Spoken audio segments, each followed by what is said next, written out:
As the credits rolled on Indiana Jones and the Dial of Destiny, I sat in the theater next to my lifelong friend and fellow Indiana Jones superfan. I was silent, and then he said, "Nothing's ever going to beat Raiders of the Lost Ark. I'm just grateful that 42 years later, Harrison Ford was still ready and able to make one more Indiana Jones film for us to watch." I took a split second to reflect on my friend's sincere optimism, and while I wholeheartedly agree with the second half of his reaction, I'm not sure I can get behind the first half. While Dial of Destiny might not have ever equaled the highs of 1981's classic Raiders of the Lost Ark, there was a lot of ground it could have made up to close the gap with its predecessor if only the writers had just been better at their job.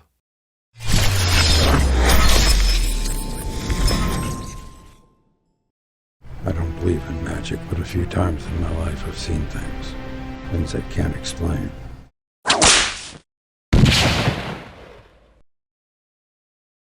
As I've watched social media explode with reviews and reactions to the fifth and final entry in Harrison Ford's most famous film series, I knew it wouldn't be so simple for me to fire off a take and be done with it. Indiana Jones has never been a casual entertainment in my life. I have taken my interest in Indiana Jones farther than any other over the 4+ decades I've been breathing. In turn, Indiana Jones has taken me to just as many places. If it wasn't for Indiana Jones, I might never have become fascinated by ancient history and biblical archaeology. I might never have wanted to learn more about World War II. Just as some people lifted weights because of the films of Arnold Schwarzenegger, and others joined the military because of Rambo or Top Gun, Indiana Jones made me curious about other parts of the world, made me excited to delve into a dusty library of history books, and is probably the impetus for how I ended up flying in a Supermarine Spitfire. But Indiana Jones also taught me one very important lesson over those 3 classic films that I have carried with me throughout my life. Look for the facts.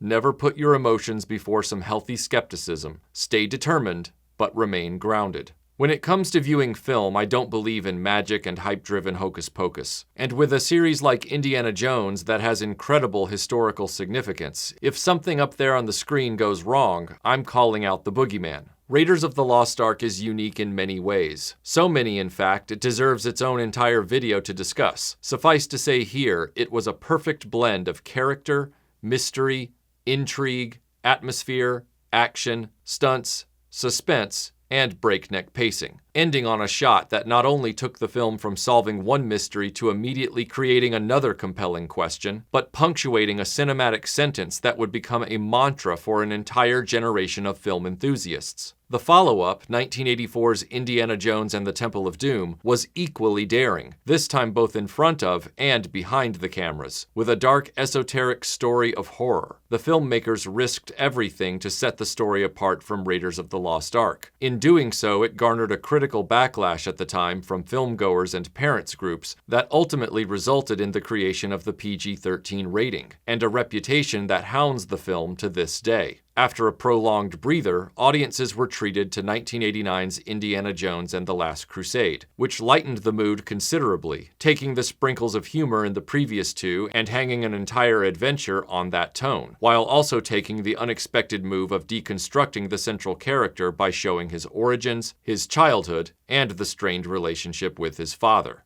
Audiences were the opposite of strained, however. Indiana Jones' third film was a huge success with viewers, and many suspected the last film as well. However, like the bad penny Dr. Jones claimed to be, he would return to theaters 19 years later with Indiana Jones and the Kingdom of the Crystal Skull, a film with a plot that was as vague and confusing to the writers as it would be to the audience.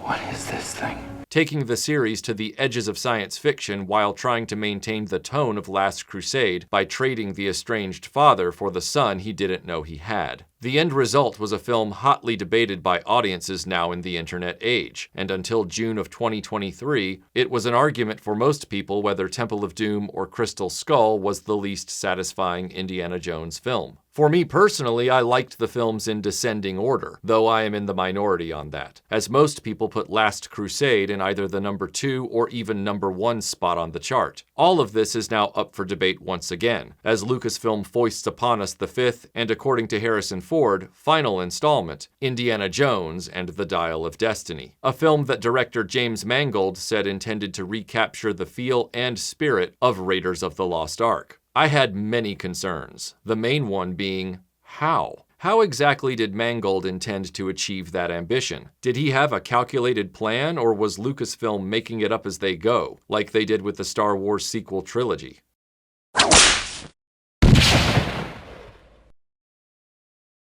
I hate to admit this, but before we can even get into the plot, we have to talk about the gaffe around the opening logos. I didn't expect to see the Paramount logo on this film whatsoever, and yet there it was. So I naturally assumed in those rapid seconds that Disney had made a deal with Paramount, so they could use the mountain to fade into another mountain-like object, since that's what all of the Indiana Jones films traditionally open with. I could waste time telling you that Kingdom of the Crystal Skull should have transitioned to an anthill, but I'll save my reasoning for another video. Alas, the Paramount logo comes and goes with no transition, and then we get the now gilded, overwrought Lucasfilm logo, which then sort of, fades into a brass slide bolt on a pair of metal truck doors. It's a really, really weak showing, considering all 4 previous films before Disney showcased a Lucasfilm that had the humility to have its credit after the Paramount transition, because setting the mood was more important than corporate grandstanding. Here, it's all about corporate posturing, despite the fact that Lucasfilm's name immediately shows up again seconds later.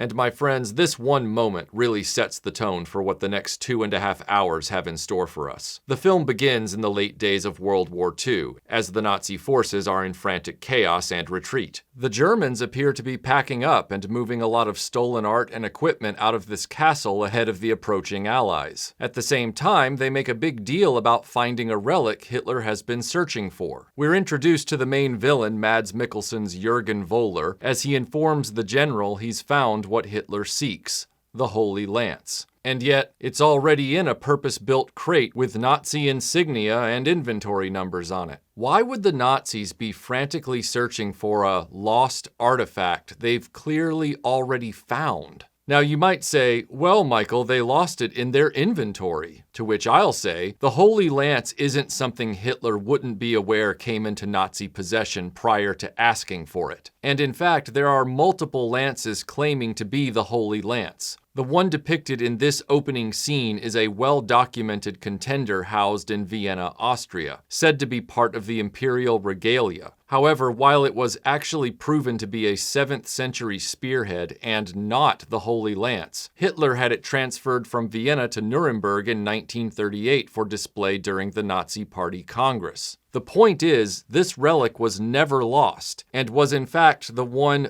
biblical object Hitler did manage to possess during the war. The Nazis hid it in March 1945, but by August the same year, the Allies successfully retrieved the lance and returned it to Austria. The Nazis never had to look for it because they already knew where it was when they stole it, and they kept such good tabs on it that they hid it in the final weeks of the war, which would be several months after the events of this opening scene, which takes place in 1944. So yeah, this is ridiculous. There's been much ado about the de-aging effects used to make Harrison Ford look about the age he was during his Jack Ryan days. There are a handful of shots, a minimum mind you, where the young Ford is less than convincing as an effect. However, I found most of the visuals of Ford's face in this opening ranged from very serviceable to downright convincing. What wasn't convincing was the audio work. Ford's voice broke the illusion, mainly due to its inconsistency. Some lines sounded like 80-year-old Ford. You got a lot of nice stuff. While others were shockingly younger in delivery and tone. I thought I told you to stay in the woods, Baz. I think if the audio work on his speech had been consistent, the overall hat trick would have produced a fluffier rabbit. None of this saves the overall sequence, however. The short description of this whole situation would be cartoony. Most of this 20-plus minute opener is lit in a frustratingly dark scheme, I assume to help sell the younger Ford effect. But when you can't see most of what's on screen while things are moving at 80 miles per hour, you want to throw up your hands. From a bomb with a comically delayed detonation thanks to the bit of Allied ordnance appearing to take inspiration from Tom Hanks' carpet trap in The Money Pit, to Indy being able to survive a hanging while same bomb explodes several stories underneath his feet, to Indy being able to survive having his head pressed up against a train tunnel ceiling as the train rushes through it at breakneck speed, while Mads Mikkelsen's villain Jürgen Voller can come back alive after a water tower flume clotheslines him in the face and knocks him off the top of the train, all without Indy ever losing his hat, I think it's safe to say Indiana Jones is now officially a live-action cartoon. And cartoon it is. Take this moment when Indy punches this driver's lights out and dumps him on the cobblestones right by the car in the castle courtyard in the midst of scores of German troops. And right as he's about to drive off, another guard comes up and opens the back door on the same side of the car to let officers into the back seat. That guard has to be inches from the unconscious trooper, likely having to step over the guy's boots to open that door. Yet nobody notices or says anything?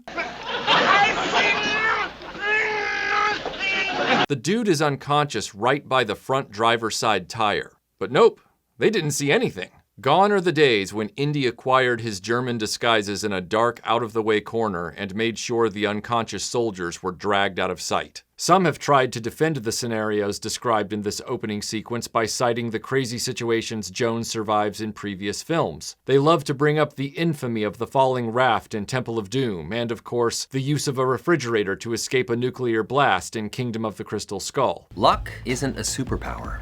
Yes, it is. Let's meet in the middle and say no, it isn't. Firstly, I will say this. If you know you've raced past suspension of disbelief in previous entries, and the audience has handed you your butt each time, as a filmmaker, you have an obligation to work harder in the next film to dial back, see what I did there? The unbelievable situations that undermine the credibility of the action. Secondly, those infamous moments in the previous films were over and done with in relatively short order. Here, Ford's character moves within seconds from one insta-kill scenario to the next, like he's using the God mode code, and this goes on for almost a half hour of screen time. Lastly, specifically where director James Mangold is concerned, having anything in an Indiana Jones film like the events I've just described immediately invalidates his claim that Dial of Destiny would reflect the tone of Raiders of the Lost Ark. Raiders is not only the most praised Indiana Jones film, it is also the most restrained in terms of the action sequences. Yes, Indiana Jones survives events in Raiders that in real life would kill most of us swiftly, but the situations are all very rooted in real-world challenges, be it a burning gasoline spill, hanging from the grill of a careening cargo truck, or falling into a snake pit. Here, Mangold makes Indiana Jones another member of the Looney Tunes troupe, as resilient and elastic as Wile E. Coyote. Given the way it's presented, I would not have been surprised if Indy had produced a Toontown gadget from under his jacket like a boxing glove on an extending arm. Count the number of times Indiana Jones should be dead in this opening scene without any potential for even the slimmest odds of survival, and you'll see how Mangold fails to deliver on his promise of dialing back, yep, I did it again, the action in this story to Raiders scale believability. There's been so much apologist praise for this sequence, even as the same people making those comments admit they didn't like the rest of the film, with most of the sentiment circling around the idea that Mangold recaptured the flavor of the classic Indiana Jones films.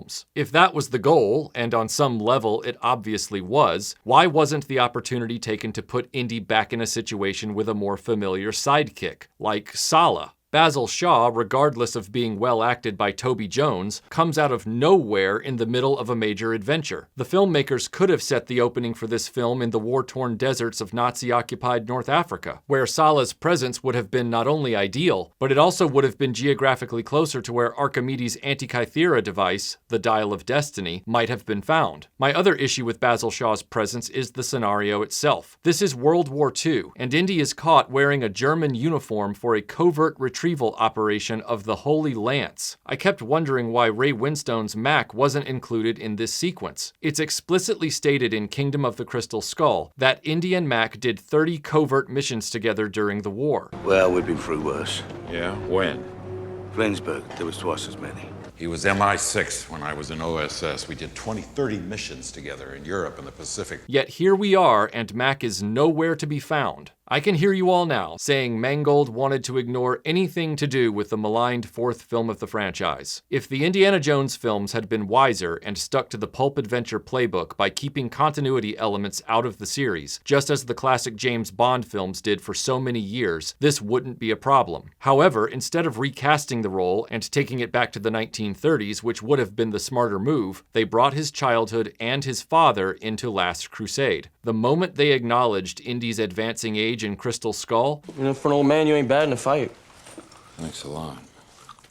What are you, like 80? discussed his war record, Just like Berlin. What were we in Berlin, mate? Double agents! and introduced his son, You two just stop. Yeah, Marion. Let's not let the kids see Mom and Dad fight. the filmmakers could no longer get away with ignoring timelines. Because now Indy isn't a serial hero anymore. You've given him a chronicle and a soul. Once you do that, if you try to ignore things, even things from the less stellar films in the series, you begin to create more problems than you solve. The best example is in this scene, where Indy is clearly attempting to avoid speaking to the German soldiers on the train. The entire sequence is set up to create tension with a dash of comedy, where the viewer is both visually and through the music led to understand Indy doesn't speak German. So he's trying to play the part of the superior officer they think he is without saying a word.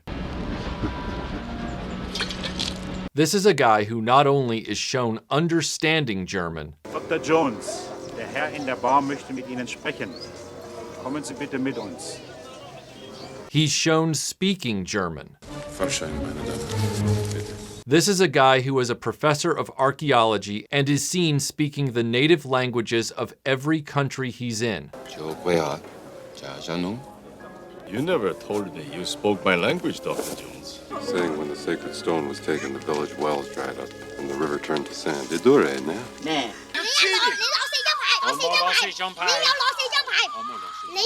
Who was also a veteran of World War I, where he was a spy behind German lines at one point. Wo sind die anderen? Zurück in die Reservelinie.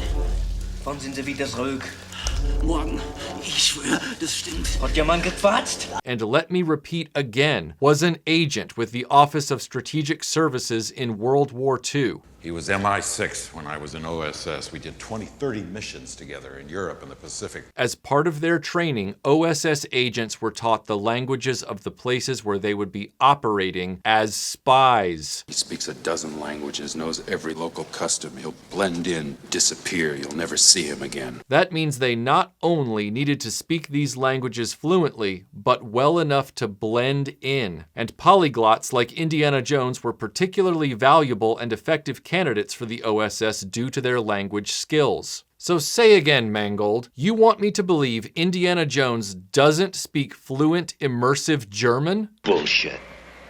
This is why the new Lucasfilm under Disney declaring that every Star Wars movie, TV show, game, and comic they create is canon becomes a massive handicap when many of them inevitably stink, because you've thrown out plausible deniability and now you're forced to live with the smell of your past mistakes. The temptation to ignore all aspects of Kingdom of the Crystal Skull has caused a big question mark right at the start of Dial of Destiny. Indy's closest war buddy was identified. Mac not being here, and with a new character in his place no less, foreshadows the ineptitude of the writers on this project, as well as highlights why pulp adventure heroes should never have detailed personal histories. Anyway, Indy discovers the Holy Lance is a fake, but Basil tells him Voller has found half of the famed Antikythera device, said to have been built by Archimedes. Indy clocks Voller, takes the Antikythera half, rescues his friend Basil, and escapes from the Nazis by surviving a completely not survivable jump from a speeding train on a railway trestle into a river. I guess it's a good thing the train didn't plummet into the river after all, and that the British managed to secure the area rapidly after they sabotaged the trestle. Because even though Indy determined the train was full of priceless artifacts, and even though Indy and Basil were, by Basil's own admission, there to protect history,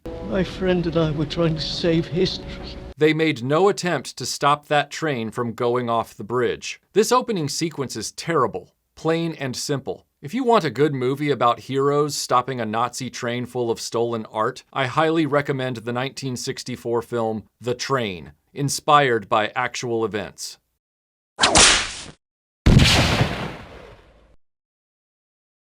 Clearly channeling Back to the Future, a ticking clock and a sleeping hero set the stage for a despondent man in 1969. Just as Marty McFly was ripped from his slumber by rock music, so too is Indy. Thinking about that parallel now, I really wish I could tell you he says he's late for class and hops on a skateboard and grabs the back of a pickup truck as the Indiana Jones theme kicks in loudly. No dice. Instead, he yells at the hippies in the apartment below him to turn the music down while he pours liquor into his morning instant coffee before dejectedly covering up an image of Marion on the refrigerator after we're treated to a shot of their divorce papers. Also, why did they use this photo of Karen Allen? This is a behind-the-scenes photo from the Tunisia shoot in Raiders of the Lost Ark right before the basket chase sequence. I know there weren't Polaroids back in 1936, so who took this picture? One of the assassins? I don't recall anyone walking around that bazaar with a Graflex speed graphic. Anyway, if this is Mangold's idea of what Raiders of the Lost Ark felt like, then he and I weren't watching the same movie the past 42 years. Raiders had a tone that played the story straight, but it didn't jump with both feet into American Beauty levels of domestic depression and dissatisfaction with life. In the script development for Raiders of the Lost Ark, Indiana Jones was characterized as a womanizer who slept with his female students. A character trait, it is said, made it into principal photography before Steven Spielberg toned all that down in the editing room.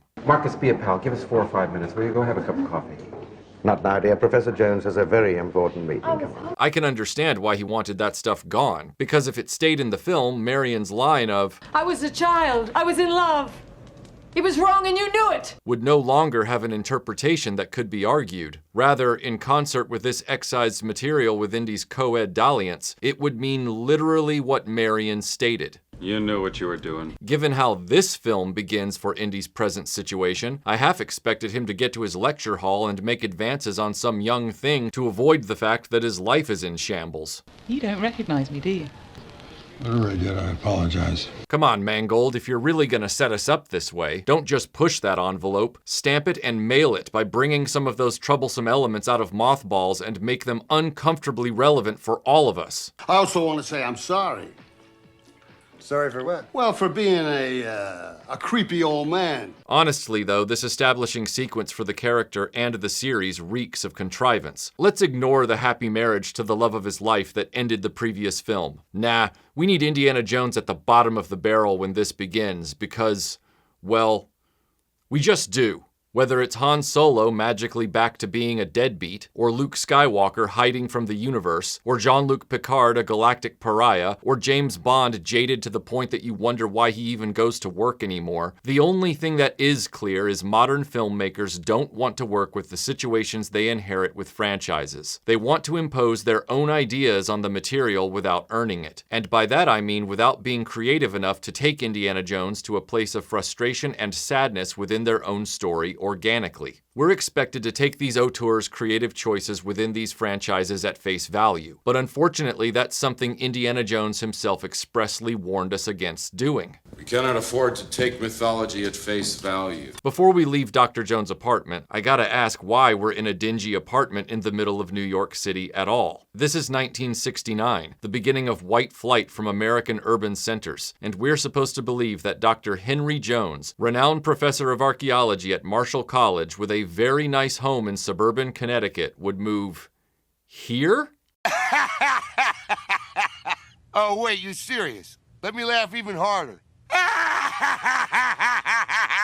This smells of another example of the filmmakers rearranging the game pieces on the board without suitable explanation so they can put their story exactly where they want it without any heavy lifting on their part. Why couldn't Dr. Jones have been visiting New York during this sequence as a guest archaeology lecturer at the Inner City College? That would have still put him there for the Apollo 11 ticker tape parade and the horse chase the filmmakers clearly wanted him involved in a few minutes from now. But we're getting ahead of ourselves, and we can't ride past the introduction of the character that has become the lightning rod for most of the online takedowns of this film. So we'd better get to class, though it isn't the classroom we remember. In Raiders of the Lost Ark, he was at Marshall College. In Last Crusade, he was at Barnett College, even though the classroom and outer hallway were identical, and Marcus miraculously worked there in the same capacity as well. Why they bothered to change the name of the college in that film defies explanation. In Crystal Skull, he was back at Marshall College, though now in a slightly different classroom in another part of the campus, with Marcus having passed away some years prior. Now he's in the sad, drab confines of Hunter College, and he's giving a lecture about the plot of the movie. This is really the final chess move in the evolution of the plotting of an Indiana Jones film. Originally, the opening adventure and his classroom lecture had nothing to do with the main quest in the movie. In Raiders, he searched for a Peruvian golden idol before giving a lecture about the Turkdene Barrow in Hazleton, the only connection to the main plot being the introduction of René Belloc and establishing him as one of Indy's most troublesome rivals. In Temple of Doom, he was was trying to get a large diamond from Lao Che in exchange for the Urn of Nurhaci. Some people have tried to claim this diamond is the Eye of the Peacock that was the focus of a few episodes of the Young Indiana Jones Chronicles, but that's a retcon that we shouldn't waste time on here. Regardless, it has no relationship with Indy's main quest in the film, the recovery of the Sankara stones. In Last Crusade, the lines begin to blur. His opening adventure in childhood to recover the Cross of Coronado gives a glimpse of his father working on his Grail diary, which will become a major plot point in the rest of the film. Before the opening concludes, Indy is now an adult and has recovered the cross. While giving a lecture that appears to have started on the subject of Mescalitan Island, he is able to hand off the cross to Marcus before both of them are pulled into the search for the Holy Grail. In Crystal Skull, the opening adventure is, for the first time, directly related to the main plot of the film, as Russian infiltrators force Indy to help them locate an alien corpse in the Area 51 warehouse, which leads directly to the entire alien plot of the film. However, the classroom lecture concerns Skara Brae, a Neolithic settlement in Scotland. In Dial of Destiny, the filmmakers seem committed to ramming that dial down our throats. The opening adventure, initially said to be regarding the Holy Lance, which, funnily enough, is often referred to as the Spear of Destiny, quickly changes gears to focus on the Antikythera, nicknamed the Dial of Destiny by the screenwriters. So now, like Crystal Skull, the opening adventure is the beginning of the film's main quest. Except this time in the classroom, Indy is giving a lecture on the siege of Syracuse and the fabled defenses of the city created by Archimedes.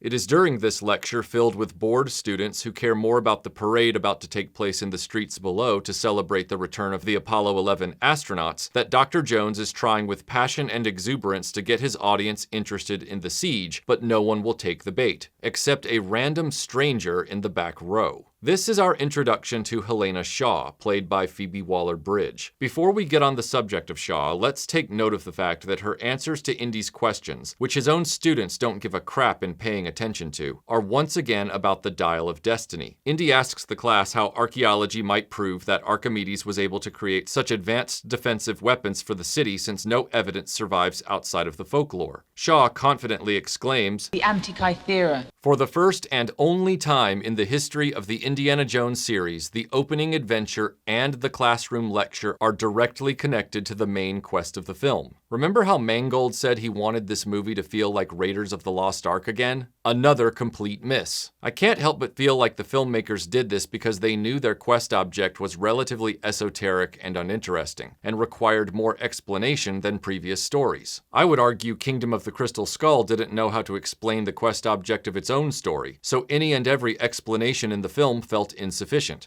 Its skeleton was pure crystal.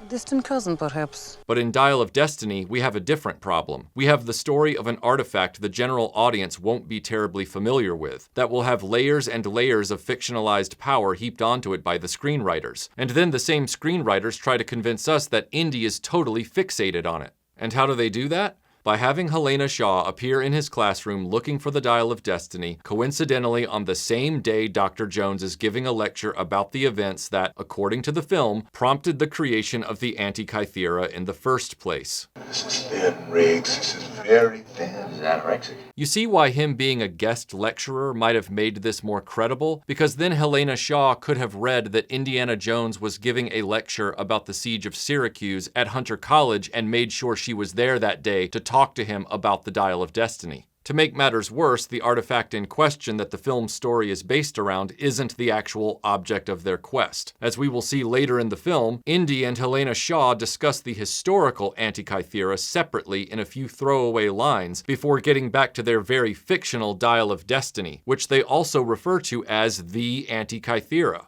In 1902, Greek sponge divers found a wrecked Roman warship.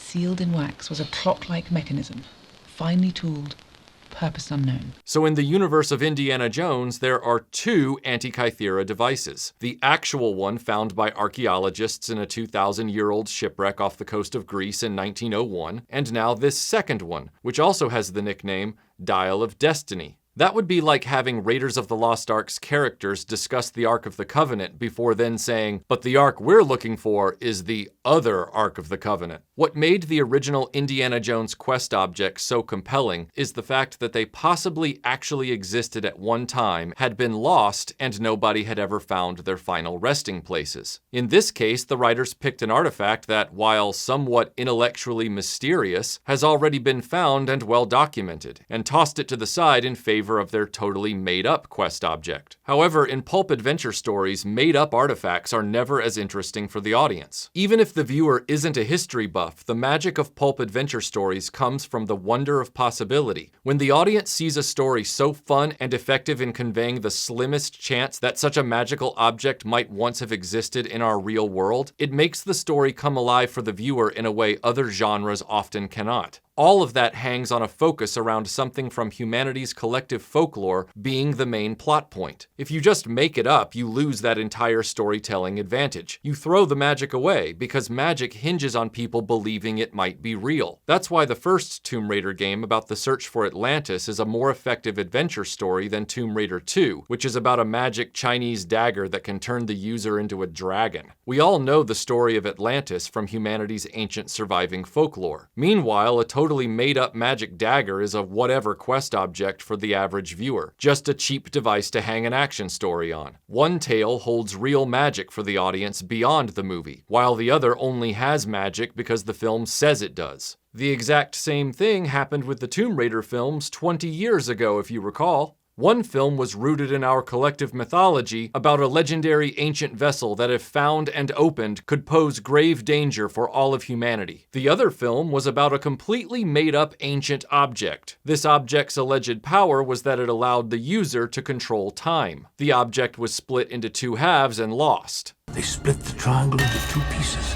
and hid them at opposite ends of the earth. Does that sound familiar? Archimedes broke the dial in two, disassembled and then it. hid the two halves. That's the plot of Dial of Destiny. Let me show you how much more effective it is in a pulp adventure story to base your screenplay around a historical legend rather than fictional waffle. The people I brought are important and they're waiting. What people? The Army intelligence. Lara, these men are from MI6. Yes, I can tell. Our European sections intercepted a German communique. The listening post in Malta intercepted that fact. Tanis is one of the possible resting places of the Lost Ark. The Lost Ark? Rice is going to use the orb to find Pandora's box. Do you mean the Greek myth? Yeah, the Ark of the Covenant, the chest the Hebrews used to carry around the Ten Commandments. The Pharaoh opened the box, but all that was left inside was a Ramonte, or anti-life. You guys ever go to Sunday school?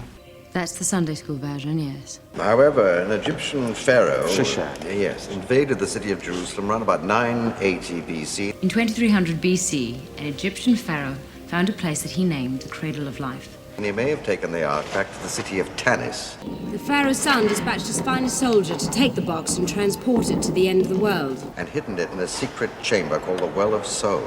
So he returned it to its home in the Cradle of Life. And it has never been seen since.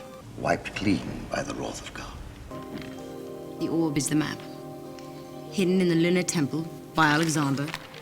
And Rice will use it to find Pandora's box. Obviously, the Nazis are looking for the headpiece to the Staff of Ra, and they think Abner's got it. And if you put the staff in a certain place at a certain time of day, and gave you the exact location of the Well of the Souls.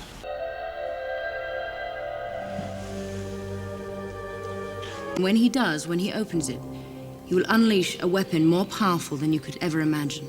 An army which carries the ark before it is invincible. You may be thinking to yourself right now, wow, Tomb Raider 2 ripped off the plot of Raiders of the Lost Ark. Well, guess what? Indiana Jones 5 just ripped off the plot of Tomb Raider 1. What? I'd much rather be a mediocre film series ripping off of a good film series than a film franchise that's supposed to be good ripping off of a bad film to get its plot. So the next time anybody tells you that the second Tomb Raider is worse than the first one, what they're really saying now is that they prefer the plot structure of Dial of Destiny to the plot structure of Raiders of the Lost Ark. The Dial of Destiny only holds sway over the characters because the writers say it does, not because we as the audience share in Indy's on-screen passion for the object. Even if you didn't know what the Sankara stones were, when you got home and looked them up, you would discover they are based on a real part of Hindu mythology, the Sivalinga, and therefore you would retroactively understand Indy's sudden interest in the possibility of finding them. And despite what we might think of the effectiveness of putting aliens in an Indiana Jones film, it is undeniable that many people believe in the possibility of aliens, the Roswell mystery, the Area 51 location, and the ideas purported by a lot of people that the origins of human civilization lie with an alien visit to Earth. Given that, it's important to observe how the cultural veracity of the quest objects in the Indiana Jones films have eroded markedly with each installment. The Ark of the Covenant is as well documented in biblical scripture as it is well known for being a lost artifact today, one that historians can be as close to certain existed as you could ask. The Sankara stone is a spin on the Sivalinga, and while Temple of Doom's plot futzed with the exact powers of the stones, the iconography and cultural basis of the stones themselves is reflected in Hindu culture even today. By the time we get to Last Crusade, the film started to get away from real folklore. The Holy Grail was not a biblical object of any importance, but was in fact first mentioned in early medieval literature of the 12th century, and eventually finding its way to being the holy object sought by King Arthur's Knights of the Round Table. The Arthur legend. I've heard this bedtime story before. What is your quest? To seek the Holy Grail. Only the thinnest of connections can be made tying the Holy Grail to the Bible, mainly through the Gospel of Nicodemus, which you can think of as part of the Bible's expanded universe, almost the medieval equivalent of a licensed novel. Found in it are significant expansions to the role Joseph of Arimathea played in the life of Jesus, and incidentally the first time the Roman soldier Longinus is named, who according to later Christian mythology stabbed Christ with the now named Spear of Destiny. The crystal skulls in reality have all been proven clever fakes, something Indy offhandedly alludes to in the film itself. I saw one in the British Museum. Interesting craftsmanship, but that's about it. And they certainly had no connection to aliens. So where does that leave the Dial of Destiny? Well, like the alien crystal skull in Indiana Jones, it's a flight of fancy adjacent to an actual object, but with completely made-up abilities. There are so many actual mysteries that could have been quest objects for this story, alternatives that would have brought the film closer to the feeling of Raiders of the Lost Ark. But instead, Mangold once again chose to remain further afield with an item that with its very fiction bruises the story's chances for success by default.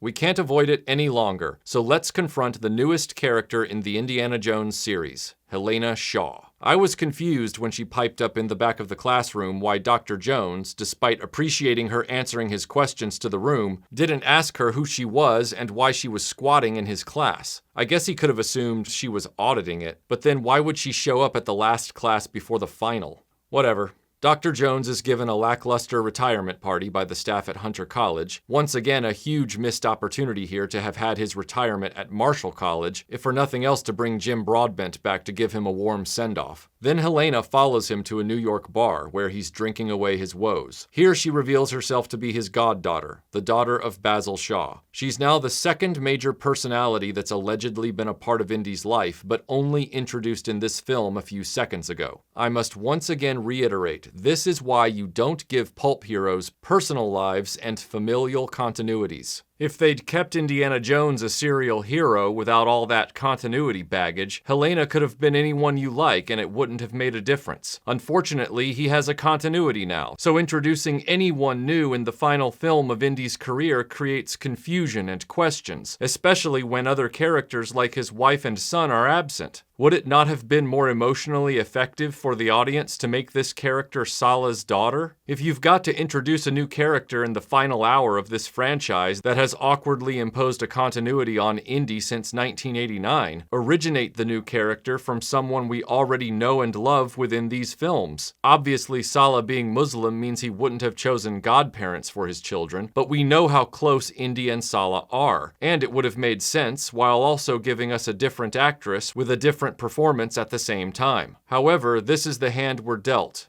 Helena Shaw. Helena's all obsessed with finding the one half of the Antikythera that she thinks was lost in World War II in the river during that train heist we saw at the beginning. Indy claims the Dial of Destiny was driving her father crazy. Why are you chasing the thing that drove your father crazy? which is an odd thing to say considering Helena thinks it's in a river, because it would mean Basil only had it for less than 5 minutes, which in fairness is more time than Basil was able to hang on to his own hat. No, really, look at this. He puts his hat on, and then in the next shot of Basil, his hat is gone. I swear the editing in this movie was about as carefully done as the writing. A life of excellence is a boring life. I think we also need just comforting mediocrity. And honestly, who is Indy at this point to tell another person their obsession with the Antikythera is folly? We just saw this guy not 10 minutes ago gushing about Archimedes and the siege of Syracuse like it was free ice cream. This is where the writers are really struggling because they don't understand this franchise. They're trying to sell us the idea that Indiana Jones is fascinated by the Dial of Destiny and Archimedes, but that's playing tug of war with the very real trope of this series the writers are wrestling with, that Indy also has to be the skeptic in the story. In the previous films, Indy is the doubter. I don't believe in magic, a lot of superstitious hocus pocus. Dr. Jones, did they make the plane crash to get you here? No, Shorty, it's just a ghost story. Don't worry about it. This is an obsession, Dad. I never understood it. Power, right. So there's some kind of power. What's the power? I don't know, kid. It's just a story. Who is still attracted to the notoriety of being the guy who rediscovers these lost relics. I want you to go for it. Oh, Marcus! What is Sankara? Fortune and glory, kid. This is it. We found it. Just like your father. Giddy is a schoolboy. It's a riddle.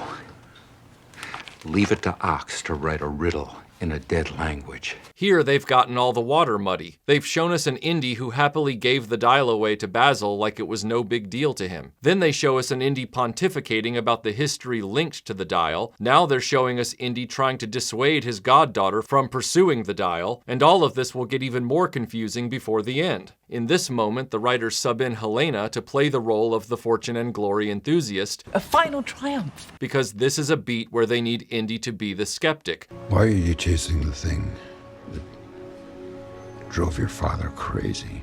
Even though we just saw Indy playing the wide-eyed obsessive a few minutes ago. An inventor. A brilliant engineer. Helena's pushy, claiming she wants to be famous before quickly walking that back. And I'd become famous. And we as the audience are already taking a step back because we know the Antikythera wasn't dropped in the river. We know Indy saved it. Even though Indy has just retired, he takes her right back into the building to show her that he hid the Antikythera in the archives at Hunter College. This simple plot point is going to crumble before our eyes later on, so I might as well just let you know now. We find out later in a short flashback that Basil kept the Antikythera after the war, and it was driving him crazy because he believed it had the power to detect fissures in the fabric of time, meaning people could use it to change the future. You can't prove that! Not yet! Proving it is what makes it science! Indy, while preventing Basil from destroying the Antikythera, promises Basil he will destroy the device after taking it away from him? If Indy has just agreed with Basil that it needs to be destroyed and promised his friend he'd do it, why not just let Basil destroy it right then and there? Oh, right, because then there'd be no movie. I should have seen this. The simple fact that Indy didn't destroy it makes him a liar to his friend. The act of leaving it in a random college archive rather than hold on to it himself is also baffling. Given the way Helena talks about this thing, it isn't something you would just leave in a place where you're retiring from, ostensibly never to return. Every character in this film so far, Basil, Voller, Indy, and now Helena, speak of it with familiar reverence. Well, except when the script needs Indy to be dismissive of it by calling it a hunk of gears at one point. Lady, it's an ancient hunk of gears. That hunk of gears he wouldn't destroy after promising to destroy it, even as he admits it drove his friend crazy. Leaving it on a random dusty shelf where anyone could find it is a totally fine compromise, right? Point is, if he did have to enter it into the inventory of the college, wouldn't that have raised some eyebrows among the other professors? Hey, did you hear? Professor Jones just slotted some new artifact into the collection. I think it's the damn Antikythera. That belongs in a museum doesn't imply hidden in a shelving rack. Methinks Indiana Jones forgot the meaning of his own catchphrase. The guy who got mad that history was hidden away, The situation is totally unacceptable. went and took history and hid it away. I hate him with all my heart. If he stashed it without logging it properly to ostensibly hide it, was he just going to leave it there collecting dust and possibly be eventually found by the wrong people? In fact, the only reason I can see for Indy to have hidden that dial in the archives at Hunter College without logging it properly is because Basil and Indy stole it and never logged it with the US government. All of those artifacts that were supposed to have been responsibly returned to Nazi-occupied countries after the war, and Indy enables Basil to abscond with one of the most important ones in history. I hate him with all my heart. This isn't the Indiana Jones I know. I never should have given you the thing. It belongs in a museum. This is the Indiana Jones I know. You could have kept it. What for? They'd just put it in a museum, it'd be another rock collecting dust. So yeah, Indy might not believe in the dial's powers at all, but what he is doing is hiding it from the law. Because if you think about it, if he wasn't trying to hide it from the law, he would have certainly used it in that lecture as a visual exhibit for his class. So this movie has made Indy party to a war crime. And if he logged it properly, everyone would know it was the suspected half of the Antikythera. Either way, the threat of it being stolen is increased. Nothing about Indy's motivations or decisions surrounding the Antikythera makes sense all the way up to the very last moments of the story. The writers have created a truly schizophrenic Indiana Jones who switches back and forth from complete apathy to obsession and back again on a dime, as the script conveniently requires. This is why it would have been more effective to have had Dr. Jones lecturing about an unrelated subject at the beginning of the film. As the viewer, we would have seen Indy hand the dial to Basil in the 1940s, clearly not as fixated on the object as his friend. And then cutting to the present day, he's giving a lecture about something unrelated, which would really help sell his dismissive lines to Helena in this scene. We'd be saying to ourselves, oh yeah, that thing he rescued for Basil all those years ago. Why is this guy's daughter hounding him about it now? Can you imagine if in the beginning of Last Crusade, Indiana Jones is giving a lecture to his students about the Holy Grail and the First Crusade, and then 5 minutes later, his dad's Grail diary shows up in the mail? That's essentially what they've done here with Dial of Destiny, and it kills any momentum and surprise for the audience in the series of events. When that Grail diary showed up, the audience got to ask just as many questions as Indiana Jones. Here, on the other hand, we're already fully caught up with the Antikythera, and so is Indiana Jones, so there's nowhere for us to go as far as story enjoyment. Simply put, this scene's effectiveness was undermined by a lack of temporal distance between Indy and the Antikythera. We can suppose with some credibility that despite Indy's derision of Basil's beliefs about the dial's powers, he's a man devoted to protecting history, so he wouldn't want the object destroyed. But even then, if Indy truly believes it's just a hunk of gears, his decision to let it collect dust in a storage room should have emphasized an out-of-sight and out-of-mind attitude on Indy's part. This would have lent far more weight to the only good exchange in the scene, where Indy asks her, Why are you chasing the thing that drove your father crazy? And she says, Wouldn't you? In that moment, we know Indy is thinking about the Holy Grail and his father, and that alone should be all the story needs to get Indy to help his goddaughter. Just like in Last Crusade, he doesn't need to have his own obsession with the quest object. Alas, the opposite was conveyed by the classroom lecture, resulting in all of Indy's decisions about the dial and Basil making zero sense. Wait a minute, the first Tomb Raider movie was also about a daughter trying to complete a quest that drove her father to obsession, and involved a time travel relic that was split into 2 pieces and hidden. I don't believe it!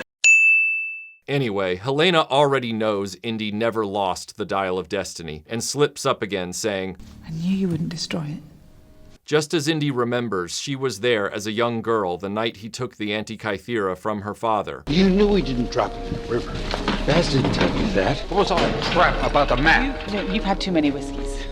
You lying-ass bitch. The bad guys arrive to mess it up even further. But before we go any further, we need to talk about these bad guys. Remember earlier when I said Voller survived being hit at speed by that water flume and was knocked off the train? Well, not only did he survive, he doesn't even have a scratch on his face. I wish I could say that's the most trouble the villains of the film are going to give the script, but the sad truth is none of the bad guys in the film make a lick of sense. We've got to start with CIA Agent Mason. First off, this character is a nothing burger. That's an objective statement. Despite being with the Central Intelligence Agency, the irony is that she has no agency in the film whatsoever. She's in the script to establish the CIA is looking for Helena Shaw and the Dial of Destiny. And why are they doing this? Why has the US government waited 24 years after World War II's end to take an interest in the Antikythera? Well, this is where it gets really confusing. The truth is the government didn't know or care about the Dial, and why would they? Indy and Basil kept it a secret and never handed it over to anyone in charge, like the Monuments Men. If you don't know what that is, look it up and learn something. The CIA is only looking for the Antikythera because Voller wants it, and hasn't been able to stop thinking about it since Indy stole it from him all those years ago.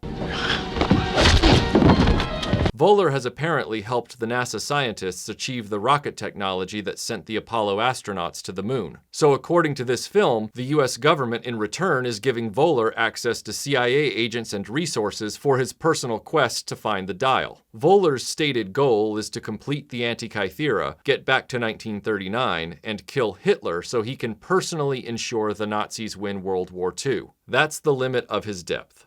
You didn't win the war. Hitler lost it. You didn't win? It's only that we lost?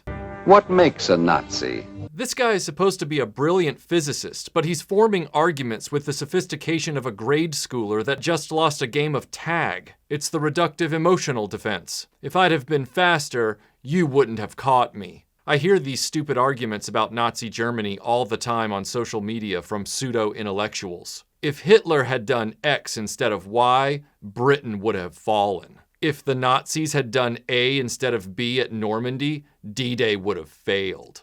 I got news for these zeros. Close only counts in horseshoes and hand grenades. And in this sort of race, there's no silver medal for finishing second. Every one of these inexplicable postmodern defenders of Nazi Germany always comes at it from the baffling assertion that Germany was always the strongest and everyone else was super weak and Hitler just gambled at the wrong craps table. You can play what if all day, but it doesn't change the final irreversible outcome, and Voller has to be smart enough to know this. Acting like the Allies didn't win even as he admits Germany lost is flat out childish. When you decide to start a war, and they did, it compels hundreds of decisions from opposing nations to defend their borders. You have just created opponents. From here on out, your decisions in response to their actions will determine whether you or your opponents gain the upper hand. Ergo, if their plans and actions compel poor decisions on your part, they are as much the victor as you are the loser.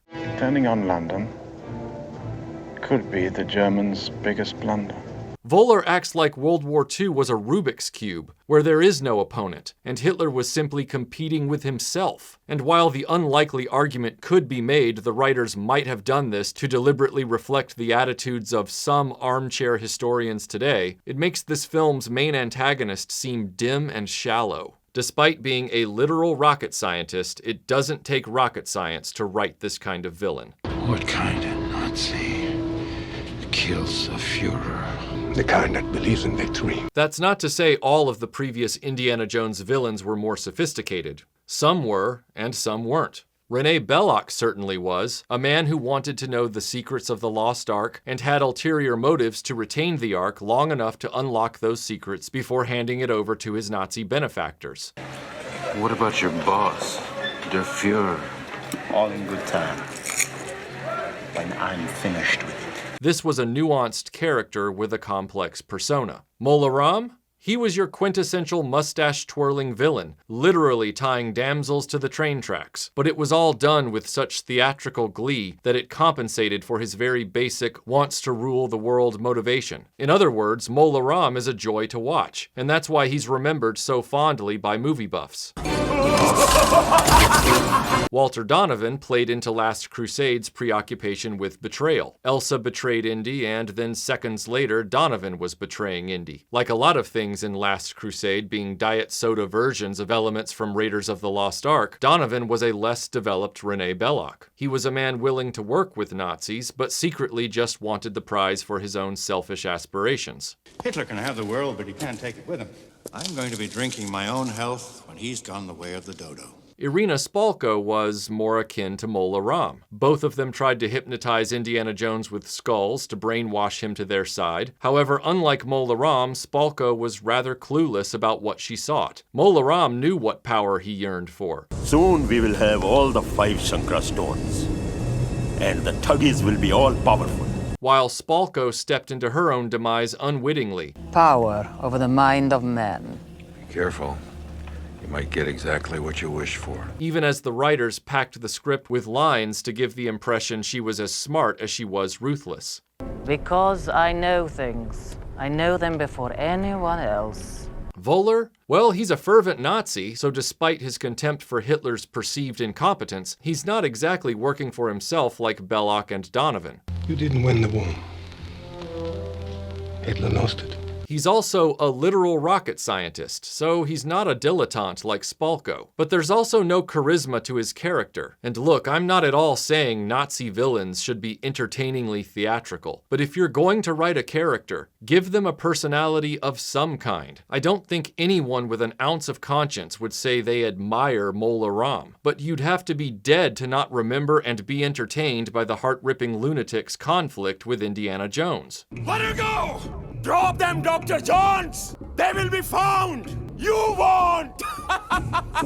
There isn't anything compelling about Indy's face-off with Voller. He's a sociopath who operates with a robotic coldness, and that's it. In fact, despite Indiana Jones being at his mercy several times in the film, the only reason Voller doesn't kill Indy every time is purely because of plot armor. Bring him.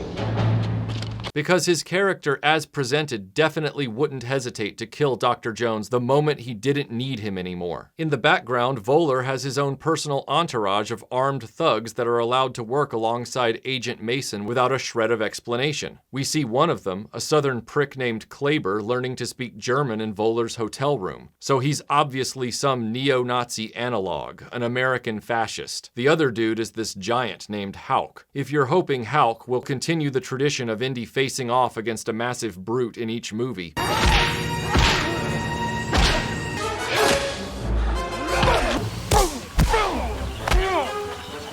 let me just disappoint you now. It doesn't happen.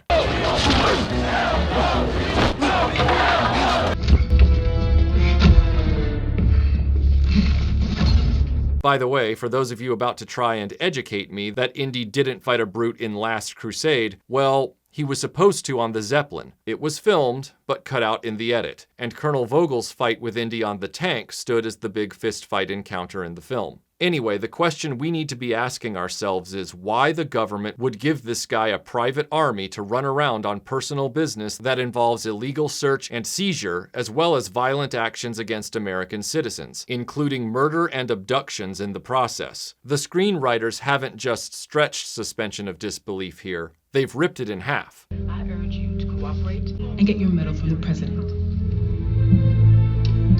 Hello? In this film, they establish that Voller can ignore the requests of the President of the United States, hang up the phone on the CIA agents that have been assigned to work for him, and even give his thugs orders that supersede U.S. law and due process, while allowing them to commit violent felonies without any consequences from the actual CIA agents working with them. They roll up to Hunter College, and some CIA fuddy-duddy with crutches, who seems to be the guy in charge, can't even get Voller's thugs to obey him. He tells them and us they aren't even agents. Kleber, get back here! You're not an agent!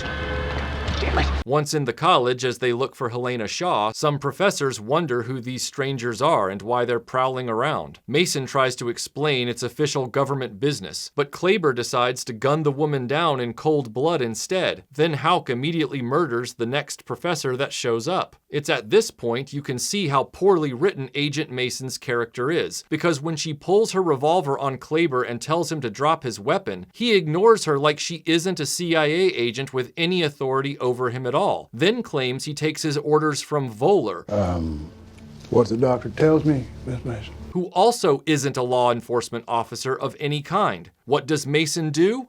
Nothing. She should have gunned Kleber down immediately and then turned on Houck and shot him too, since they both just murdered American citizens on the orders of a man with no authority to give such directives. What's worse is Mr. Crutches shows up with an entire entourage of CIA agents, sees the bodies, is horrified, but does he do anything about Kleber and Houck? Nope. Jesus, what the hell? Kleber is allowed to get away with it. And why? Because reasons. No witnesses.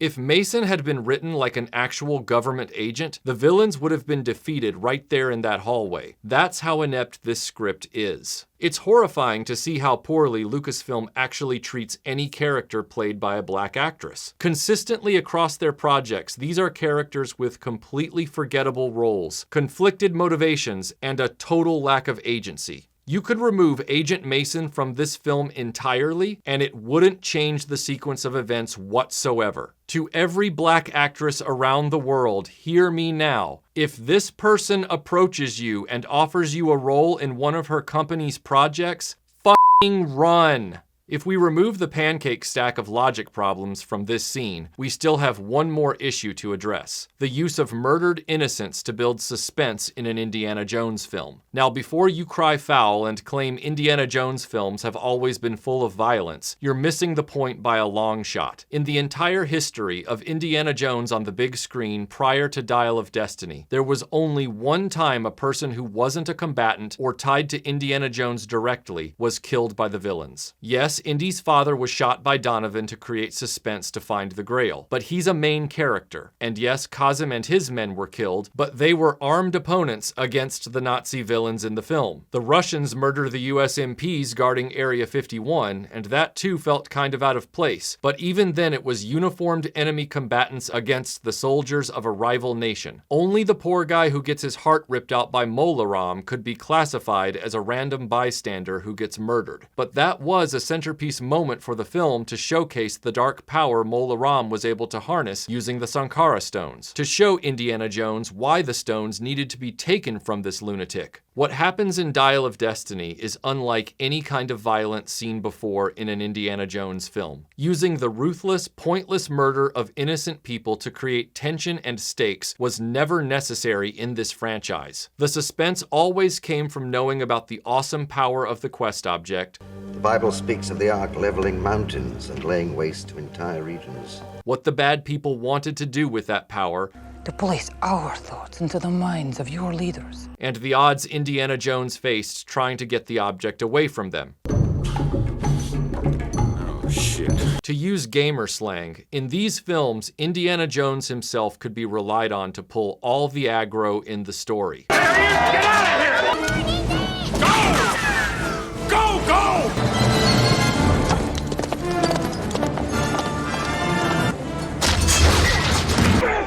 Get to the river! The audience didn't need extra convincing that the bad guys were really dangerous. Until now. Mangold and crew have made the choice to murder innocent people who could have just as easily been detained by Mason and Mr. Crutch's CIA squad. And why did the writers make that choice? So Indy would find himself framed for murder, in a plot thread that is never paid off. That's right. By the end of the film, this situation will in no way have been resolved, and the filmmakers are hoping we will just forget about it. Even though we'll see Indy being discussed as a murder suspect on the television news, and the frantic cries of a bystander who recognizes him, and Sala telling him if he runs, that would be seen as an admission of guilt. But this will all go away for Indy without a word, and that's really lazy writing. And it proves these murders were totally unnecessary for the story. Frankly, this style of violence is more at home in a dystopian Cold War film like 3 Days of the Condor than what is supposed to be an Indiana Jones adventure. Wait! Wait! Professor Plimpton!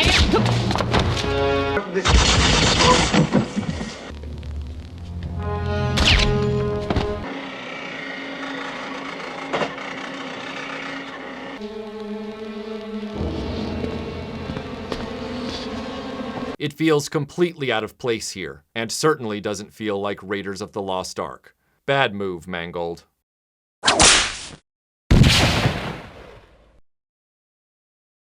After Mason and Mr. Crutches put their hands in their pockets and do nothing to Voeller's goons for murdering those people, they try to apprehend Helena Shaw. Helena takes the dial and runs, locking the door before Indy can escape with her, and she means to leave him behind to face these murderers. She does not care that her godfather could very likely be killed by these people. Everything she told him in that bar about wanting to complete the Antikythera quest was a lie. In that moment, Agent Mason tries to assure Indy he won't be harmed, but that really rings hollow. We've just seen her watch and fail to prevent the murder of two totally innocent people, nor did she make any attempt to arrest the men responsible on her team. At this point, why should the audience trust anything Mason says about protecting others when she can't even protect herself nor exert authority over her own operation? Dr. Jones, we're not gonna hurt you. You can't protect me. You can't even protect yourselves. Indy runs for it by knocking over all of the artifact shelves in the archive, crushing Mr. Crutches in the process. If you're keeping count, Mr. Crutches is another nothing burger character. He's supposed to be the commander-in-charge CIA agent, but he's about as useful and memorable as Mason. According to the credits, his name is Durkin. Like that matters at all. He wears a lapel pin of the Greek symbol Omega, and I keep wondering if this was some deleted plot thread since the film's quest focuses heavily on Greek history. I get secret society vibes from that lapel pin. It doesn't feel like an accident, and I seriously doubt he's a member of the Omega Psi-Phi African-American fraternity. However, there's no point in pondering this further since he's killed by Indy's game of shelving rack dominoes. And our brave hero roasts the disabled man. Helena gets away with the Antikythera and some padded screen time rooftop running. Indy finds the bodies and tries to call the police, but he leaves bloody fingerprints on the phone as Mason and Voeller's goons abduct him into a van. And all of this still begs a few questions. For one, if Indy truly believed this Antikythera didn't have any powers, he would have had no reason to keep the artifact squirreled away. On the other hand, if he secretly believed it was as dangerous as Basil claimed, to the extent he broke all archaeological ethics and hid it from everyone, why on earth would he just reveal it to his dead friend's daughter after she told him she wanted it for self-aggrandizing reasons? You would think she would be the last person Indy would show it to after decades of silence. Anyone under those circumstances that still had a brain would say, "Sorry, but I promised your dad I'd bust it up, and that's what I did." Hasn't this guy ever hidden a Playboy? It doesn't matter how long you keep it, you always deny its existence to anyone that asks about it. He already lied to Basil, might as well keep the tradition going with the guy's daughter. But he didn't, and now she's off with the thingy. The other nagging question concerns the dead bodies. Are we supposed to believe that the entire campus emptied out except for those two staff members? We just saw a ton of people there a few minutes before. Did all of them jet for the parade at the same time? I just find it unlikely that while Indy was playing Smash the Cripple, no one from the college was around to find those bodies and call the cops. It's a little too convenient. Maybe Mangold was afraid to have a pile of corpses in his movie. So now we're in a van. There, Mason grills Indy about his relationship with Helena Shaw. She asks about the dial, and he emphatically dismisses everyone's interest in the thing, deriding it as a useless hunk of gears. Lady, it's an ancient hunk of gears. Indy acts like everyone is nuts for coming after this thing, but he's the very person that hid it in an archive at a small college in the middle of New York City. Gee, Indy, if you weren't ever going to use it because you knew it was so dangerous, say again why you refused to destroy it? Unfortunately, because of the Apollo moon landing parade, they can't get the van through the streets, but they bash up a guy's cab in the process, so they decide to move Indy from there on foot. However, as they exit the van, Kleber barks an order at one of the guys who had previously been following Mr. Crutch's lead. Kleber tells the guy to take care of the complaining cab driver. Take care of that guy. This leads me to believe that the guys following Mr. Crutches were not CIA either, because it should be Mason giving CIA agents instructions. The writing writing of this script is so insipid, the filmmakers couldn't even be bothered to establish for us who these people actually are and what allegiances they have, which creates exponentially compounding confusion with every minute of screen time that elapses. When Indy's father exclaimed, "Now who are all these people?" the viewer already has the advantage because the writers made sure to introduce and explain who Kazem and his people were in the film long before this moment, as well as showing Kazem as one of the riflemen about to ambush the tank. In Dial of Destiny, when Indy says, "Who are you?" unfortunately, we as the audience don't have a clue ourselves and couldn't help Indy if we tried. Mason refuses to answer the question. That's my question. And when Indy says, "The CIA." something he just susses out magically, the viewer is supposed to just take that for granted. But when Kleber gives that random guy orders, "Take care of that guy," after we're told he's not an agent, "Kleber, get back here! You're not an agent!" and then he openly denies being CIA to Indy, "The CIA."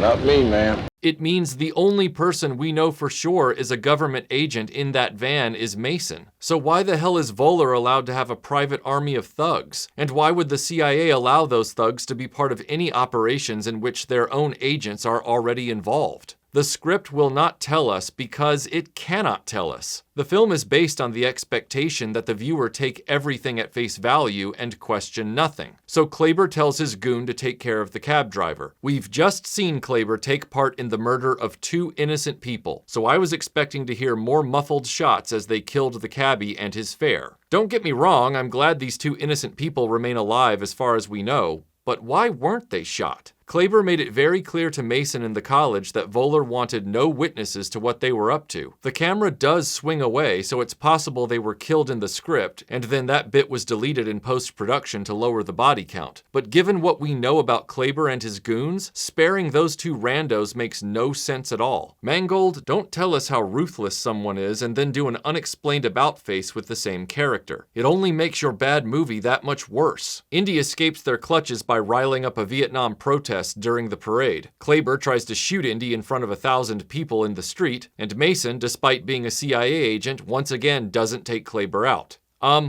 Hey asshole, bullets that go up also have to come down again. Someone on that street is gonna get a lethal surprise. Mason just shoots Kleber an angry look after hitting his pistol arm and immediately watches him chase after Indy again. Mason, standing idly by as always, it seems. Of course, the police officer is also too slow on the uptake. Kleber decks another police officer and steals his motorcycle, and now we have Indy on a police horse running from Voller's goons as they disrupt a very public parade full of tens of thousands of witnesses. The kind of witnesses Kleber said earlier couldn't be allowed to live. Remember? No witnesses.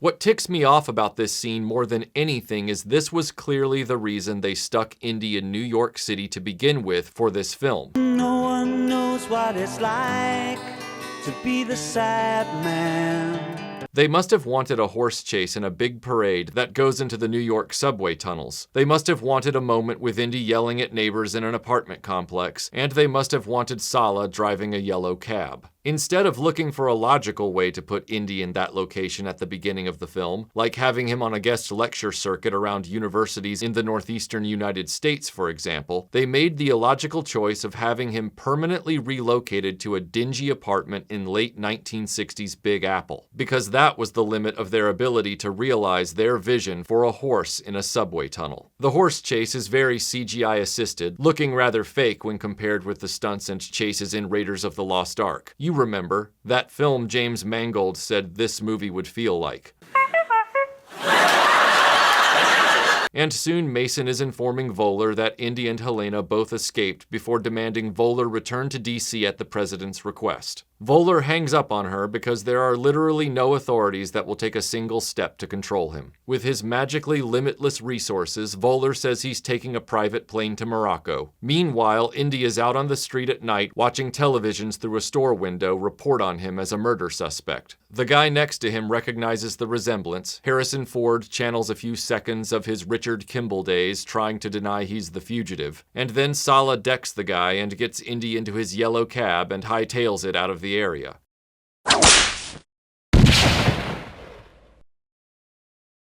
We quickly learn that Sallah has been living in New York City as a cab driver since World War II. This is one of Indy's closest friends and professional excavation partners in the search for historic artifacts, according to Raiders of the Lost Ark. I knew the Germans would hire you, Sallah.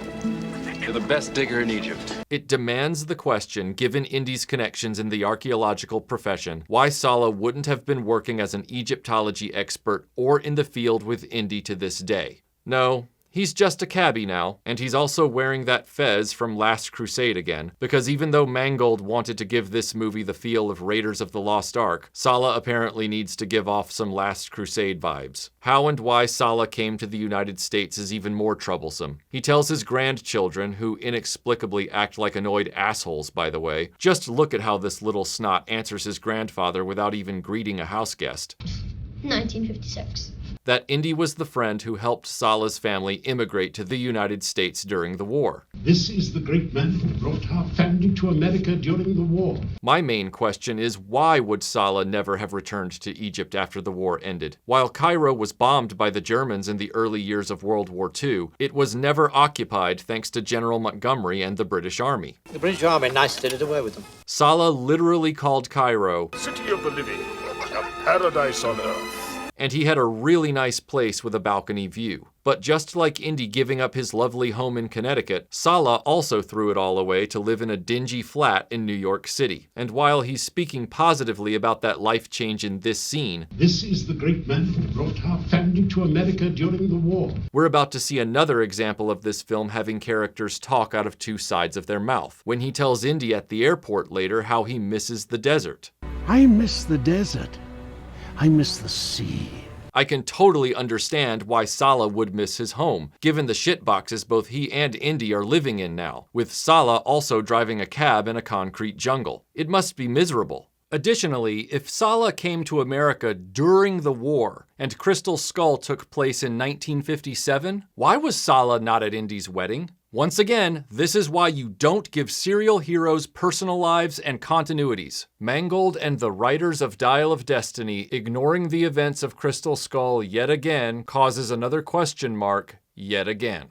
But I digress. If you're going to drag this beloved character down to this state, you'd better give a good reason, but this movie provides none. This film is an expert at showing us scenarios the characters would never have willingly put themselves in, before allowing them to express their total misery in being in those situations, while giving no satisfactory rationale for it. So we have to rely on headcanon on the fly to come up with something, no matter how thin, to explain how this is possible. What sort of mind games are you playing? Sallah throws a trivia question at his grandkids about the Suez Crisis. His rude grandson answers the question correctly as he walks past Indy without a hello into the next room. Quick! When was the Suez Crisis? 1956. Just as an aside, I really don't think Sallah, a Muslim grandfather and patriarch of his family, would allow his grandchildren to be so rude to a guest and friend, especially in the 1960s. But these kids are written almost like they're American children in 2023. It's a small thing, I admit, but it is a smoking gun glimpse into why this script is so dysfunctional and lacking in authenticity. Anyway, the Suez Crisis seems rather random unless it was the writer's weak attempt to telegraph why Sallah never returned to Cairo. Post-war Egypt had a lot of economic and social instability, with radical groups gaining influence in the country, overthrowing King Farouk and becoming hostile to the British presence. Sallah, obviously being a friend and ally to British and American people within Egypt before the war, might have felt returning to Cairo was too risky. Unfortunately, none of this is clarified, so we're left watching another aging man make conflicting statements about his feelings and choices. Indy learns from his old friend that Helena was arrested the year before in Tangiers for auctioning off contraband. In other words, she's a thief who trades in black market artifacts. So yeah, she's horrible. Her entire lie wasn't motivated by a desperate want to find the other half of the Antikythera and complete the quest as she exuberantly claimed. She just wanted to steal it and hawk it for cash, and she was totally fine with getting her godfather killed to accomplish that. Indy asks for a ride to the airport. Sallah warns him if he runs, he'll be seen as guilty. Indy says he needs the dial or Helena to prove he wasn't the murderer. I'm really not sure how the dial could exonerate him. Helena with a forced confession, maybe. But the dial? Hey, Mr. FBI guy, These people who worked for your government were the real murderers, and they did it to steal this artifact that, well, I stole during the war. Oh, that's also a crime? So I'm going to jail anyway, but not for murder. Oh, having this dial also doesn't prove I didn't kill those people after all, so I'm still going to trial. Okay, cool, I guess. And like I said, none of this matters because the entire wanted for murder plot thread is dropped right here and never comes up again. I need the police. Undercover. People are dead. I don't care! Sala offers to go with Indy, I could help you.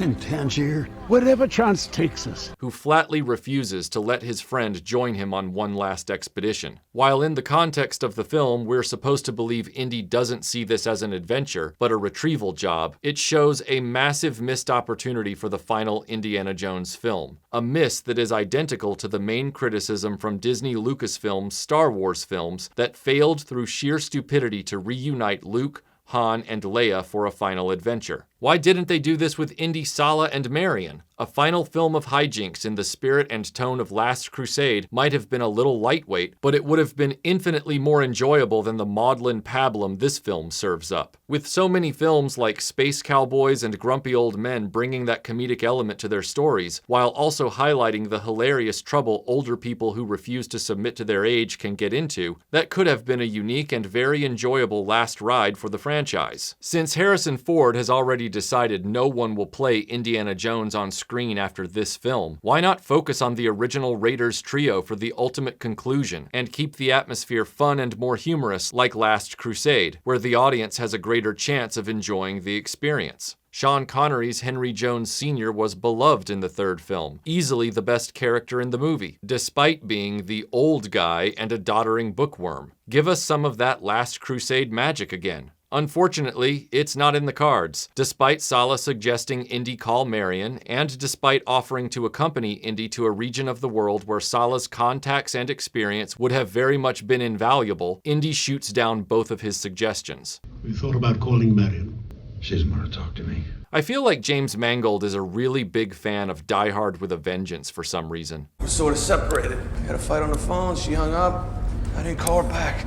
Anyway, the only thing Indy does take from Sala is his kit bag with his famous adventure outfit inside, because Sala remembered to grab it from Indy's apartment, while Indy himself didn't even have his head in the game. There's no way to know how Indy will successfully get an airplane ticket out of the country when his face is plastered all over New York City wanted for multiple homicide. But Mangold expects us to take that for granted too. Indy tells him, This is not an adventure, Sala. Those days have come and gone. Truer words have never been more unintentionally spoken. I can't believe they would even put that line in an Indiana Jones film. You'd think that would be on a list of banned phrases in this franchise's Bible. Talk about blindly setting up your audience's perceptions about your movie to your own disadvantage. And with Sala more excited and insistent on taking on the challenge than Indy, who used to be the daring, determined, unstoppable archaeologist, this scene is like watching the screenplay put a shotgun in its own mouth. As Sala screams Indy's name right out in public, Indy heads off on the most boring quest this series has ever served up. Before he even gets across the street, he's almost run over by a car. There's something sad and unintentionally poetic about that moment, as if the movie knows as well as we do that all of this was a supremely bad idea.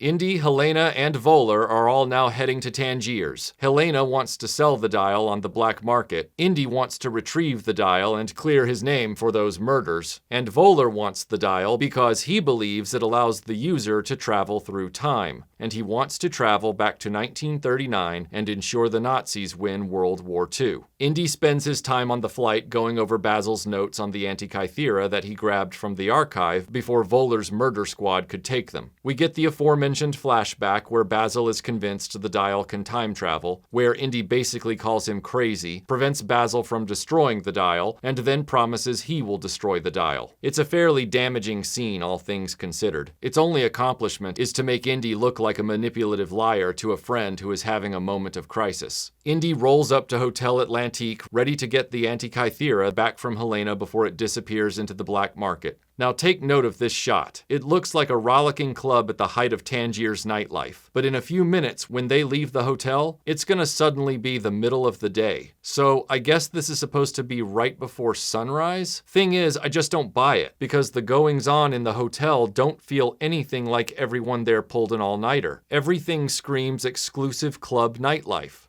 There goes Indy, out of the cab, now wearing his trademark outfit again. Except something about this doesn't feel right. Why would Indy wear his bullwhip and bag into a nightclub if he's playing low-key and hoping to get in and out without a fuss? In all of the other films, Indy dressed appropriately for the venue he was venturing into. He didn't wear his adventure look when boarding a plane, or a train, or taking a meeting with US government officials, or traveling to Venice to speak with his father's research partner, or walk into a busy nightclub to negotiate for an artifact. Indy always knew how to dress for the situation. Hell, he even changed his appearance to get into a Nazi castle more effectively. Yet here he is, strolling into this swanky hotspot looking like he just came off the range into a dusty western saloon. But hey, it's all good because he's wearing that necktie we saw him wearing in Last Crusade. Again, more of that visual Last Crusade window dressing without any of its charm. But the necktie in this case only calls out how hopelessly shabby the famous Indiana Jones outfit has become. And before you go at me with some crap about how his outfit is supposed to reflect his aging or some shit like that, don't come at me with headcanon justifications for choices in films where explanations are not provided and act like your imagination is a certainty. The observable fact here is that Indy's legendary outfit has become a shambling whimper of its former self, and this Dial of Destiny version is the nadir of the 42-year-old deterioration conceptually of Ford's famous costume. The outfit of Indiana Jones is spectacularly famous because it was done so well in its original manifestation in Raiders of the Lost Ark. However, in each successive film, the perfection of that outfit has eroded in major and minor ways. But as we know, a lot of people don't pay attention to details. If you need proof of that general assertion, ask any random person about differences they observe in Harrison Ford's Indiana Jones costume over the 5 films, and I promise you they'll say, "It always looked the same to me." But the truth is, it never again looked the way it had in Raiders. And that had nothing to do with Harrison Ford getting older in each movie. Remember, officially, Temple of Doom is a year before Raiders of the Lost Ark, yet his outfit got slightly sloppier. I can already hear people's eyes rolling and the accusations of nitpicking wafting in on the breeze of dismissive smugness from the people who enjoy checking their brain at the door. So let me take you on a rundown of what happened to Indy's clothes. In Raiders of the Lost Ark, Indiana Jones had the most precise silhouette capped with the most unique hat in the entire film series. In fact, this hat was so unique that Herbert Johnson, the original hatter for the first 3 Indiana Jones films, wasn't able to replicate the hat's look for Temple of Doom or Last Crusade. It took fans over 30 years of trial and error and obsessive research to finally manage to unlock and recreate the Raiders of the Lost Ark fedora. In fact, that level of obsessive research resulted in a fan who taught himself to make Indy fedoras being hired by Steven Spielberg as the hatter for Indiana Jones and the Kingdom of the Crystal Skull, because at that point, Herbert Johnson wasn't able to do the job. Only with this latest film has the original hatter jumped back into the game. The Raiders hat was a combination of unique shaping and a deliberate turn in the brim. For the uninitiated, that means the hat's crown was shaped off-center, forcing the brim to torque when worn with the front dents centered. This resulted in the brim flaring out on the right side while curling upward on the left side. The overall effect, combined with the narrow front pinch, created the most unique hat in the entire Indiana Jones film series. And if you still doubt me, here's Indy from Temple of Doom. And now here's Indy from Temple of Doom with the Raiders hat on his head. Here's Indy from Last Crusade. And here's Indy from Last Crusade with the Raiders hat on his head. Ford's outfit in Raiders of the Lost Ark was carefully thought out from head to toe. Everything made sense and also fit him really well. The shoulder bag and the bullwhip were over his left hip, while his Smith & Wesson revolver was holstered at his right hip. The bag was carried by a shoulder strap worn under the jacket, and the bag rested at or slightly under his canvas web trousers belt. The gun holster and bullwhip were worn on a separate leather belt, and the bullwhip holder was attached to the belt at the left hip in a fixed position. The whip was on the left because when brandishing it, it's most effective to pull it to the ready crossbody like you would a sword. The bag was also on the left because the last thing you want is something in the way of your gun holster at a crucial moment. His jacket was a tighter fit, he also had the leather gloves, and the overall outfit was very dialed in. Let me repeat that. Dialed in, meaning no detail was left to chance. In Temple of Doom, the hat changed dramatically. The jacket draped more, the holster became a huge World War I job, the whip holder on his equipment belt was now free to slide around, the bag started to hang lower on his leg, and the omission of the leather gloves. And there were a myriad other small changes as well. With Last Crusade, the jacket became looser and puffier. He was now lugging around a massive Webley WG Army revolver instead of the Smith & Wesson from Raiders of the Lost Ark. He wore that tie in the middle of the film, and his hat barely had a brim at times. As fun as Last Crusade was, Indy looked like a hot mess. In Kingdom of the Crystal Skull, he was pretty much Last Crusade on repeat, except with a much nicer hat. But now, for the first time, he was wearing the shoulder bag outside his jacket, which was really increasing the sloppy factor. For 3 movies, the bag strap was always under his jacket, and it makes a lot more sense this way because it means you can zip up the jacket without the strap getting in the way, while the bag itself is still at your waist and ready for use. And you can take the jacket off and not worry about having to take the bag off and then put the bag back on. In other words, the whole configuration is a lot cleaner.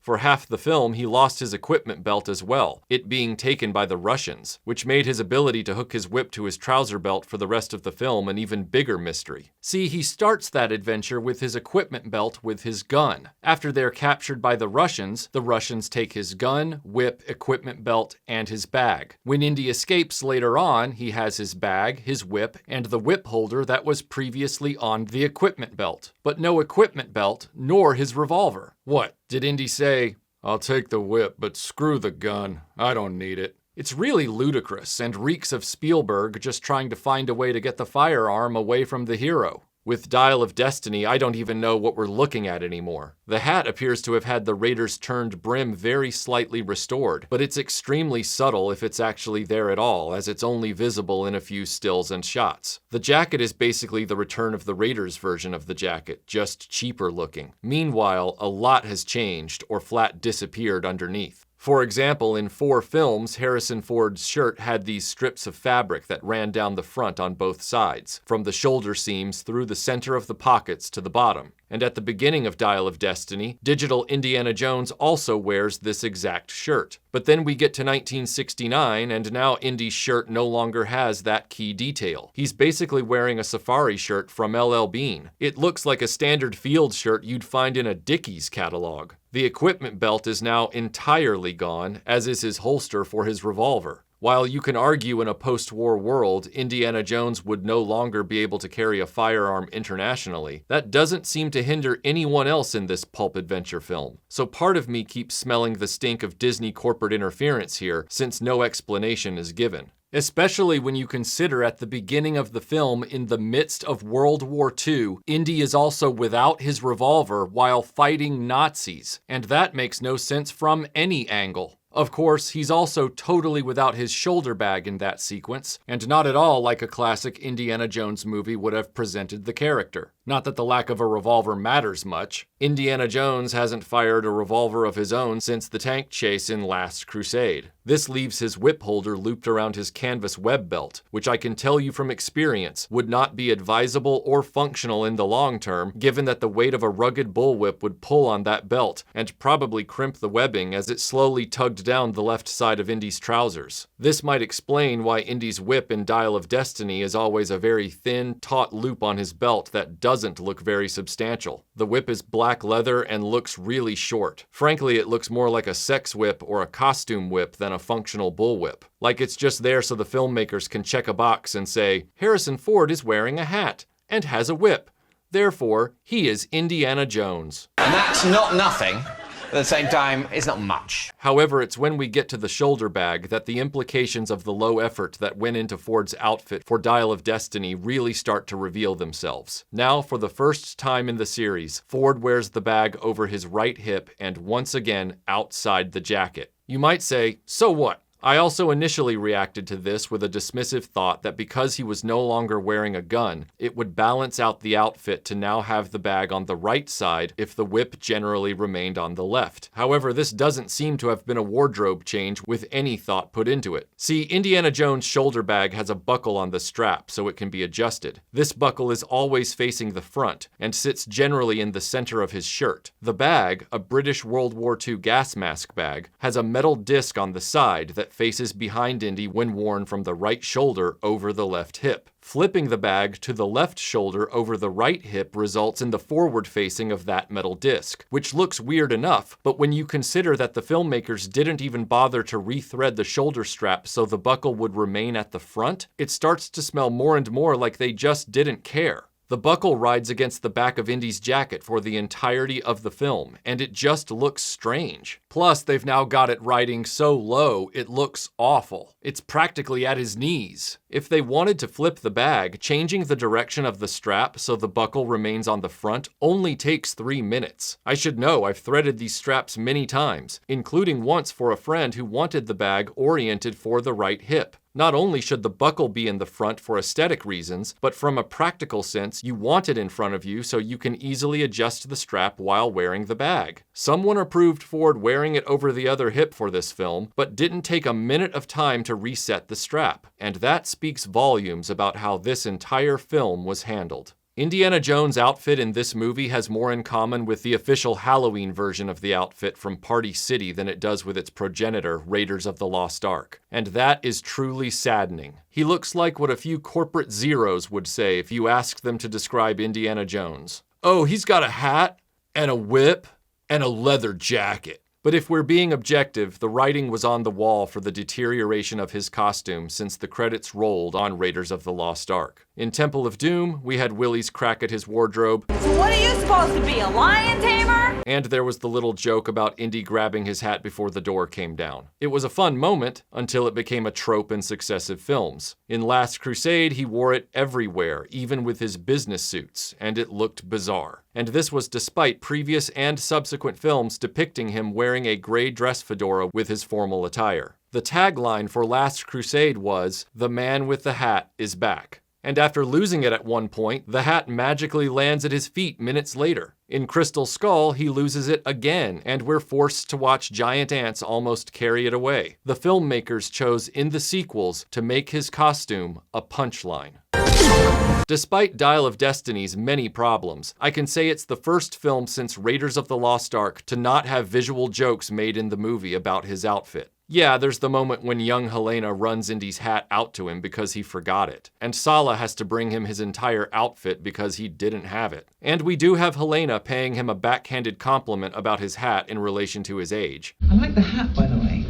Makes you look at least 2 years younger. So that weird reverence for it from the other Indy sequels is still there. Mangold puts a lot of shots in the film that sentimentally linger on the hat, always with a hint of the Indiana Jones theme, and then there's that last shot of it in the movie, a sight gag that is as stylistically baffling as it is tonally inappropriate. But there's too much about that to say here, so let's save it for the end. The unfortunate truth is, Dial of Destiny didn't need to make jokes about the outfit because they somehow managed to make a joke out of the outfit itself. The way they handled the famous costume of the central character is the smoke that leads to the fire surrounding the lazy execution of this entire movie. This was Harrison Ford's last appearance as his most famous character. Disney and Lucasfilm had an obligation to make him look as great as he ever had in the series. But their result, regardless of how much effort they might claim to have put into his outfit, looks totally low rent and apathetic. And if you still think Indy's costume in Dial of Destiny was just fine,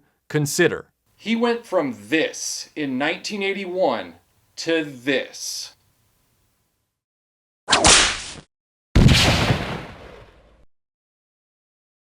Indiana Jones shuffles into the Hotel Atlantique with its not-so-subtle stylistic nods to Rick's Cafe from Casablanca, just as Helena is getting ready to auction off the stolen half of the Antikythera to the richest sleaze in the room. This is where we meet Teddy, Helena's sidekick. He's seated at a very makeshift mock-up of an airplane's flight controls and getting instructional tips from an airline pilot hanging out at the hotel. Because we all know by now that Kathleen Kennedy movies are about as subtle as a brick to the face. This is a cheap attempt to sell the audience on the idea that Teddy might be able to fly airplanes if push comes to shove later in the film. A similar scene was written into the novelization of The Force Awakens, showing Rey using a flight simulator prior to meeting the other characters and flying the Millennium Falcon. And that scene might have been in the script at one point as well. Your guess is as good as mine as to why Kathleen Kennedy has an obsession with kids who try to teach themselves how to fly aircraft and then magically can when disaster strikes.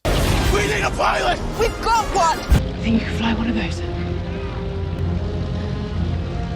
Sure. Helena is in the back room, and Indy can see her because it's not like there's a door between the two spaces. She's hyping the incomplete Antikythera, and Teddy stops Indy from entering, saying if he doesn't have the password, he's not allowed in. Why on earth would they assign this teenager to guard the door to a private auction with some of the most notorious crime lords in the region in attendance? Indy pushes past Teddy and interrupts the auction. How about 90?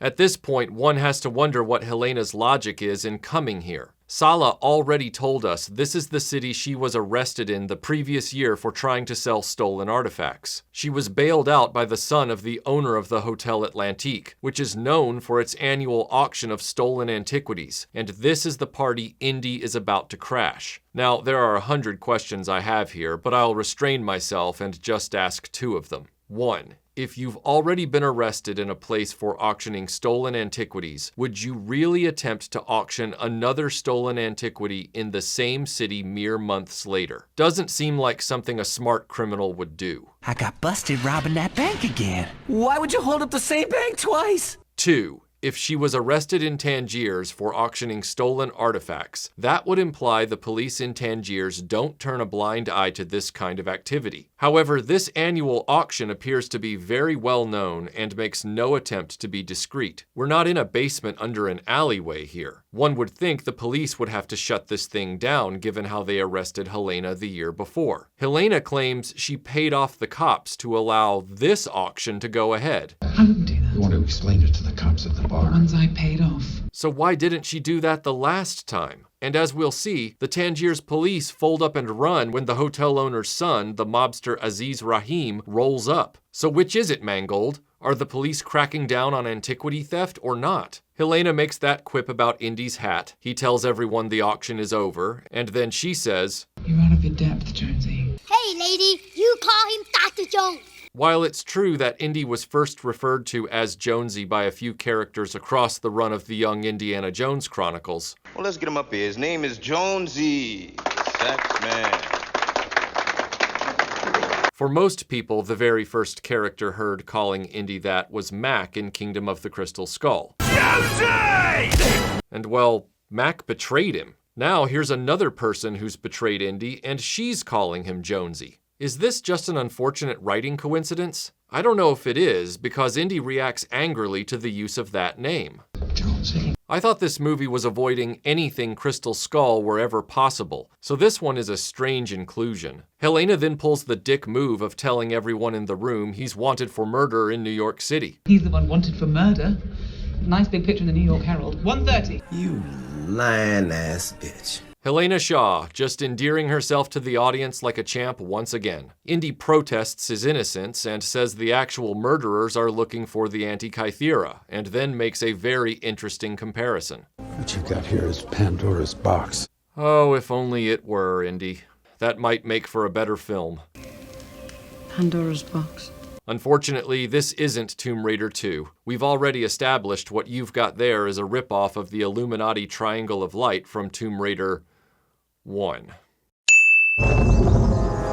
Voller shows up, and despite the makeup and lighting people totally failing Harrison Ford in this sequence, it makes for possibly the best exchange in the film. Voller, who already identified Jones from the CIA file as the guy he encountered during the war, pretends not to recognize Jones as the guy who decked him on the train, and claims his name is Schmidt. But Indy definitely remembers him from 1944 during that heist. My memory's a little fuzzy, but your face rings a bell.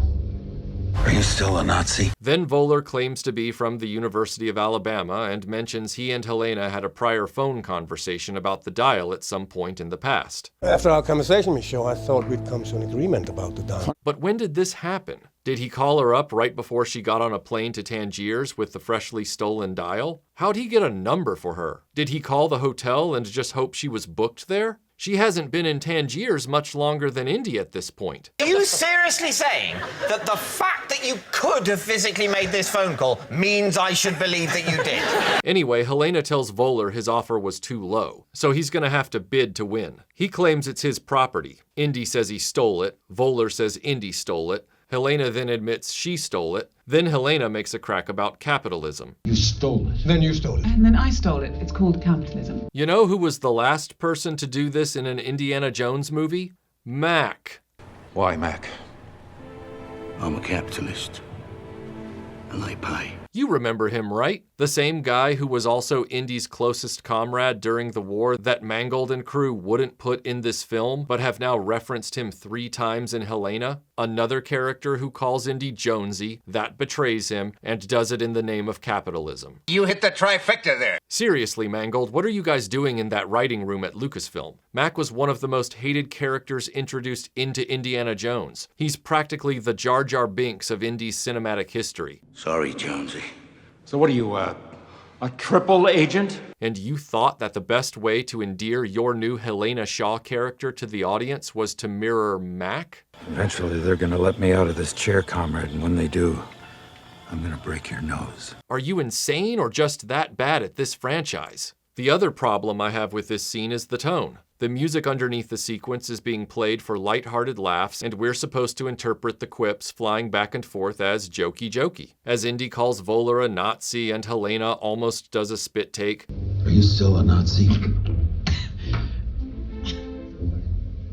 And then Indy tells Voller he should have stayed out of Poland. You should have stayed in New York. 170? You should have stayed out of Poland. 170. But all of this is happening because Indy was betrayed and 2 innocent people were murdered. All of these lines should be delivered with increasing gravity and tension. Indy is in a room surrounded by criminals facing off against a very powerful and dangerous sociopath who wants a world-changing mechanism. And the director chose comedy. This is not the time for jokes. No, it wasn't a suggestion. It's like Mangold misunderstood Raiders of the Lost Ark so badly, he even flipped key dramatic beats onto their heads. Remember in Raiders when Indy and Marion are attacked in Cairo, and it's wild and unexpected, but the music and the characters are in alignment?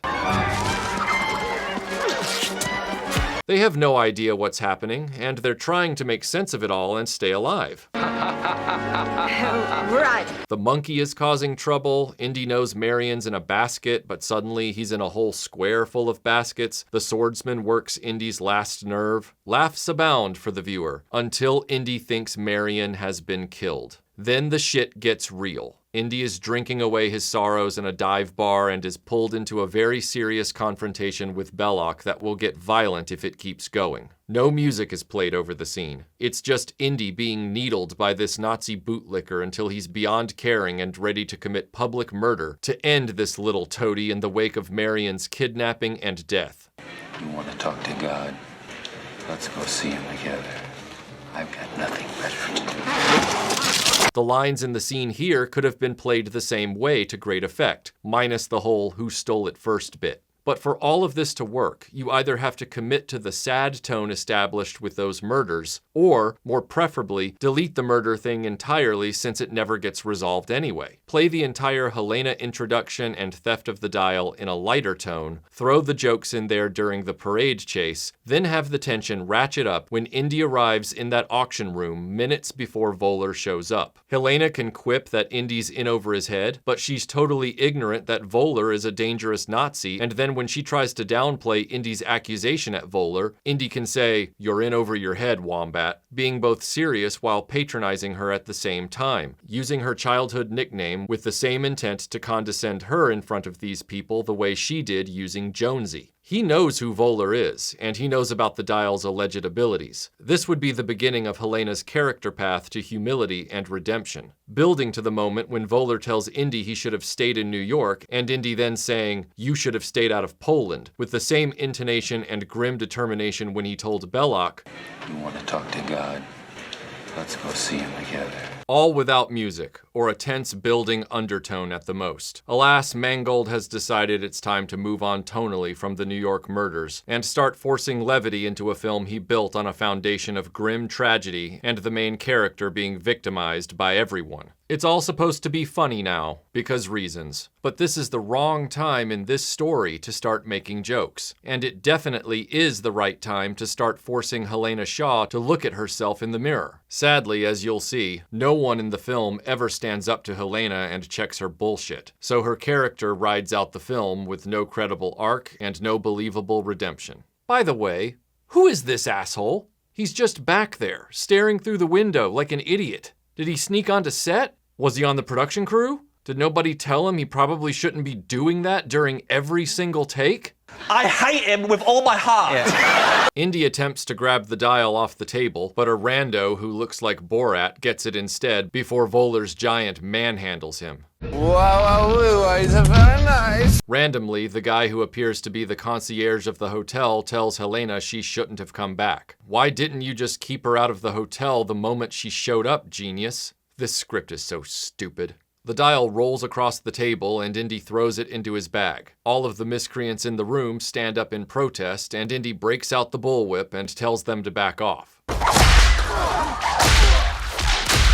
Get back! So they all point guns at him. Man, I bet Indy is wishing he'd brought his revolver to a gunfight instead of a bullwhip that, let me inform you, could in no way be used in that space with a wall to his back and a table and 25 people mere inches in front of him. This is the problem with modern filmmakers and Disney especially. They don't know how anything in the real world works. Closely mimics an actual whip. It's very safe though. Oh, that's a lot of fun. Yeah, I know. There we go. Whoa! I would be willing to bet not a single person on the writing team nor Mangold himself has ever used a bullwhip to see how it acts. And the sad part is, they don't have to anymore because that whip in this scene, it's definitely a digital effect. Back in the day when all of this had to be done with real locations and real stunts, everyone had to know how things like whips worked if they were going to capture them on camera. Now the thing of it is, he has to have room for that bullwhip. These days, if you can dream it up, a computer can approximate it for you even if it doesn't make any sense and defies the laws of physics.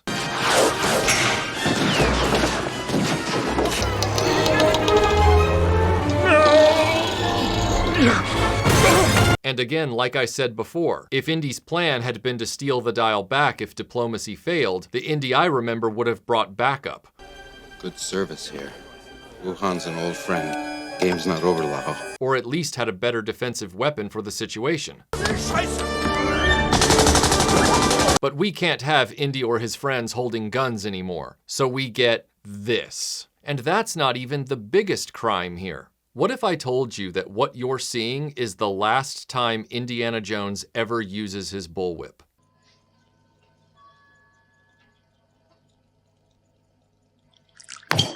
We are just under an hour into this 2.5-hour movie, and this here is the end for the Indiana Jones bullwhip's career. Let's forget the whiplash is digital for a second. Let's consider the fact that Harrison Ford was about to turn 80 while making this film, and had been injured to the extent that the film was delayed for months, and many scenes had to be shot around his absence with a body double and some very dodgy face replacement technology used in post-production. We've already discussed the lack of fisticuffs in this film because with a guy Ford's age, the audience isn't gonna believe he can absorb a punch, let alone throw them endlessly like Indy did 40 years ago. So we won't be getting the fistfights and physical stunts that made Indiana Jones so popular with moviegoers. And we know Disney didn't want him to have a gun, which would have been the most believable way for an 80-year-old man to hold his own against younger, physically stronger villains. Fortunately, Indiana Jones had a third option to both defend himself and create exciting action scenes in a film with an aging hero. The bullwhip.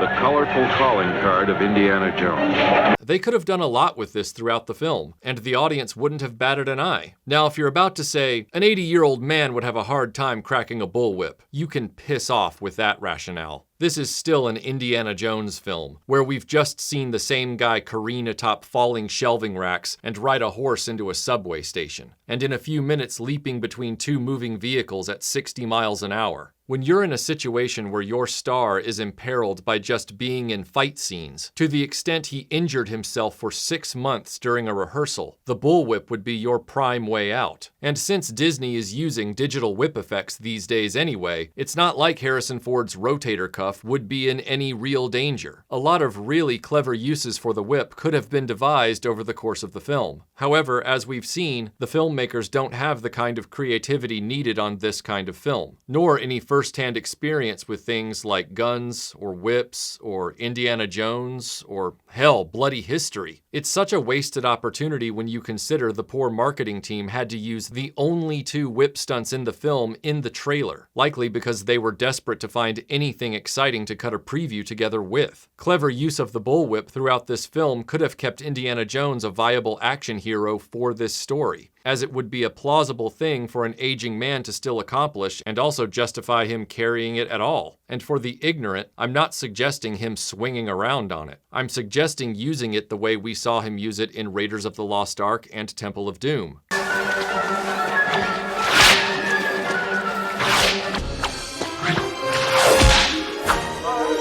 In combat. However, at this point in Dial of Destiny, it just hangs on his belt for another 90 minutes so Disney execs can say, yep, he's still Indiana Jones. But if you aren't going to use it at all, why keep it around? He could drop it on the floor of the hotel right here, and it wouldn't matter for the rest of the movie. Mangold had the perfect situation to bring the bullwhip back into this series for the finale, given its inexplicably diminished use as the first 4 films progressed.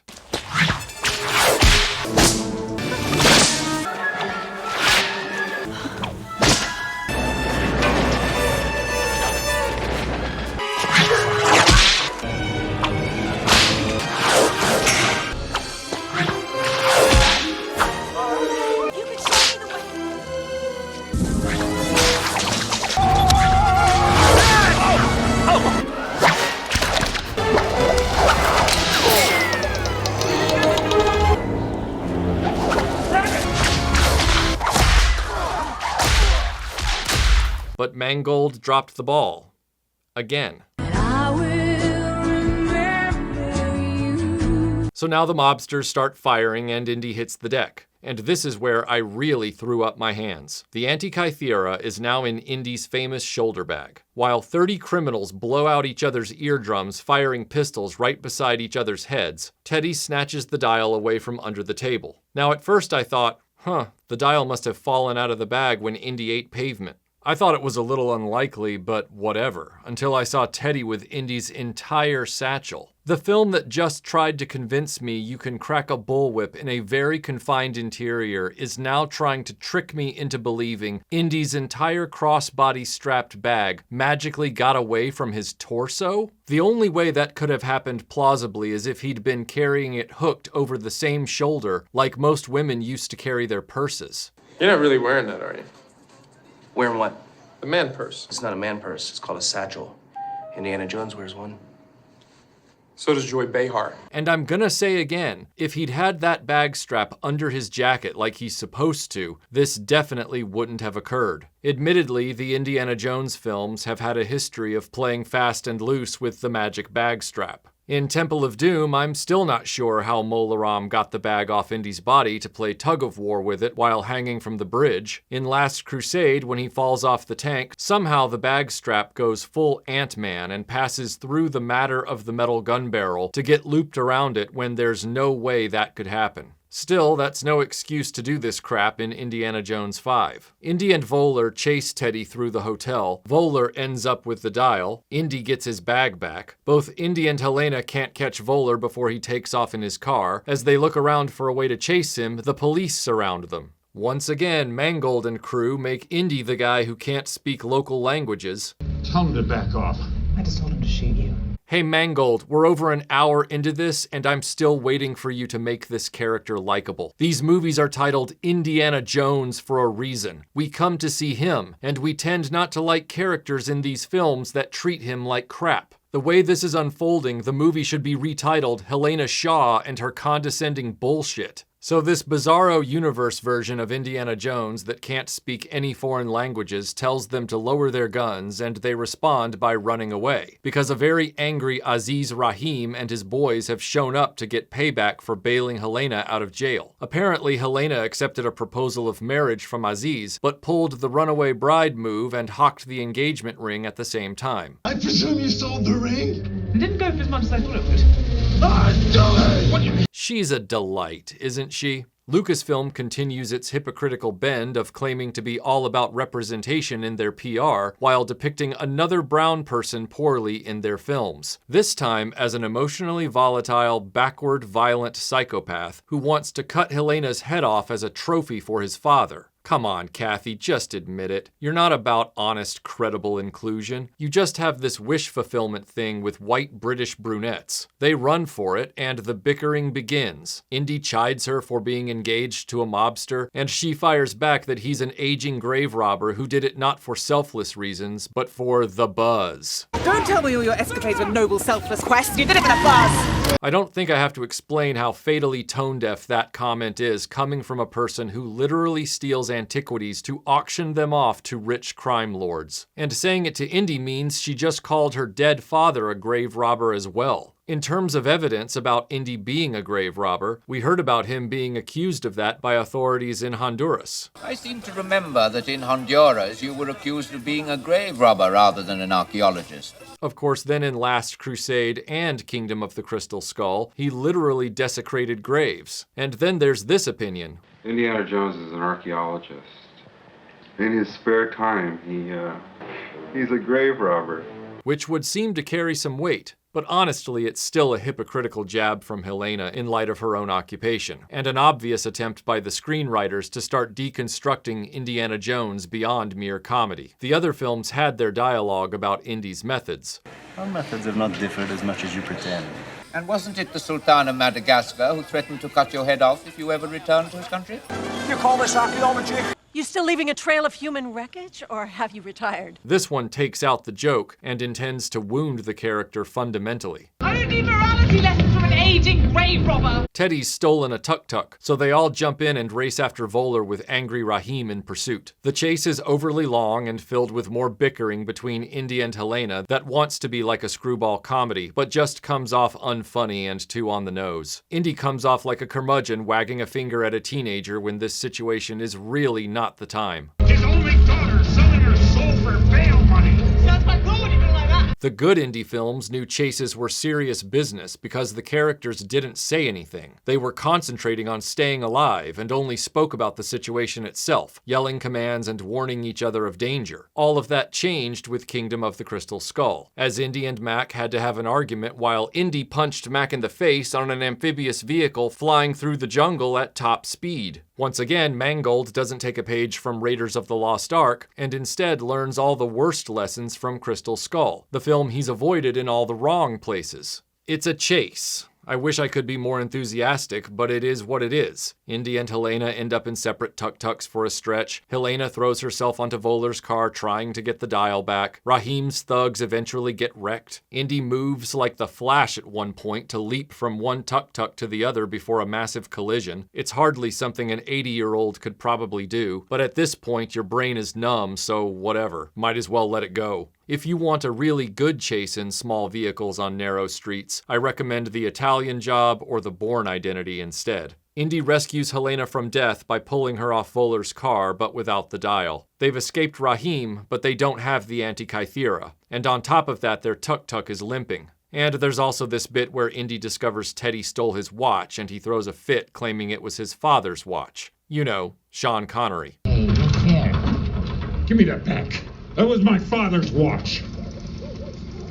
Helena forces Teddy to give back the watch, but there's yet another problem. First off, Henry Jones Sr. never made a big deal about a watch. Secondly, he carried a pocket watch, not a wristwatch, and you can see it plainly in Last Crusade. Good Lord, Mangold, did your writers even watch the other films before they worked in the product placement deals? You couldn't have had Indy say, "That was a gift from my son." And then later on, when we find out Mutt Williams died in Vietnam, the watch would have had legitimate meaning. Look, I get it, your entire writing team had next to no common sense on this project, but at least watch the previous movies if you're gonna make continuity claims like this throughout the film. This is Bush League, Mangold. Eventually they're gonna let me out of this chair, comrade, and when they do, I'm gonna break your nose. Unfortunately for Voller, the US military has caught up with him, and Agent Mason is waiting for him on an Army helicopter. She tells him the government is over it with his pet project about this dial and is forcing him to return to the United States. Voller begs for more time to find a sunken ship in the Mediterranean Sea that contains the Graphicos, a tablet that will reveal the location of the second half of the dial.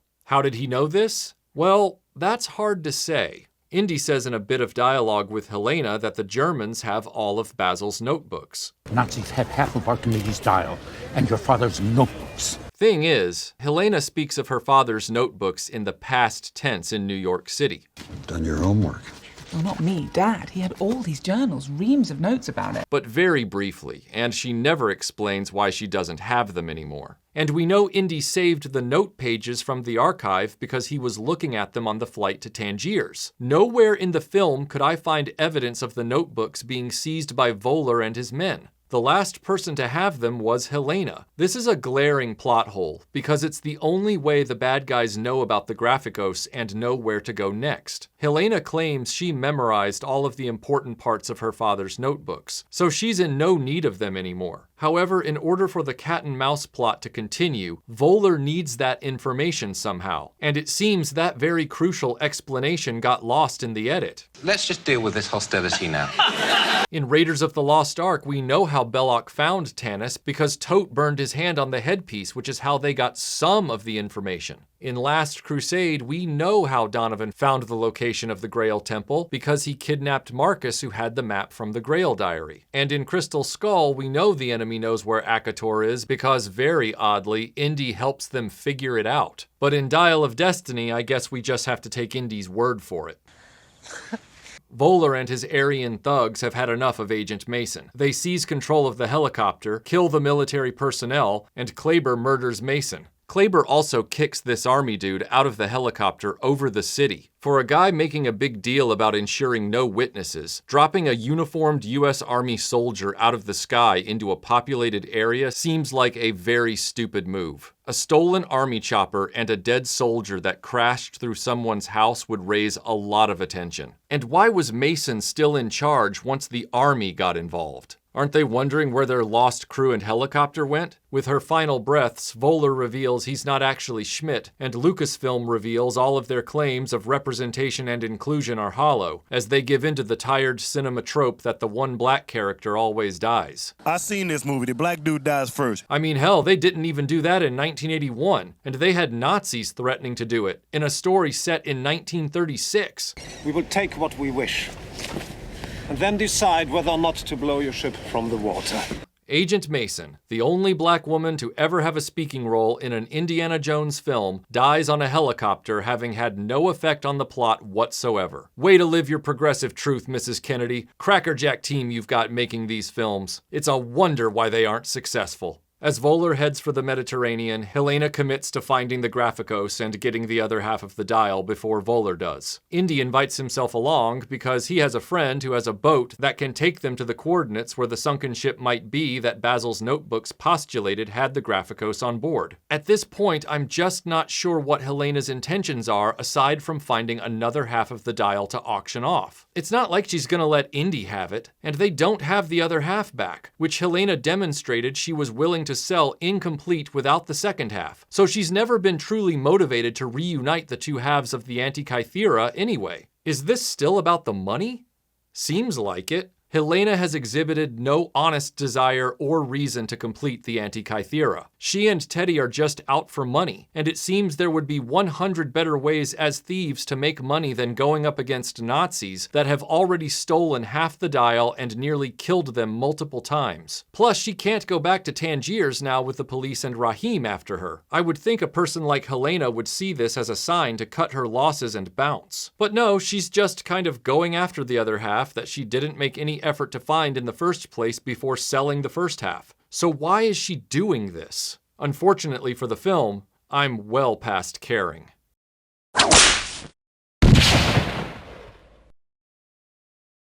Do you remember how you felt when you first saw Samuel L. Jackson in Attack of the Clones? If it was anything like how I reacted, your brain knew his presence didn't quite mesh with the rest of the movie. And yet at the same time, you were grateful Jackson was there because it was obvious he was the only person in the film who looked like he was having fun. That's exactly how it feels when Antonio Banderas appears in Dial of Destiny. After Indy and frenemies head off to Casablanca to get transportation to Greece, we get the famous Indiana Jones map effect and theme, and soon they're south of Athens meeting Ronaldo, a Spanish diver, at his ship on the docks. Banderas is a welcome breath of fresh air in the film. Like the aforementioned Samuel L. Jackson, you can just tell Banderas was thrilled to be a part of an Indiana Jones movie, and he gives his performance zest and genuinely endearing vigor. 7 is bait!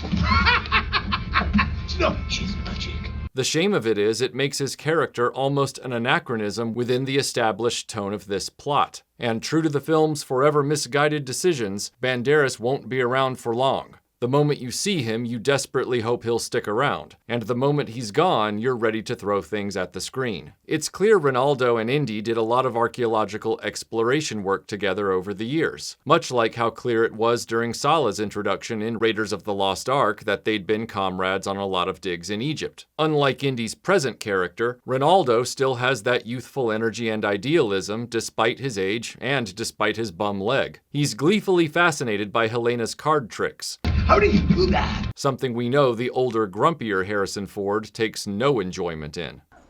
Get the out of my house. Helena's father had determined through his research the original Roman warship wreck where the Antikythera was found was only part of the full vessel, and that the rest of the boat had broken off. Meaning, the other half of the ship has fallen deeper off the seabed cliff. Basil suspected that was the likely location for the Graphicos, as the presence of both the first half of the dial and the remains of 100 Roman soldiers indicated they had been on the hunt for the second half of the Antikythera when they sank. Let's ride right past the fact that it is highly unlikely skeletons in Mediterranean waters would still exist after almost 2,000 years. Point is, Basil believed the Graphicos was on the ship, but the part they needed to search was deeper than would be safe for conventional scuba gear, around 300 feet down according to this drawing. So they would need a guy like Ronaldo who had the equipment and expertise to get them to the wreckage. That night on the ship, Helena asks Indy what he would do if he could time travel with the Antikythera, and he confesses he would go back and tell his son not to enlist in the Vietnam War, because he would be killed and his mother would never get over her grief, ultimately leading to her divorce from Indy. So with this moment, Mangold and crew finally overtly reference the events of Kingdom of the Crystal Skull, and their choice was to kill off Indy's son Mutt at some point in the past. I have a lot of problems with the writer's rationale for this move. I feel like this was the equivalent of that first line in The Force Awakens, when Max von Sydow says, "This will begin to make things right." A film that fatally underestimated the appreciation many in the fanbase had for the Star Wars prequels, and then delivered an inferior trilogy to said prequels. I really think that was the temptation here with the fate of Mutt Williams. There were 100 ways to explain his absence from the story without killing this character off backstage. Mutt could have simply been deployed in Vietnam on his tour of duty. That would have been enough. But of course, the writers wanted to keep Marion out of the film as well, so they felt they needed a divorce situation to sell that. And what easier way to set the stage for divorce than by killing off their child? Firstly, the hate for Mutt Williams is completely misplaced in discussions about Kingdom of the Crystal Skull. Yes, the film's story was weak, and the alien plot wasn't a good choice given how it was executed. The film's humor tipped over into zany, and unfortunately, actor Shia LaBeouf was tasked with shouldering a number of those scenes. But if you watch the film closer, Shia is the only actor consistently able to sell his dialogue in scenes with other actors where the material is flat out ridiculous. Yeah, there was nothing he could do about the monkey swinging and the digital crotch hits. In those moments, they just made a fool out of his character. He was a victim of the script. But when he had dialogue and the ability to interact with the other performers, despite the script being really weak, Shia managed to sell his parts of those scenes even when others around him were struggling with the clunky screenplay. Take the sandpit scene. It's one of the worst scenes in the movie. You cover your eyes in embarrassment watching it. You'd rather be caught watching porn. But Shia's deliveries are the only ones selling the lunacy of the situation. Go get something else. Like what? like a rope or something.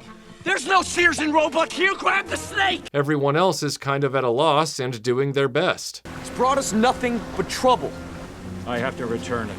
Why you? Because it told me to.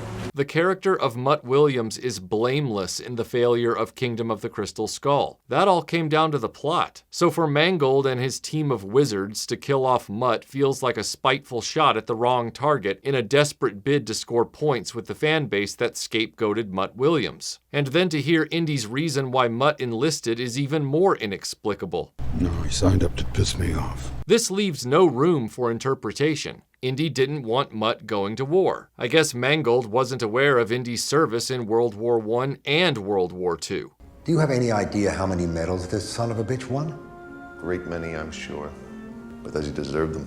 Or maybe Mangold thought he'd sell the idea that after the Red Scare of the 1950s and Indy's own persecution by the FBI, the FBI showed up this morning, ransacked your office, searched all your files, that Indy wouldn't want his son fighting for the United States? Mutt would have been in his late 20s in the latter half of the 1960s, when President Johnson escalated the U.S. presence in Vietnam. Born in 1938, Mutt would have rapidly been moving out of enlistment age. That aside, I have a hard time believing Indy would be against Mutt serving his country given Indy's own background. That's 2 films in a row now where they've had to explain away missing characters with off-screen deaths because they've made the mistake of devoting entire movie plots to Indiana Jones' personal life. The next morning, Helena is rifling through Ronaldo's boat prior to the dive looking for liquor. Why? Don't know. More befuddling is why Indy has to make the dive. The character is now 70 years old in 1969, and the actor playing him looks very much in his late 70s. Ronaldo has a crew of younger men that I have to believe have gone on many dives as part of their job. Helena knows what to look for because she's studied her father's notebooks. Why does Indy have to suit up for this? It's not like Helena could take off with the Graphicos when she surfaced. Where would she run to? Ronaldo then tells them because it's a deep dive, at 300 feet if Helena's diagram is accurate, they are going to be hooked up to these dual tethers for their air, and to pull them back up. He warns them his method to avoid the bends is a strict 3-minute rule. They will have 3 minutes once they reach the shipwreck to find the Graphicos and to get out. I hate it when they give a time limit in films, whether it's a bomb counting down or something like this, because you know the filmed sequence will never be the correct amount of time. I also raised an eyebrow at the 3-minute claim by Ronaldo. While it's true that scuba gear cannot go down beyond 130 feet or so with conventional compressed air, by the late 1960s, technical diving had implemented trimix air mixtures so divers could very plausibly reach the depth of this Roman shipwreck. Therefore, the crazy diving method the writers employed for this film not only feels like it makes no sense, it actually doesn't make any sense. We call it the bounce. Fast down, 3 minutes on the bottom, and then up. 3 minutes! I get their futzed logic that the less time they spend at that depth, the less nitrogen would ostensibly accumulate in their bodies, but the extraction method used in this movie by Ronaldo is a rapid ascent to the surface, which I would think would increase the risk of the bends since there's no 3-minute wait to ensure decompression. In actual practice, diving at that depth safely would require multiple decompression stops with protracted wait times, as well as decompression bottles staged at different depths for several stops. Helena sees splashing in the water, and Ronaldo identifies them as a swarm of eels. Indy looks visibly perturbed by this news, not helped by Teddy saying they remind him of snakes. Eels. Eels? They look like snakes. No, they don't. Once again, this is a trope of late-stage Indiana Jones filmmaking. Get a snake in there no matter what happens. I much preferred the confidence of the Raiders of the Lost Ark script, where his fear was well known, but his ability to push past it and get the job done was demonstrated. After this, in all of the other Indiana Jones films, his fear of snakes is exaggerated for cheap laughs, with Last Crusade being the notable exception. And yes, I'm only referring to Harrison Ford scenes. The opening with young Indy is its own thing. Last Crusade is the only film prior to Dial of Destiny where adult Indiana Jones doesn't have an encounter with a snake. Typically, this isn't a problem because it's not about Indy being afraid. It's about the swarm of something being intimidating for one of Indy's companions. Shorty and Willie were both freaked out by the bugs. We learn his father really doesn't like rats, and in Crystal Skull, well, everyone was running from the ant swarm except Indy, Oxley, and Dovchenko. So it's really lucky for Indy the ants were repulsed by the Crystal Skull just enough to let the fistfight happen. My point is, there was no need to make Indy the one afraid of eels. In fact, this would have been another opportunity to give Helena some humility. She's the only one having to throw back brandy just to do the dive itself. It would have been really effective to have her show fear and reticence regarding the eels, and then Indy might have been able to talk her through how he pushes past fear with snakes right before they jump in the water. Nope, Indy's gotta be a scared old man. They all jump in the ocean and sink down to the ship. They easily find a box that they just assume contains the Graphicos. They don't look around for any other boxes or containers. Grabbing the box causes a swarm of eels to freak out, which causes Indy to freak out. At that point, things get really confusing. Helena makes it out with the chest, but Indy is seen with his tether caught on something, as if he's trying to exit the ship the opposite way he came in. I'm sure it's just a blocking mistake with the footage, but the result is it looks like Indy should just swim out the other way to disentangle the tether. The other possibility is that this moment is trying to convey that all of the eels are between Indy and his exit, and if that is the intention, it's not properly conveyed, and the shots cut too quickly and move too chaotically in too dimly a lit setting to make that determination easily. In other words, the viewer can quickly get lost in this series of compositions. Stay separated. No crisscross.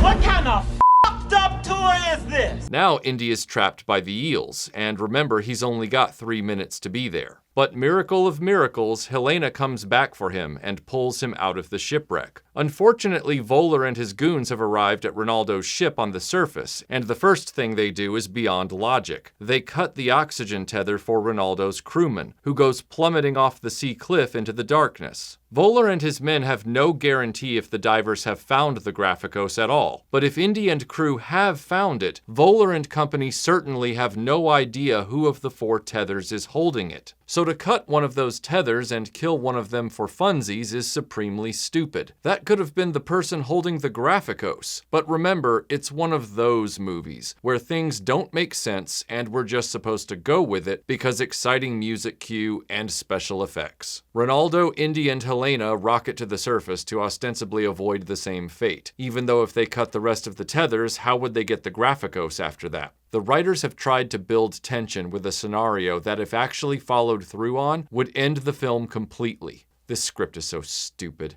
When Kazem lit the Venetian catacombs on fire, he was trying to stop Indy from finding a way to the Holy Grail. If Voller's goal had been to prevent Indy from finding the Graphicos to protect Archimedes' secret, then this action would make total sense. Alas, Voller's decisions and the way the movie frames this sequence undermines Voller's stated objective. This would be the equivalent of Belloc cutting the rope on the Ark crate and letting it fall back into the Well of Souls, and then asking Indy to send it back up to him. Indy and crew reach the surface and the Graphicos is immediately taken from them. Ronaldo asks who these people are, and Indy tells him Nazis. So Indy didn't tell his dear friend the risks of this expedition to his own life before asking for his help. These writers are doing a really good job making Indy look like just as crappy a person as Helena. We also find that Voller has killed the entire crew with the exception of Teddy, because of God Mode grade plot armor. One might argue Teddy was retained as leverage to force the others to accede to their demands, but that seems thin, as Teddy is never used by Voller in that capacity. Instead, they go inside the ship, where the Graphicos is found in the chest and inscribed in Polybius code, a code both Indy and Helena can read.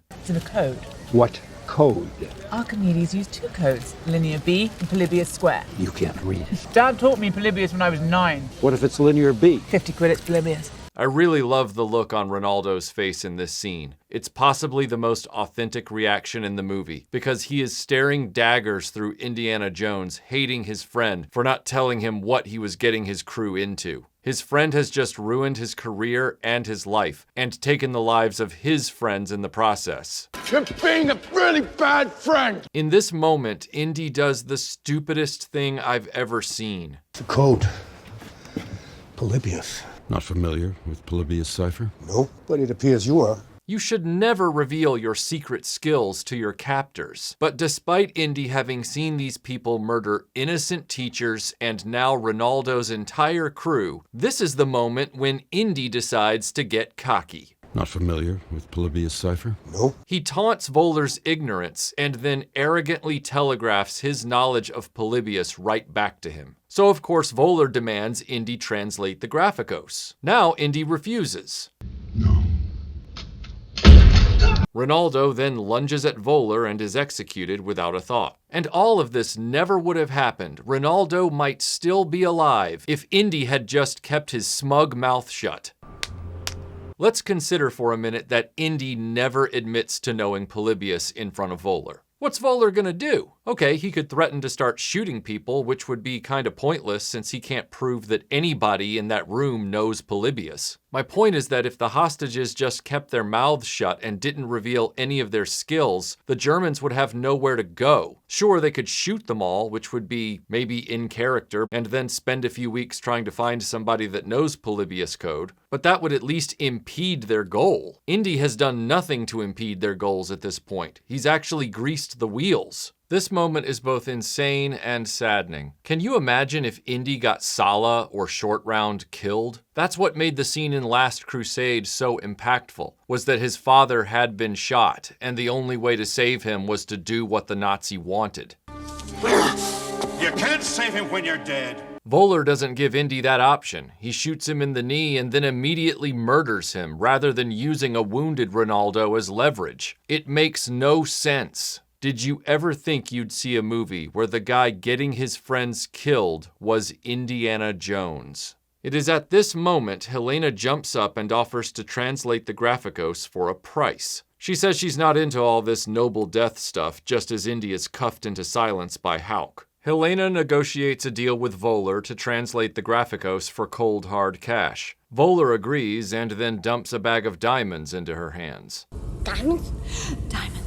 Diamonds? Why is Voller just carrying around diamonds? Is it because they are untraceable and can be traded for money all over the world? I guess we'll have to go with that. The bigger problem here is Helena's character arc is once again compromised. Helena, at 90 minutes into this film, is still an unlikable, mercenary-minded backstabber, with the film having done next to nothing to redeem her. Here, in this moment, she's now well past saving as a character. Instead of standing up the moment Voller pointed his gun at Ronaldo, instead of standing up the moment Voller shot Ronaldo in the leg, Helena waited until an innocent man was dead, and only then did she stand up, and not simply give in to his demands, but strike a financial deal with Voller to boot. It doesn't matter that we will find out within minutes that she's putting on a ruse and about to create a diversion so she, Indy, and Teddy can escape. Because once again we are shown there is nothing selfless about Helena. I have a horrible feeling that I'm a greedy, perverted, selfish, apathetic, cynical, depraved, morally bankrupt woman who can't even call herself a feminist. While translating the tablet and telling Voller the tomb of Archimedes is said to be in Alexandria, she lulls Voller into a false sense of security that she's just a mercenary for hire. Also, he'll let his guard down so she can bum a cigarette off him. And this entire elaborate ruse while she's translating the Graphicos is so she can get Indy to realize she's pocketing a stick of dynamite, in the hope that when she backs up to the bunk that he's sitting on, he will have the wherewithal to put the cigarette up against the dynamite fuse. And all of this is pointless. In another plotting gaffe, the screenwriters made a huge deal not 5 minutes ago about how Teddy had pickpocketed Ronaldo's Zippo lighter. Where is my lighter? I don't know, Capitan. We have to go. So if Helena is able to get a stick of dynamite in her pocket, there's no reason to further risk the illusion breaking by trying to get Voller to give her his cigarette. All she'd have to do is look at Teddy, show him the dynamite, and he'd know what to do. And it'd be a lot easier and more straightforward than how this played out. Anyway, she backs up to Indy, he lights the fuse on the dynamite with the cigarette, causes the explosion, and he, Helena, and Teddy escape on Voller's boat. But Helena has already forgotten Ronaldo and his murdered crew. When you're in a tight spot, dynamite, dynamite, dynamite. And Indy has to chastise her for her callous, inappropriate attitude about everything that just happened. My friend was just murdered. Sorry. It very much looks like she's enjoying the buzz, the very thing she accused Indy of being motivated by during their escape from Tangiers. You are not only a murderer, you are a hypocrite. Helena saving Ronaldo's life by preempting his execution and risking her own in the doing would have gone a long way to giving Helena a redeemable arc in the story. And it would have also kept Ronaldo in the film, which could have elevated the final half immensely. Unfortunately, we have just watched Helena let Ronaldo die, nor was Teddy grabbed next to compel her to act. You see, it isn't like she refused the way Indy did, she said nothing until Ronaldo perished. The moment that happened, she's up and letting them know she reads Polybius and she'll translate all day. It's disgusting. The ruse at that point is just as selfish as everything else. She's just trying to save herself. It does nothing to make the character more sympathetic. Indy expresses his disbelief that Helena gave Voller all the information on the Graphicos.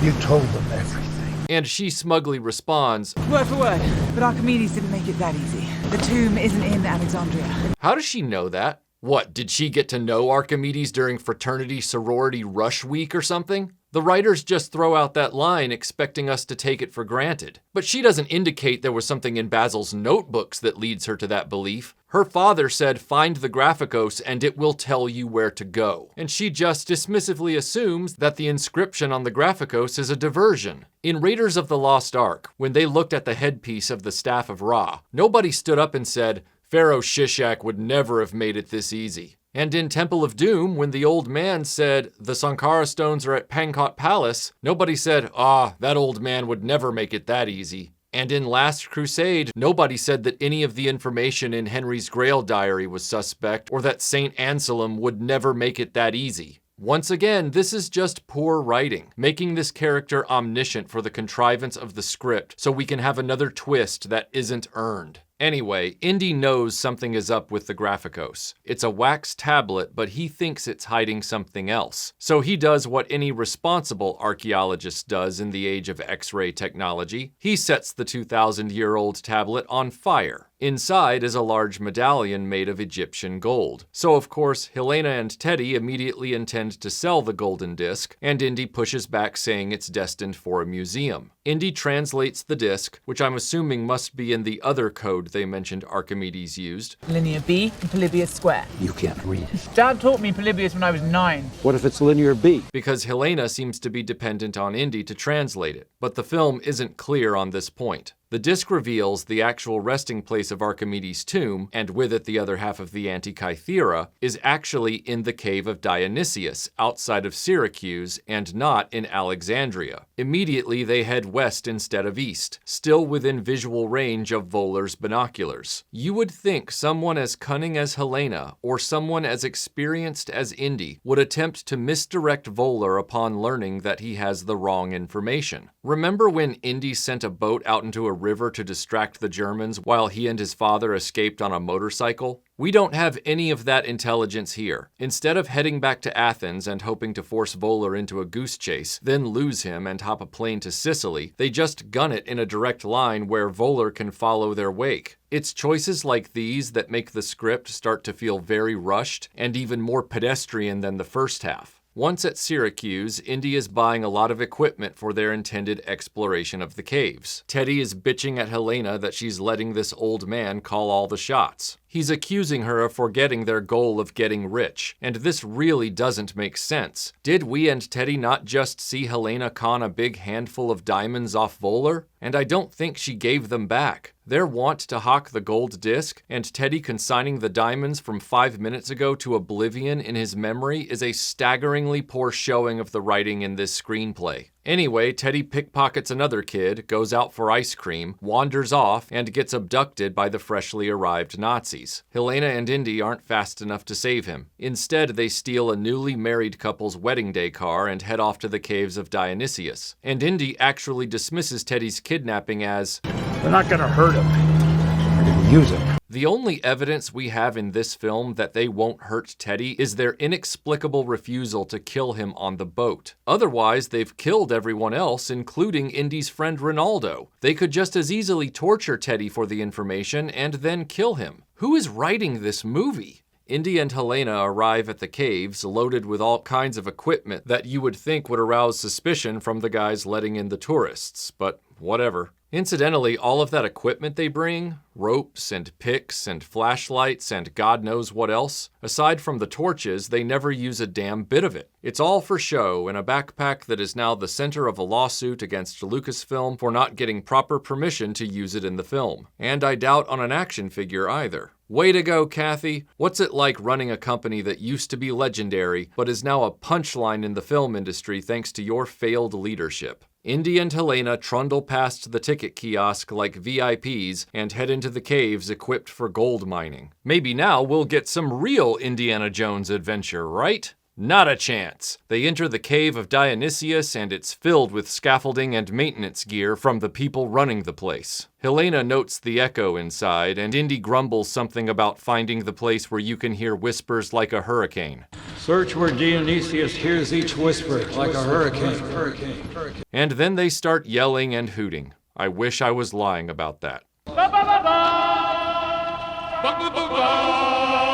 It takes them maybe 15 seconds to find the spot they're looking for, and then Indy looks up the wall, sees some sunlight coming through, and is like, "Yep, that's it. The long-lost tomb of Archimedes is through that hole." Remember when an Indiana Jones puzzle was, I don't know, challenging and awe-inspiring? Like having an Egyptian map room that deliberately gave a grid of false positions for the staff of Ra, a staff that also had to be placed at a specific time of day. Or how about the medieval library where Roman numerals hid the secret of the catacombs? I mean, credit where credit is due. Even Crystal Skull had the Temple of Akator secret entrance moment. And in Temple of Doom, at least the hidden doorway and the spike trap forced Indy to do the maths, so to speak. Here, he just hoots and then points at the ceiling, and the result is it feels very obvious. With the cave being so frequently occupied, it becomes extremely hard to believe this tomb hasn't been found in the past 2,000 years. I felt like I was watching Mr. Deeds Goes to Town rather than Indiana Jones. That's some echo.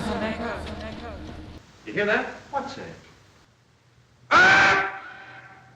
Why, that's an echo, sir. Keep making noise till we find out where it's loudest. You try it. Me, sir? Yeah. Louder. Stop! This is it.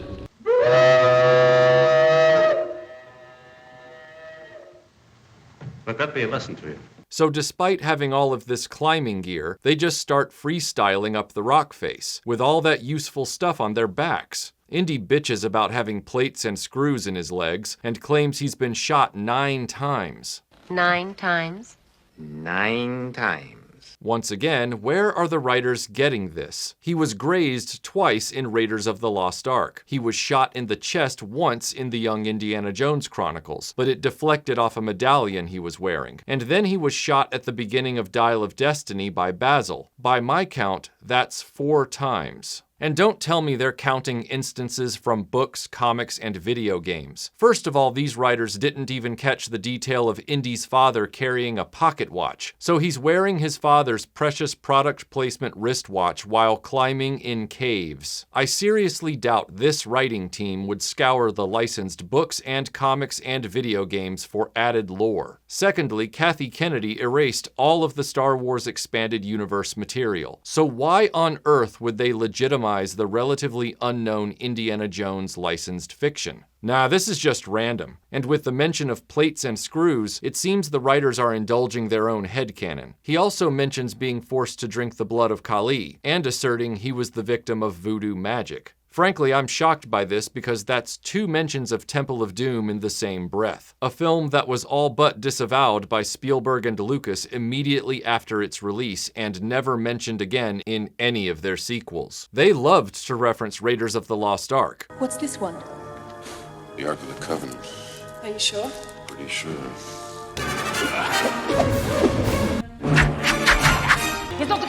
Block the exit!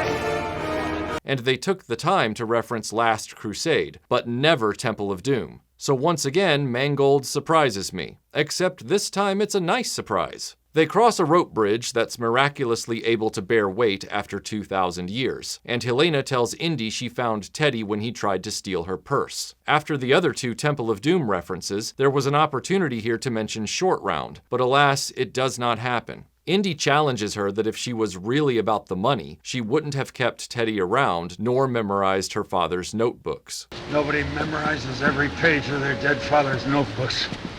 For the money. I gotta say, Indy, that's a really naive rationale. You've known a woman who was willing to sleep with your father and then you, and also pretend to side with Nazis to get what she wants. So are you really gonna sit there and say there aren't people in this world who would exploit the work of their parents for profit and also use people like Teddy to get their skills on the cheap to help you out? This script is so stupid. You can tell the writers are rushing to shore up Helena as fast as they can, in the hopes the audience will magically start to like her and forget everything she's done that got us here in the first place. Voller requires no hooting to find the way they went. Yeah, it's that easy. There is no way that tomb remained hidden for 2,000 years. No effing way. They went that way. A narrow corridor is filled with giant centipedes that freak out both Helena and Indy. This is now the 2nd time we see Indy lose it over creatures he otherwise has no history of being fearful around. It doesn't make a lot of sense. In previous films, yeah, Indy had his fear of snakes, while everyone else introduced in the sequels had their fears, and Indy was the calm, cool, and collected guy helping them through it. Satipo was afraid of the tarantulas, Short Round was scared of the bugs, Indy's father was afraid of rats, Mutt wasn't a fan of scorpions. When it comes to scorpions, the bigger the better. Small one bites you. Don't keep it to yourself. And Willie was scared of, well, everything. So it might have been more effective to have this be Helena's moment of fear and allow Indy to demonstrate some of that weathered experience. But the writers passed on that opportunity just as they had with the eels. In a ruined room with a statue of Athena, a lot of Roman skeletons, and a pool of water, Helena starts coughing and Indy smells methane. From this, we are to surmise that Romans did get this far in their search, but died in this room, I guess. How they found this place when they never found the golden disc inside the fake Graphicos is a bit of a head-scratcher, especially considering the guys with the Graphicos died in a sinking ship. I guess these were just Roman thrill-seekers looking for treasure. Although, considering Romans were the ones that killed Archimedes, they would have been the first ones to know not only where he was buried, but what he was buried with, I would think. Can we assume the Romans came in through the doors and locked themselves in by accident? Doubtful, because I have to wonder why there are doors in here to begin with. Are they fake? A trap to confuse invaders so they are distracted from the real exit? If there is only one way in, which would seem to be the case given the whole hooting in the cave to find the sunlight to spot the tunnel entrance, these doors must be a ruse to prolong confusion by any grave robbers until they expire from the methane. Indy jumps to with a sense of urgency in the face of the deadly methane, but oddly only Helena is coughing. Don't breathe. Don't breathe! Indy is totally unfazed by the gas. He figures out the pool of water is a puzzle and drags chunks of the fallen columns into the water to displace it and unlock the hidden entrance. Now, here's where I give the writers props for trying to create an Indiana Jones quality puzzle and even tie it to the history of Archimedes' own scientific discoveries. However, the only reason Indy is able to open the entrance is because columns surrounding the pool have collapsed over the millennia. This would indicate if the room was still intact, you'd need to bring your own objects to dump in the water. Also, wouldn't a collapse like that likely dump enough debris into the water that the entrance would have been opened by accident long ago? Teddy tries to get away from the Nazis, but he's caught and handcuffed to Hauk. At the bridge, he pickpockets the keys and Hauk tries to get them back. The bridge busts up while Teddy and Hauk ride the rapids. Underwater, he handcuffs Hauk to a metal grate and lets him drown. Bye-bye, giant tough guy. Looks like Indy won't have the opportunity to take you out in some clever way like the other films. It's a shame. Once again, Mangold and crew don't understand the tropes established in Raiders of the Lost Ark. One of the most appealing aspects of Indiana Jones is he's always on the back foot. He's not the biggest or the strongest, and he's always outnumbered. When the big guys show up, he has to find another way to dispatch them. Whether he tricks them into a propeller, pushes them into a rock crusher, hits them with a really big stick, or flat out shoots them before they know what's happening, Indy is always getting out of trouble by the skin of his teeth. That would have been completely doable in a film where Jones is past 70 and must use his wits rather than strength to stop this mountain of a Nazi. But nope, the moment goes to Teddy. And yeah, I get this is supposed to reference back to a moment where Ronaldo gives Teddy pointers on how to swim. Everyone can swim. Alcanzar y tirar. Reach and pull. Reach and pull. But the impact is lost. I'm not even going to ask what a random metal grate is doing in an underground river. Actually, yes, I am. Would ancient Greeks take great pains to install a metal grate in a random cave system that seems to serve no real purpose except eventually get blocked up and impede the flow of valuable fresh water from underground? Nope. Indy and Helena enter Archimedes' tomb, and of course there's light in there bouncing off big polished mirrors like in The Mummy.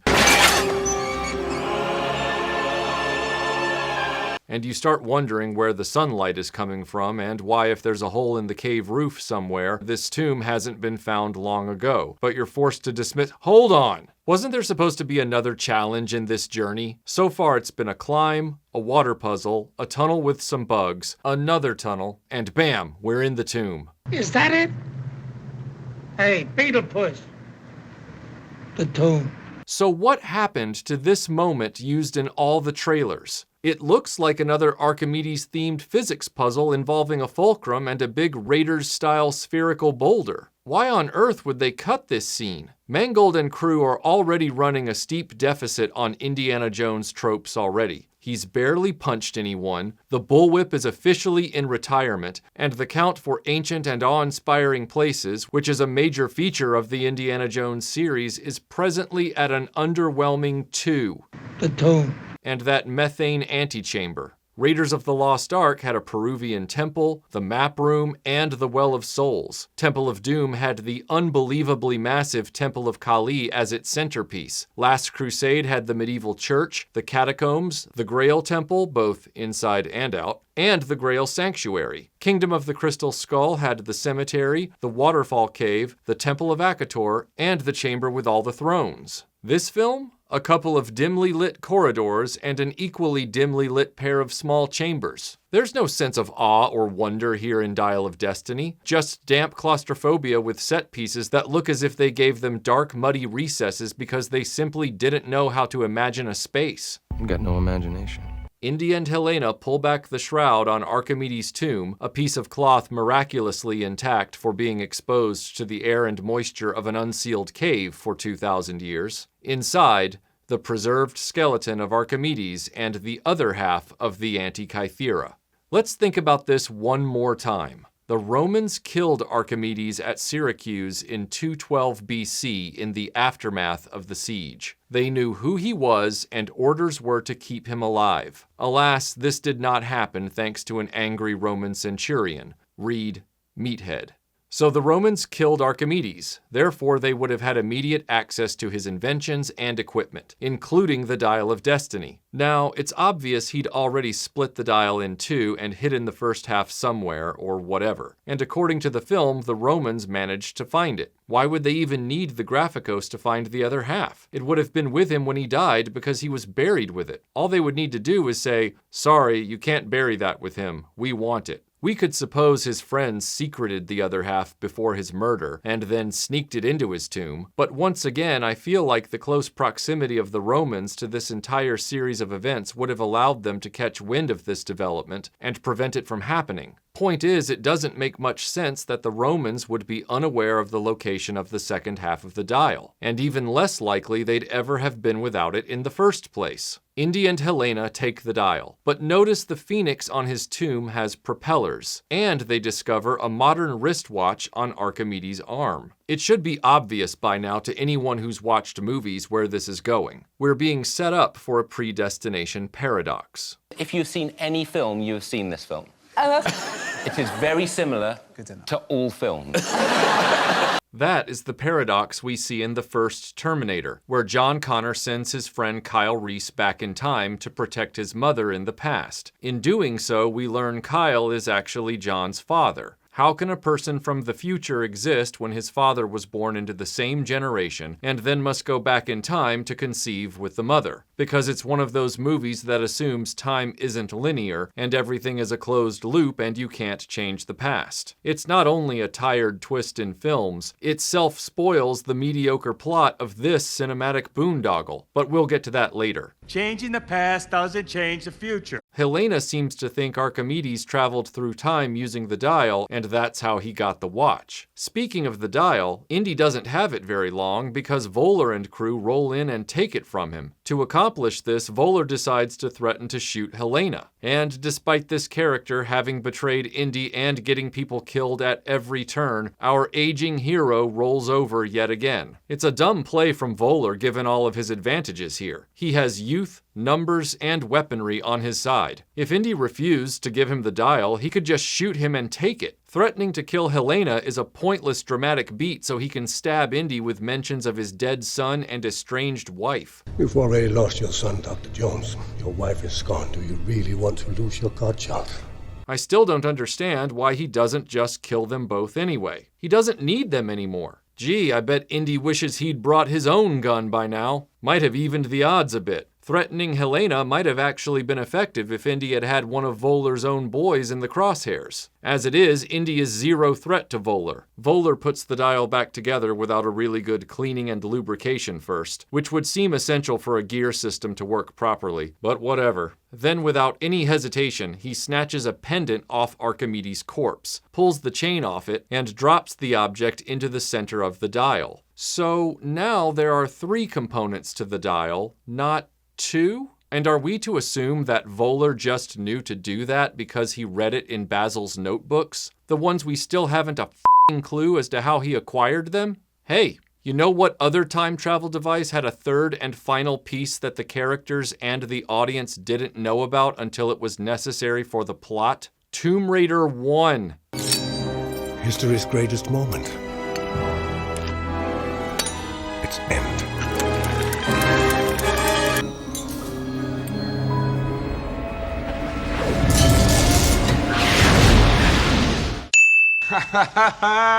Son of a bitch. Why would Basil have known about this third piece? Helena, who memorized his notebooks, and Indy both seemed ready to walk off without it. And isn't it lucky for all of them that this third piece, the key to literally start the dial, was buried with Archimedes rather than hidden away in another location? Might have been smart of Archimedes to hide that separately. Would have really prevented it being used. 3 hidden locations are always better than 2, you know? Now Voeller's got a working dial. Teddy jumps out from behind a statue, now totally dried off, onto Kleber and disrupts the proceedings. Indy has Teddy throw him Kleber's gun, and suddenly the Indiana Jones fanfare kicks in, which I found extremely amusing. It's like the soundtrack knows that when Indy gets a gun in his hand and starts throwing lead at Nazis, the film immediately feels more like Indiana Jones. Too bad Mangold and Lucasfilm didn't understand this from the beginning. The fun doesn't last long. Indy tells Helena and Teddy to run right before he's shot through the shoulder by Kleber, in a place close enough to his heart that you start to wonder how long this guy can feasibly stay alive. Voeller inexplicably stops Kleber from finishing him off because of contrived plot armor. You know, in the other movies, the villains only kept Indy alive for good reasons. In Raiders, Belloc tries to kill Indy by leaving him in the Well of Souls, and that was after it took Salah's kids to shield him from being gunned down in the cafe. In Temple of Doom, Mola Ram wanted Indy to be his first Western world thuggy to help spread his evil to other parts of the globe, and he tried many times to kill him after Indy snapped out of it. In Last Crusade, the Nazis kept them alive in case they didn't find the pages on Marcus, and then used Indy to traverse the Grail Temple so they didn't risk their own lives. In Crystal Skull, they pretty much needed Jones to spoon-feed them every scrap of information, so keeping him alive was mandatory.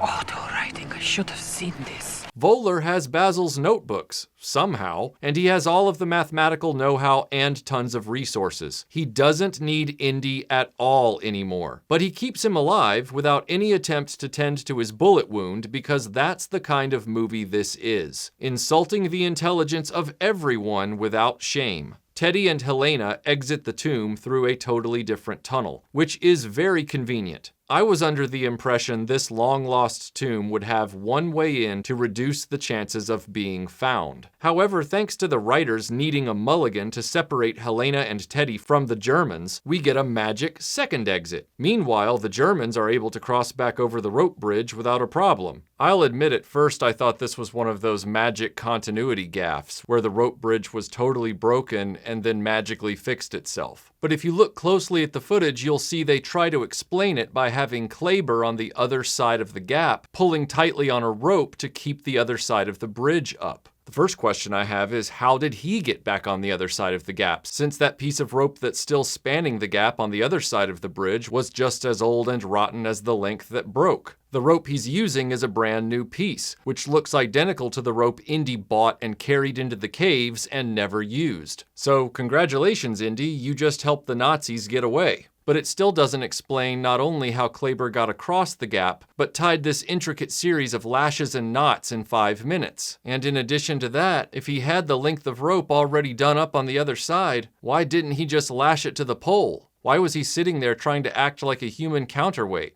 Mangold and crew weren't firing on all cylinders on this production. This bridge really is the perfect metaphor for this film's creative effort. See this franchise? We broke it, and you saw us break it, but we totally don't care. We'll just say it isn't broken, and you'll have to simply believe us.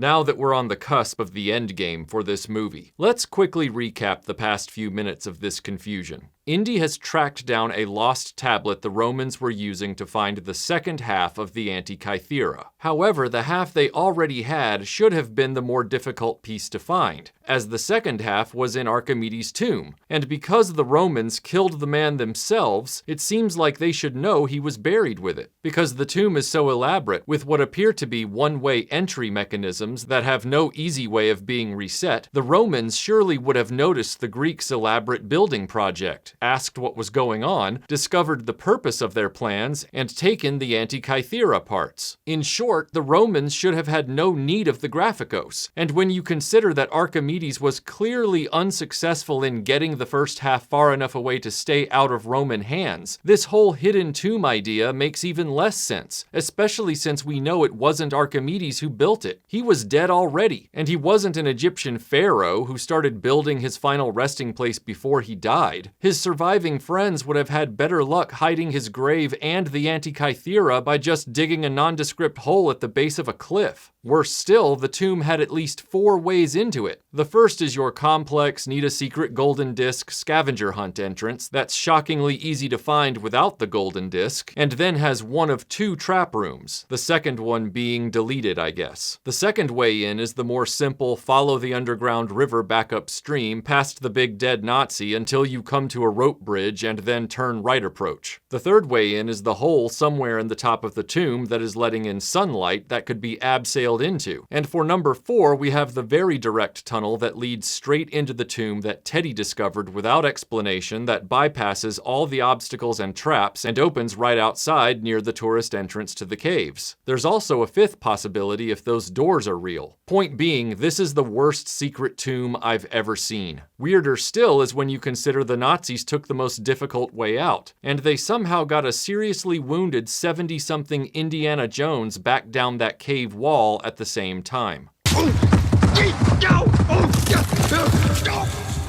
Indy is thrown into the Nazis' van while Helena and Teddy give chase on a stolen motorcycle that was once the property of the poor guy who manned the admission kiosk for the caves before Voller killed him. Meanwhile, Indy's in the back of the van watching Voller use the dial to calculate his time fissure for August 20th, 1939, so he can kill Hitler before the invasion of Poland and take over the Nazi party to win the war with his own genius and knowledge of the future. Voller makes some offhanded comment about how he's devised a way to convert the dial's calculations into modern aviation coordinates, and he does this calculation instantly while sitting in the back of the van. But he's only had the complete dial for maybe 10 minutes, so how did he come up with this conversion formula so quickly? Right, don't think, just consume product, got it. Also, I need to mention a bit earlier in the film an exchange I was deliberately saving for this moment. On the ship that night before the dive, Indy shows Helena the note pages her father gave Indy when he surrendered the dial. The same pages Indy snatched up in the college archive before Kleber could grab them. On the pages are a series of dates written by Basil, with August 20th, 1969 written multiple times, and a matching date of August 20th, 1939. Crossed into Sicilian airspace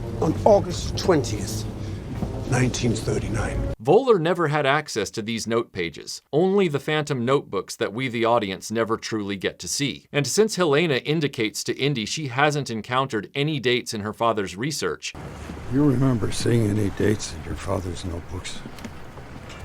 Dates? we have to assume Voller didn't know this in advance either. So it's really serendipitous the date he picked to travel back to also just happens to be in Basil's notes. And it seems Basil, like Voller, was also able to glean numbers and calculations from only half an Antikythera. So what are these random dates? The August 20th, 1969 date is one Indy says is coming up in a few days in the plot of the film itself. August 20th, 1969, that's 3 days from now.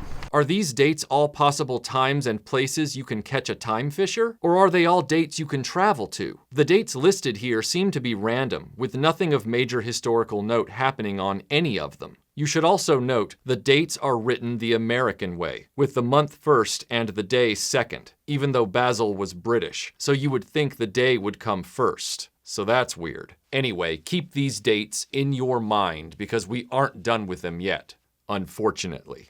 The van pulls up to an airfield somewhere outside Syracuse, and the local at the gate is making a fuss trying to keep them out. So of course they murder the guy, which gets weirder the next second when you learn they are using an entire hangar at the airfield. Why was this guy trying to stop them if they have an aircraft at the field? Why didn't they get out and show the guy they have reason to be there? Thanks for more pointless drama, Mangold. But here comes the biggest mind of the entire film in terms of basic story logic. The hangar opens to reveal a fully maintained and airworthy Nazi Heinkel 111 bomber painted up in wartime deco. Inside the hangar, Voller has a whole group of goons already dressed in full German uniforms with period weapons and the kitchen sink. Voller himself breaks open a suitcase with his pressed and ready Gestapo officer's dress uniform inside. I thought I was having a stroke.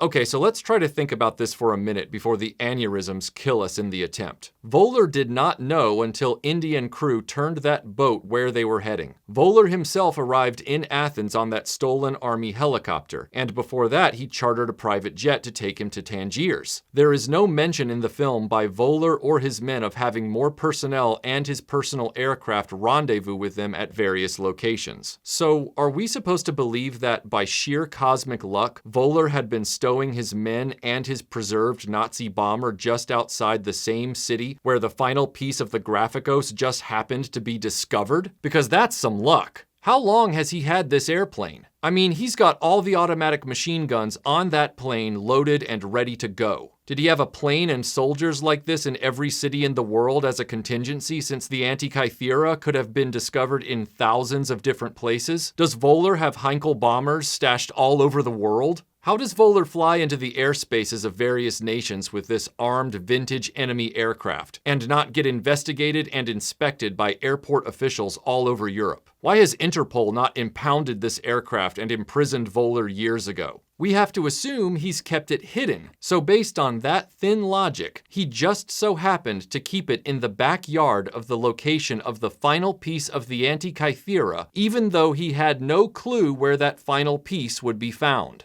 God, I wish this guy would pick the lottery numbers for me. And there's yet another massive problem. This is 1969. Historically, in 1969, there were no airworthy Heinkel 111s left in the world. Yes, there were a scant few static ones in museums, but zero in the skies. And that very same year, it just so happens, United Artists were busy at work editing a film they'd spent all of 1968 literally trying to get off the ground. A film titled Battle of Britain. At that time, the producers of the film learned there were no airworthy Messerschmitt 109s, Stukas, or Heinkels anywhere in the world they could use in the film, to the extent they had to borrow variant aircraft from the Spanish Air Force left over by Germany after the Spanish Civil War in the 1930s. These Spanish version Heinkels were known as Casas, and they were the only game in town in 1969 for anything close to an airworthy example of the original Heinkel 111. Now I can hear you screaming, Michael, you're really overthinking this. It's a movie. But don't you see? Not only is Voller having a Heinkel 111 in the mere context of the story a logic-breaking, ridiculous proposition in terms of basic reality, there's the hilarious double checkmate of the producers having set the film in a precise year when it is a certainty that Voller would never have had access to such an airplane. In fact, this film might have been more interesting if Voller had determined this and then made it his mission to steal one of the Spanish airplanes from the production of the Battle of Britain movie so he could successfully time travel back to 1939 with the proper camouflage. Luckier still is Voller's offhand remark to Indy that they're going to fly into the eye of the storm to travel through the time fissure. For one, how did Voller know enough about this prior to completing the dial to know he'd need an airplane to reach one of these time fissures? Where was the guarantee these fissures would be in the sky? Are they always in the sky? What if some of the fissures appear miles beneath the surface of the ocean, or at the center of a mountain? And how long do they last? What if it had been a clear evening without a storm? What if Voller had found the dial 2 days later, and there was no time fissure anywhere nearby? What if the fissure he located that night was over the North Pole, or at the southern tip of South America? How lucky is it that a major time fissure is active within hours of him completing the dial, and that it's in the sky to allow for the use of his impractical aircraft, and that the aerial location of this fissure is, like his airplane hangar, in Syracuse where the last part of the dial was finally located?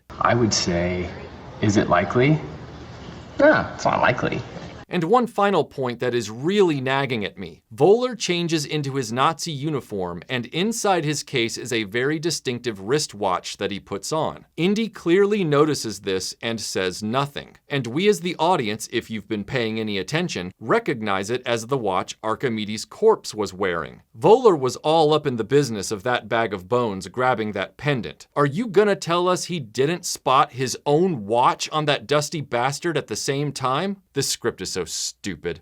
Indy is tossed into the back of the aircraft, still allowed to keep bleeding without any medical help. I guess so Voller has someone to gloat at when his plan to time travel works. Meanwhile, Helena concocts a plan to chase the Heinkel with a motorcycle, while Teddy steals a small chase plane to follow them through the assumed time fissure Voller expects to locate. And there we have it. Because Teddy played pilot with some paper and cardboard props, he can successfully solo a stolen airplane at night in a thunderstorm. Helena chases down the Heinkel on the motorcycle as it speeds down the runway. She grabs the wheel strut and climbs up inside the wing of the Heinkel. On a normal Heinkel 111, this would not be possible, as there's no room for such an access path for a human. Helena would be sitting in the fuel tank at this point. But as you'll see within minutes, Helena is also able to go from the wing to these crawl spaces inside the fuselage that are bigger than the air ducts in Die Hard. Crawl spaces that are a total fantasy, as the actual Heinkel 111 doesn't have the real estate for such areas. Helena will eventually pop up through a fictional access hatch in the floor of the main cabin. How is all of this possible? Because the filmmakers have done one better by fabricating a fictional version of the Heinkel, with a dual tail fin and an extended airframe to lengthen the interior significantly. While this might dismiss criticisms of the liberties taken with the architecture of the plane itself, it only succeeds in making Voller's possession of this airplane even less likely. That just raises further questions! Toward the end of the war, the Allies were doing everything possible to capture every experimental German weapon and advanced vehicle they could get their hands on. That included the Messerschmitt 262, the Comet, and the Horten Flying Wing. Meanwhile, the German High Command was doing everything it could to get these weapons into combat to stop the Allied advance. My point is, there is no way Voller would have been able to just abscond with an experimental variant prototype of the Heinkel platform. More ridiculous still, the Indiana Jones wiki asserts that Voller simply stored the plane in Sicily for future use. Not only does that take us back to the whole question of the terrible plot contrivance of Voller just so happening to pick a storage location that would be next door to the final discovery of the missing half of the Antikythera, because that unsolved mystery was the entire plot of this damn film. So Voller suddenly revealed to have always had this airplane here makes the script feel less than elementary and more along the intelligence level of the kid that eats paste. It also forces us to face the historical question. Voller stored this airplane in Sicily at some point during the war for future use, according to the Indiana Jones wiki. Unfortunately for the screenwriters and fanboys, Sicily was liberated by the Allies in the middle of 1943, whereas the film opens with the train of stolen artifacts in 1944. While it's inferred slightly that Voller may have been in possession of the dial and studying it prior to this event, do we really think there's a chance in hell he would have already concocted this plan to the extent he'd already stashed an airplane prior to the Allies invading Sicily in July of 1943? And do we truly believe the Allies would have missed an entire airfield when they made sure to capture and secure every airfield as standard strategy upon liberation of each country? Wouldn't that have all but guaranteed them finding the experimental Heinkel?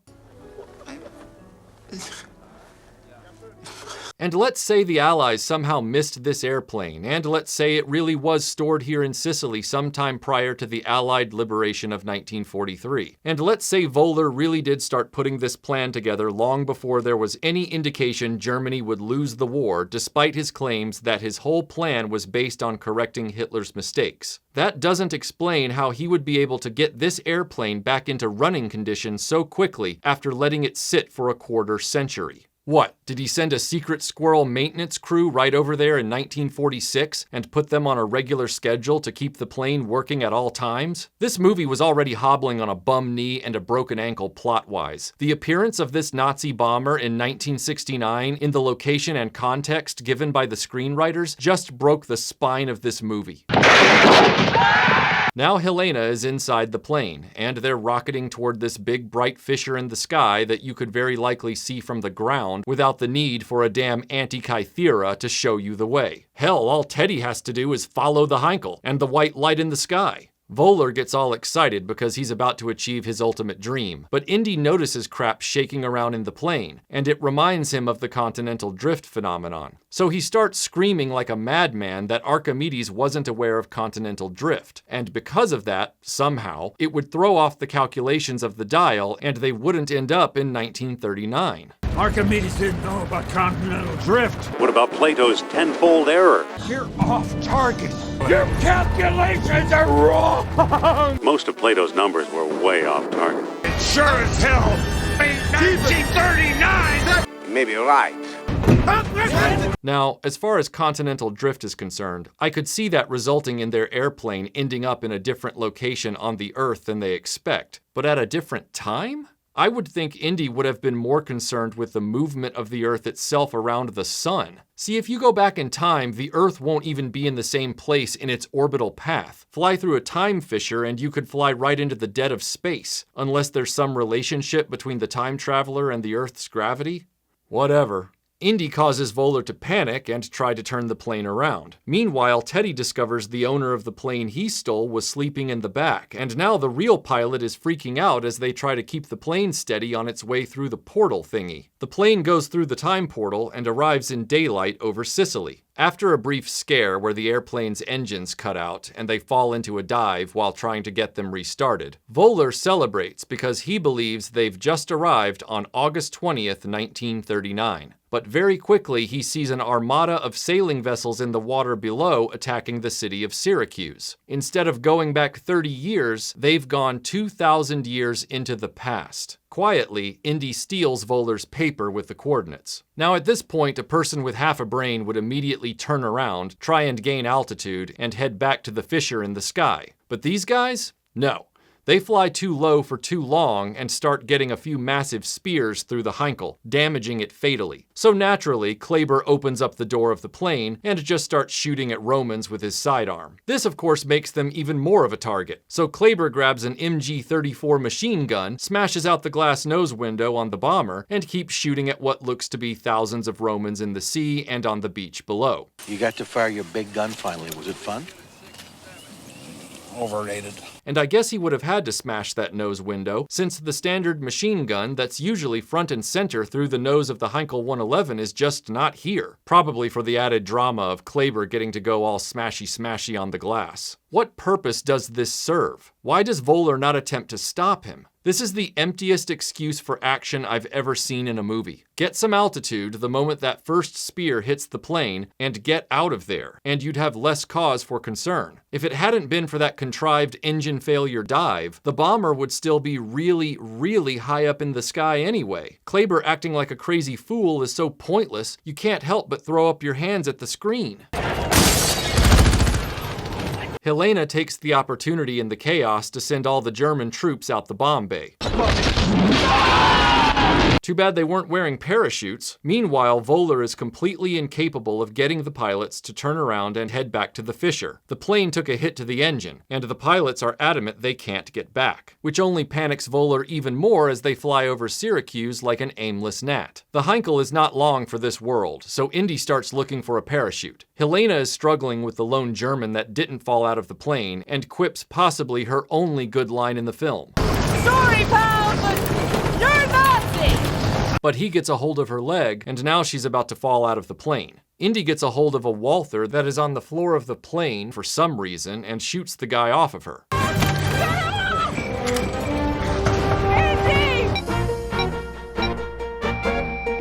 Nice shot. But then Voller wants Indy's parachute, so Helena snags the gun and mortally wounds Voller. Indy and Helena jump out of the plane with the only chute, while Voller and crew stand there helplessly as the Heinkel plows into the Syracuse coastline. Anyone else want to venture a guess as to why that otherwise fully equipped Heinkel didn't have enough parachutes for the crew? Also, that plane was airborne more than long enough to find a place to land safely. But nope, it just crashes, and that's the end of our villain. The worst death scene of any Indiana Jones nemesis after we all learn how pointless this entire exercise ended up. In previous Indiana Jones adventures, the artifact was always proven to have incredible powers that might actually be a threat to the world, but the obsession with those powers ended up being the grisly downfall of the main antagonist. The Ark was supremely powerful, but Belloc was destroyed by it. The stones were supremely powerful, but Molaram was eaten by crocodiles after trying to catch the last one. The Grail was supremely powerful, but Donovan's ignorance destroyed him before he ever touched the real prize. The alien knowledge was too powerful for humans to handle, so Spalko was destroyed by it. Here, the dial didn't prove any great power nor result in any threat to the world, nor did it cause the airplane to crash. They just let themselves die. Whoopity-doo. Archimedes and some random Romans separately see Indy and Helena parachute down a ways off. Both of them believe the aircraft was a dragon of some kind. Archimedes searches the wreckage of the Heinkel and finds the completed dial that he was presently working on in his shop, as well as Vohler's wristwatch. He heads off in the direction of the parachute, as does the Roman centurion guy. Indy is mesmerized by the history happening all around him. He begins to plead with Helena to leave him there and take off with Teddy, who incidentally manages to land the small plane nearby with the help of his new Sicilian friend. Indy claims, despite his serious bullet wound, that he's gonna be all right. Get on the plane. I'll be all right. Where have we heard that before? I'm gonna be all right. He also says he's been studying this all his life. Studied it all my life. And I've got real problems with that claim. Since when has Indiana Jones shown a fascination with the Antikythera and Archimedes? He handed that dial to Basil after the train escape without a second thought. It was years later that he went and took the dial away from Basil, who was the one with the real fixation on the Antikythera. Then, as we know, Indy stuffed it in a random drawer at Hunter College Archive, hoping that everyone would forget about it. Indy hasn't been studying this his whole life, and he's hardly expressed any interest in Archimedes until the beginning of this movie. The closest thing to a life quest Indy ever had was the Cross of Coronado. You know how long I've been looking for that? All your life?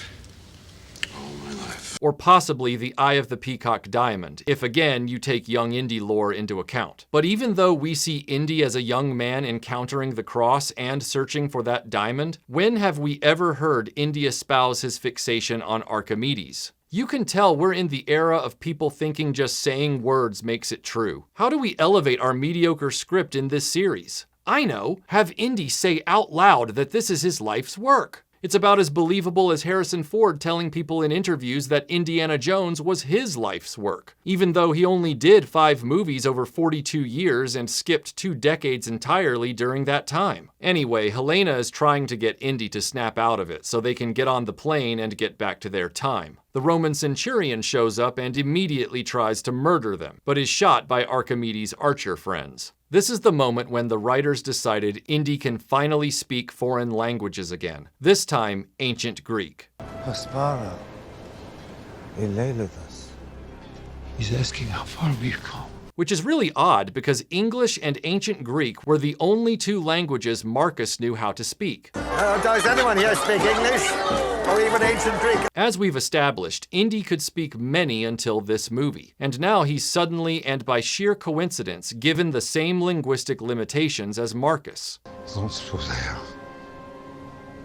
Archimedes. It's here where the film's plot truly falls apart in a way so tangled and baffling that I'm not even sure I can explain it in a clear fashion. But by God, I'm going to try. I'm going to stay. No, you're not serious. Indy doesn't want to return to his dingy apartment in 1969. I mean, who can blame him for that? I wouldn't want to return to the Mangold verse either. So he says the shit about this being his life's quest, which is total horsepucky, and that he wants to stay. Archimedes approaches with the completed dial from the plane wreck and Vohler's watch. Helena gets between him and Archimedes and tells Indy if he stays, he's going to mess up the course of history, and then die a painful death from the bullet wound. And if you stay here, you will muck it all up and die.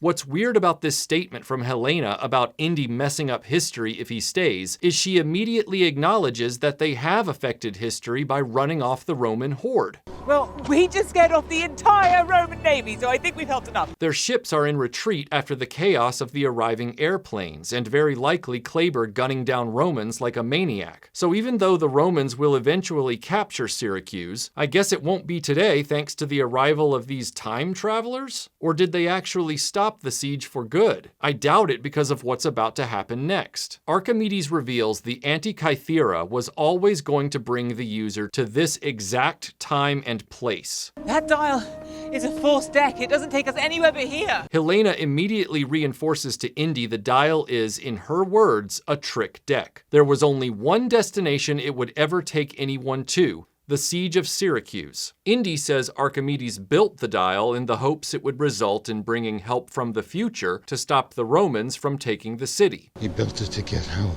In other words, the dial cannot take you anywhere else in time. My bigger question is, how does Indy know Archimedes built the dial to get help? Go get help. Help. Help! Help! Indy just blurts that out, and we're expected to just go with it. Help! Go! The screenwriters are telling us that Archimedes was trying to change the city of Syracuse's future, but we also have them using narrative tools like the watch and the propellers on the Phoenix that define a predestination paradox. In other words, like Hulk said, we're in a scenario where you cannot change the future. Indy and Helena were always supposed to be there to meet Archimedes, and he was always supposed to find Volar's watch. That also means no time traveler can have any effect on history. Not only could Volar never have been able to change the fate of Nazi Germany, but even with the dial being a single destination trick deck, Archimedes will never be able to avert the Roman victory over Syracuse. For the first time in the history of Indiana Jones, we have a quest object that does nothing at all. Nothing at all! It is a failure on all fronts. It was never a danger to the future of humanity, it was wholly ineffective in its intended purpose, and unlike every other Indiana Jones film, the dial demonstrates no earth-shattering potential in the final act. The Ark and the stones were powerful and dangerous, and needed to be kept out of evil hands. The Grail's immortality and the alien knowledge were ultimately unobtainable, with the price being your own life in the attempt. What is the danger of the dial? Nothing. What is the benefit of the dial? Nothing. Let's explore the consequences of that. We now know what happened when Volar used the dial. None of those dates Basil calculated meant a damn thing and had no significance, nor did any of Volar's calculations. They played funny maths for 25 years with their individual research from what they knew of half this Greek Rubik's Cube, came up with a lot of tinfoil hat theories, and all of it added up to zero. But that didn't stop the writers from throwing in that useless page of dates in a pathetic attempt to throw viewers off the scent that this plot was utterly hollow. Now let's look at the consequences for the Romans. What would have happened if the Romans had gotten the completed dial and figured out how it worked? They would have gone back a scant few years to a siege they'd already won. A siege that exists in a world where events cannot be changed. So Syracuse was destined to fall no matter what Archimedes attempted. And let's say the Romans didn't use the dial, but destroyed it. Well, that means that too was destined to happen. And Archimedes' ambitions of getting help from the future would have been dashed. But again, that future help wouldn't be able to stop the Romans in the end, so the whole effort is pointless. Which brings us back to Helena. She's the one who should be putting the predestination paradox together faster than anyone because she was the first to spot the propellers on the Phoenix. Yet here she is worried about Indiana Jones messing up the course of history by staying a few days in the past before dying of a gunshot wound? Every indication based on what this film showed us is Indy's presence in ancient times wouldn't mean jack to the timeline. Archimedes had a modern wristwatch as well as a full airplane wreckage in 213 BC or whatever, and it didn't affect history at all. And Oren, goodbye! I know people like to joke that Indiana Jones had no effect on the outcome of Raiders of the Lost Ark, thanks to that stupid episode of Big Bang Theory. Indiana Jones is completely irrelevant to the story. Yet with or without him, the Nazis find the Ark, open it, and die. But in reality, even if the Nazis all melted on that island, more Nazis would have come looking for the guys they lost contact with, and they'd have found the Ark and taken it back to Germany. Indy shadowing those guys ultimately saved the Ark from getting into fascist hands. But I get the sense that Mangold and team really took that Big Bang Theory episode way too seriously, and created the very first Indiana Jones film where he accomplished nothing and had no effect on a damn thing. In Raiders, they'd have killed Marion without his intervention. In Temple of Doom, he saved the children. In Last Crusade, he saved his father 3 times. In Crystal Skull, he saved Marion and Dr. Oxley. Because that's what heroes do. What does Indy accomplish here? Tell me. There's no payoff to Basil's obsession with the dial like Henry Sr.'s life quest for the Holy Grail. Hell, even Oxley got to see firsthand that aliens are real. Here, we already knew the siege of Syracuse happened. It hadn't been lost to time. It was in the surviving record of history. There was no question mark. So even that experience of seeing it firsthand isn't the profound payoff that Indy and Oxley get seeing a UFO, as stupid as that felt to us for being out of place in this series. And do I even need to point out how lucky Archimedes was that this time fisher was not only in the sky and not at the bottom of the ocean, but in the sky right over his city? Bloody coincidences are making me sick to my stomach. And how fortunate he was that the time travelers who ultimately found the dial had the precognition that reaching the fissure would require an aircraft, and how lucky Archimedes is that the dial wouldn't be found until aircraft were invented. And are we even going to ask if Archimedes knew that big ugly storm churning over his city during the siege was the time fissure, since he's still very much trying to build the Antikythera during the appearance of the fissure, and yet he makes sure to set the dial to bring the user back to this exact day and year? I guess it's really lucky for him that the time fissure just happened to manifest on the very same day he'd already been designing his Antikythera to point at. No, there are degrees of coincidences. No, they're only coincidences. Ask anyone. Are there big coincidences and small coincidences, or just coincidences? Or maybe, if we make the huge leap that Archimedes knows exactly what a time fissure looks like the moment he sees it, which, granted, is impossible, but for the sake of this argument, we're gonna say he can recognize it, knows exactly what it is and what it does. Then it becomes a predestination paradox combined with the time travel logic of Bill and Ted's Excellent Adventure. You know, where you can just think something up because you figured out that you will succeed in the future, therefore anything Archimedes thinks up right now that he intends to do in the future will just happen. Trash can.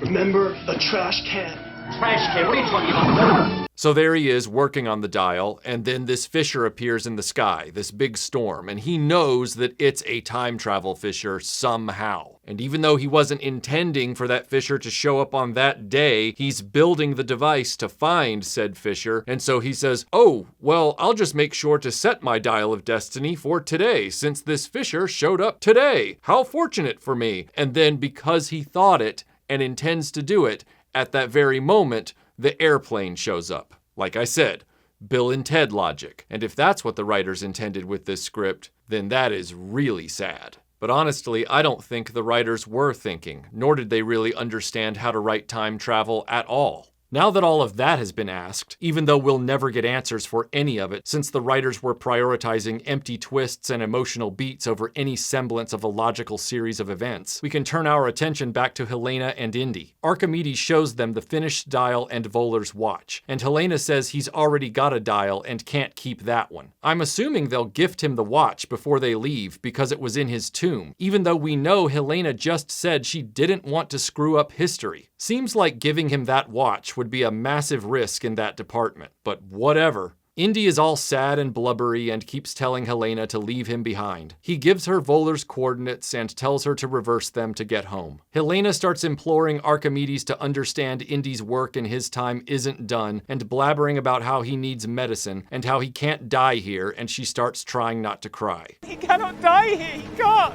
Once again, I don't buy Helena's sudden investment in this man. She was happy to rob him, leave him to die, ask cops to shoot him, even let his friends die. But now, without any real observable change of heart, she's suddenly risking her life to rescue him from Nazis and angry crying at him to come home. These moments aren't earned in any way. The writers have botched this character so badly, it makes the reshoots on Jyn Erso feel airtight by comparison. Indy just keeps crying and protesting. There's no satisfying end to this quest. It's like a rough therapy session that just won't end, mixed with emotional beats that would feel more at home in a film like The Notebook. So out of nowhere, Helena just punches Indy's lights out and the screen goes black. There's been a lot of criticism about this moment from the perspective of it delivering a final humiliation to this classic movie hero, and in that respect, they aren't wrong. More annoying to me is the extremely cheap dodge of using this device to skip over how they get back to 1969. The writers didn't have a clue how to properly develop these characters to this point, nor any plan for resolving these interpersonal conflicts. So someone said, let's just punch Indy out and cut to black, thereby artificially resetting the game board yet again for the final scene. It left me saying, well, thank God someone shut these characters up. Me too. There's no place like home. There's no place. Dang it, that's not it.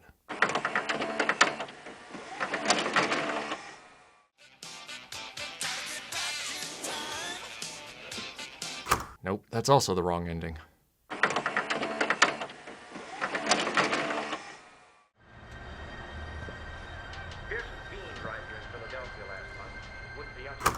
Wrong one. It's got to be around here somewhere.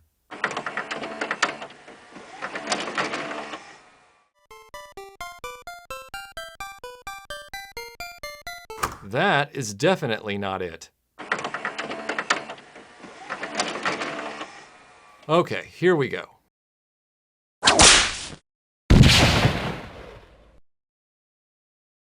In a classic and somewhat cliché movie trope, we have the waking up in bed ending scene. Indiana Jones regains consciousness, completely bandaged up from his gunshot wound. From here on out, I'm sure you know the number of questions we can ask have no answers. We're to assume from the visual information given that Indy has been unconscious for several days at the very least. From the moment Helena socked him in the face, they would have had the plane ride back through the time fissure, then they'd have to get him to some kind of Sicilian hospital to be fixed up, while avoiding every question from the relevant authorities about how and why he was shot. Throughout that entire time, Helena would have to hide the Antikythera from said authorities, since the complete dial is now waiting for Indy on his dresser, which means half of that artifact is officially stolen from Sicily. Then, before waiting for him to regain consciousness in a foreign hospital, they somehow spirit him back to the United States, get through customs without the authorities being alerted to his return, and carry him up the 10 flights of stairs or whatever into his bed. And then Helena also needed time to clean his apartment too.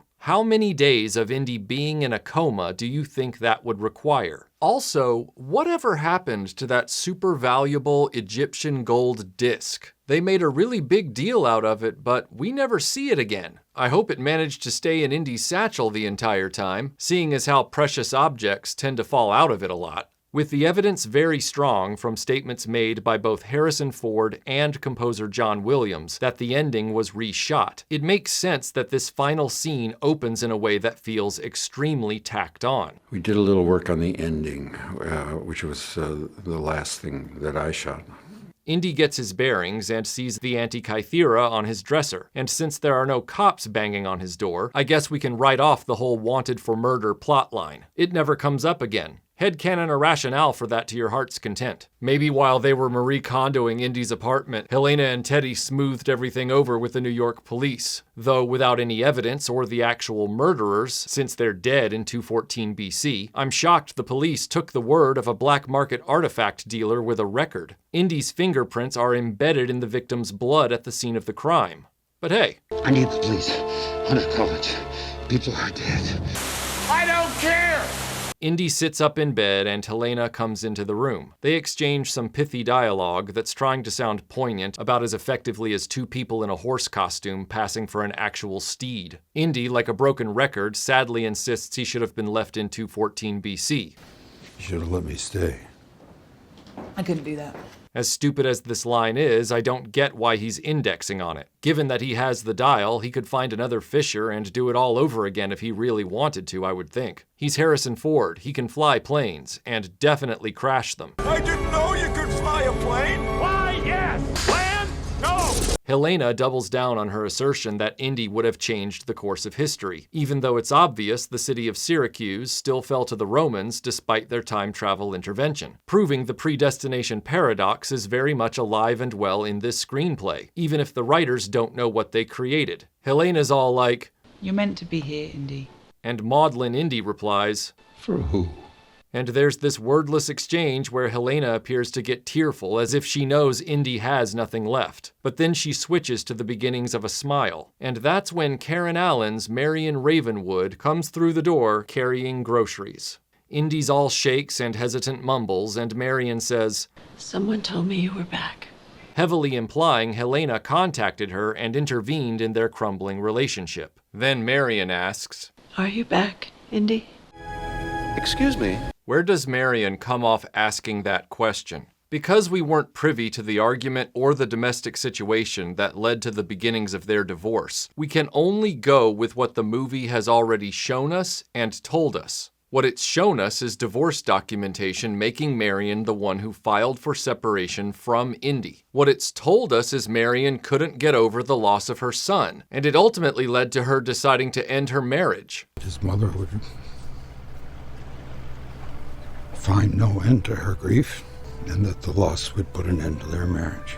There isn't enough information presented to create any meaningful subtext to Marion's question. She just comes off sounding like a jerk given what we know from the rest of the film. She was the one who left the marriage, not Jones. Before Indy can answer, Sala comes into the apartment with his grandkids, regaling them with the story of Indy and Marion escaping the explosion of the flying wing in Raiders of the Lost Ark. Funny thing is, he wasn't even a witness to that event. He'd been captured by the Nazis for helping Indy dig up the Ark, and was presently involved in a deleted scene where a young German officer was ordered to execute him somewhere else at the dig site and ultimately can't bring himself to shoot Sala. I also think it's hilarious Sala's brief story to his grandchildren is 100 times more exciting as a memory than anything we witnessed in this film. Anyway, Sala's all surprised that Indy's awake and moving around. Indy gives a gruff confirmation, and then Helena pushes everyone out of the apartment to get ice cream so Indy and Marion can have their needed private chat. I'm assuming Sala was with Marion and Teddy on the trip to the grocery, and simply ended up a few steps behind them when returning to the apartment, rather than coincidentally dropping by at the exact same moment Marion returns. But this film is shameless with its contrivances, so who knows at this point?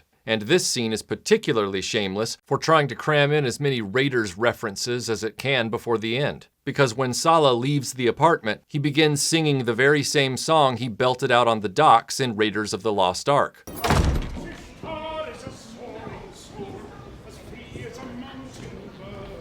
A British tar is a soaring soul, as free as a mountain bud. It's almost as if in this reshot ending, Mangold suddenly remembered his original claim that the movie was going to feel more like Raiders. But now it's too late, so he's stuffing in as many references as he can in the final seconds. Marion asks Indy if his wound hurts, and he sadly grumbles that everything hurts. Everything hurts. Marion says she knows how that feels, and Indy asks her where it doesn't hurt, creating a reversal on their memorable romantic moment in Raiders of the Lost Ark, and giving James Mangold one last opportunity to get another Raiders nostalgia firework in there before the credits roll. Well, goddammit, Indy, where doesn't it hurt? Where doesn't it hurt? Here. Here.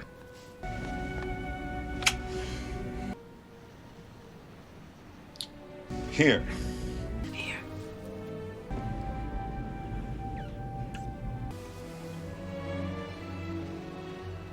As they lean in for a kiss, we're transported out to the city street where Helena runs after Teddy and Sala for their ice cream run. The camera moves up the fire escape of the apartment building to Indy's window, where his hat is hanging from the drying line from a wooden clothespin. I've owned bespoke-grade fedoras since 2001. You don't do this. There's no need for it. You can't wash a hat like you do a towel or a shirt, and you don't leave it pinned to a clothesline. And as cheesy as this shot is, it's the iris effect around it showing up unexpectedly just before Indy's hand snatches the hat off the line that just put me into a mental tailspin. Why are we ending this movie like a Looney Tunes short? It's bad enough that the sudden upbeat music and the hand grabbing the hat is yet another unearned moment in the film. As for the past 2.5 hours, even seconds before this shot, Indy is hopelessly sad. But we're also subjected to it ending like a Porky Pig cartoon? There is no precedent for this in the history of this series. The film was already beached in terms of story logic, continuity, and character arcs. Did they really have to take a mallet to the tone of the film too? For better or worse, Mangold had chosen a very downbeat, almost depressing flavor for this story and this character. And they very likely realized that was a huge problem, and that's probably one of the reasons they felt they needed to reshoot the ending. But trying to tonally shift the ending at the last second through the music and a little sight gag does not fix a broken concept. And it never could have. The only way to fix this film would have been to remake the entire movie at the concept level, starting from a new blank page and using an entirely different script.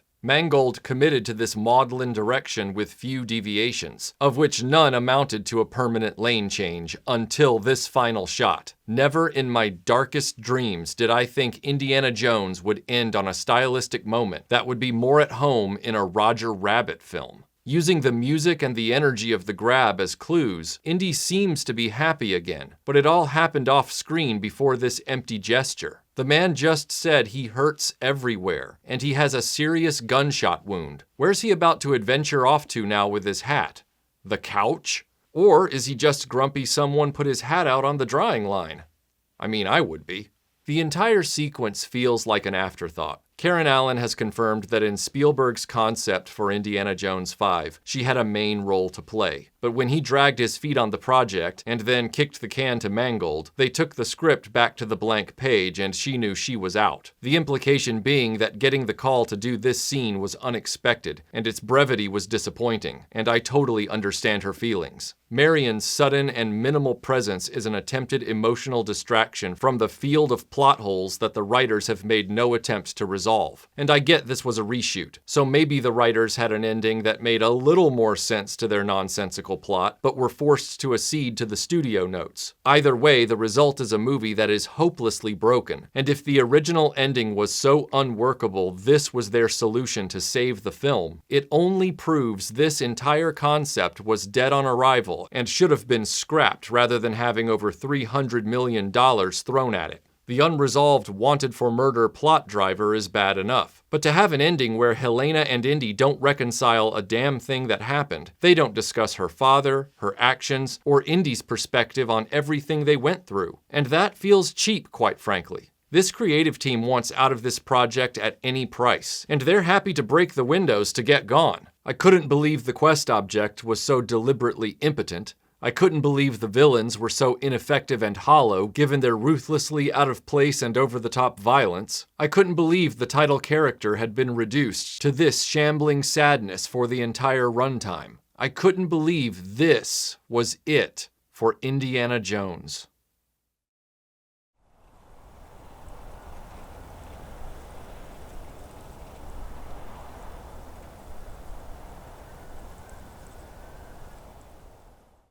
Adventure hinges on two main elements: insatiable curiosity and the willingness to take risks. When Indiana Jones appeared in 1981, he brought that unashamed spirit of curiosity and daring back to a culture that had been mired in jaded, myopic films and fixations throughout the 1970s. Raiders of the Lost Ark did for the adventure genre what Star Wars did for fantasy and Superman the movie did for superheroes. These films reminded people in a world without hope that the stuff dreams are made of wasn't dead, but merely neglected and forgotten, stuffed in a dusty drawer somewhere in the cultural closet of abandoned values. The success of these movies reinvigorated the film industry throughout the 1980s and into the 1990s. And yet, somewhere along the way, as the audience for those films grew up and became screenwriters and filmmakers themselves, these storytellers have rejected the very ideas they flocked to in droves in their youth. There are probably many factors for this, none of them fully excusable. My generation, Generation X, has been an embarrassment where filmmaking is concerned by and large. Sure, there are some good filmmakers from these ranks, but too many have embraced the stereotype imposed on us that we believe reality bites and we'll never get out of the way of our own sarcasm. And this has created two dominant types of Gen X filmmakers. The shallow corporate filmmakers that have absolutely no convictions or depth of thought because they've nihilistically embraced playing the game to stamp out vapid products for short-term financial wins. And the destructive, metafixated deconstructionist filmmaker who is actively hell-bent on wrecking the past due to some existential axe they are grinding with our culture. Both of these types of creatives have done so much damage to legacy myths and stories, it's little wonder we're finally seeing the mainstream film industry's foundations quaking and splintering. I've considered the possibility that we're seeing a generational backlash against a spate of false promises our generation was fed through perfected predatory marketing. That as we've become adults, we've seen the world for what it is, and that it's not anything close to what our parents and teachers told us we should believe in. Every kid who worshipped Harrison Ford, myself having been one of them, thanks to the power of the internet to never forget a moment, has watched the many interviews over the decades that have confirmed Ford is no hero. That's not to say he's a bad person whatsoever, but we've witnessed him numerous times deride the character of Han Solo, even as he unapologetically admitted he came back in The Force Awakens for a paycheck. Did you get emotional when you put the wardrobe on? No, I got paid. And we know he doesn't enjoy promoting his films or doing interviews. If you had Archimedes' dial, where would you want to go? Home. It's no crime to be grumpy, and he's certainly an authentic, even occasionally funny person. Could walk over to my house anytime. But would I get in? No, you would walk back.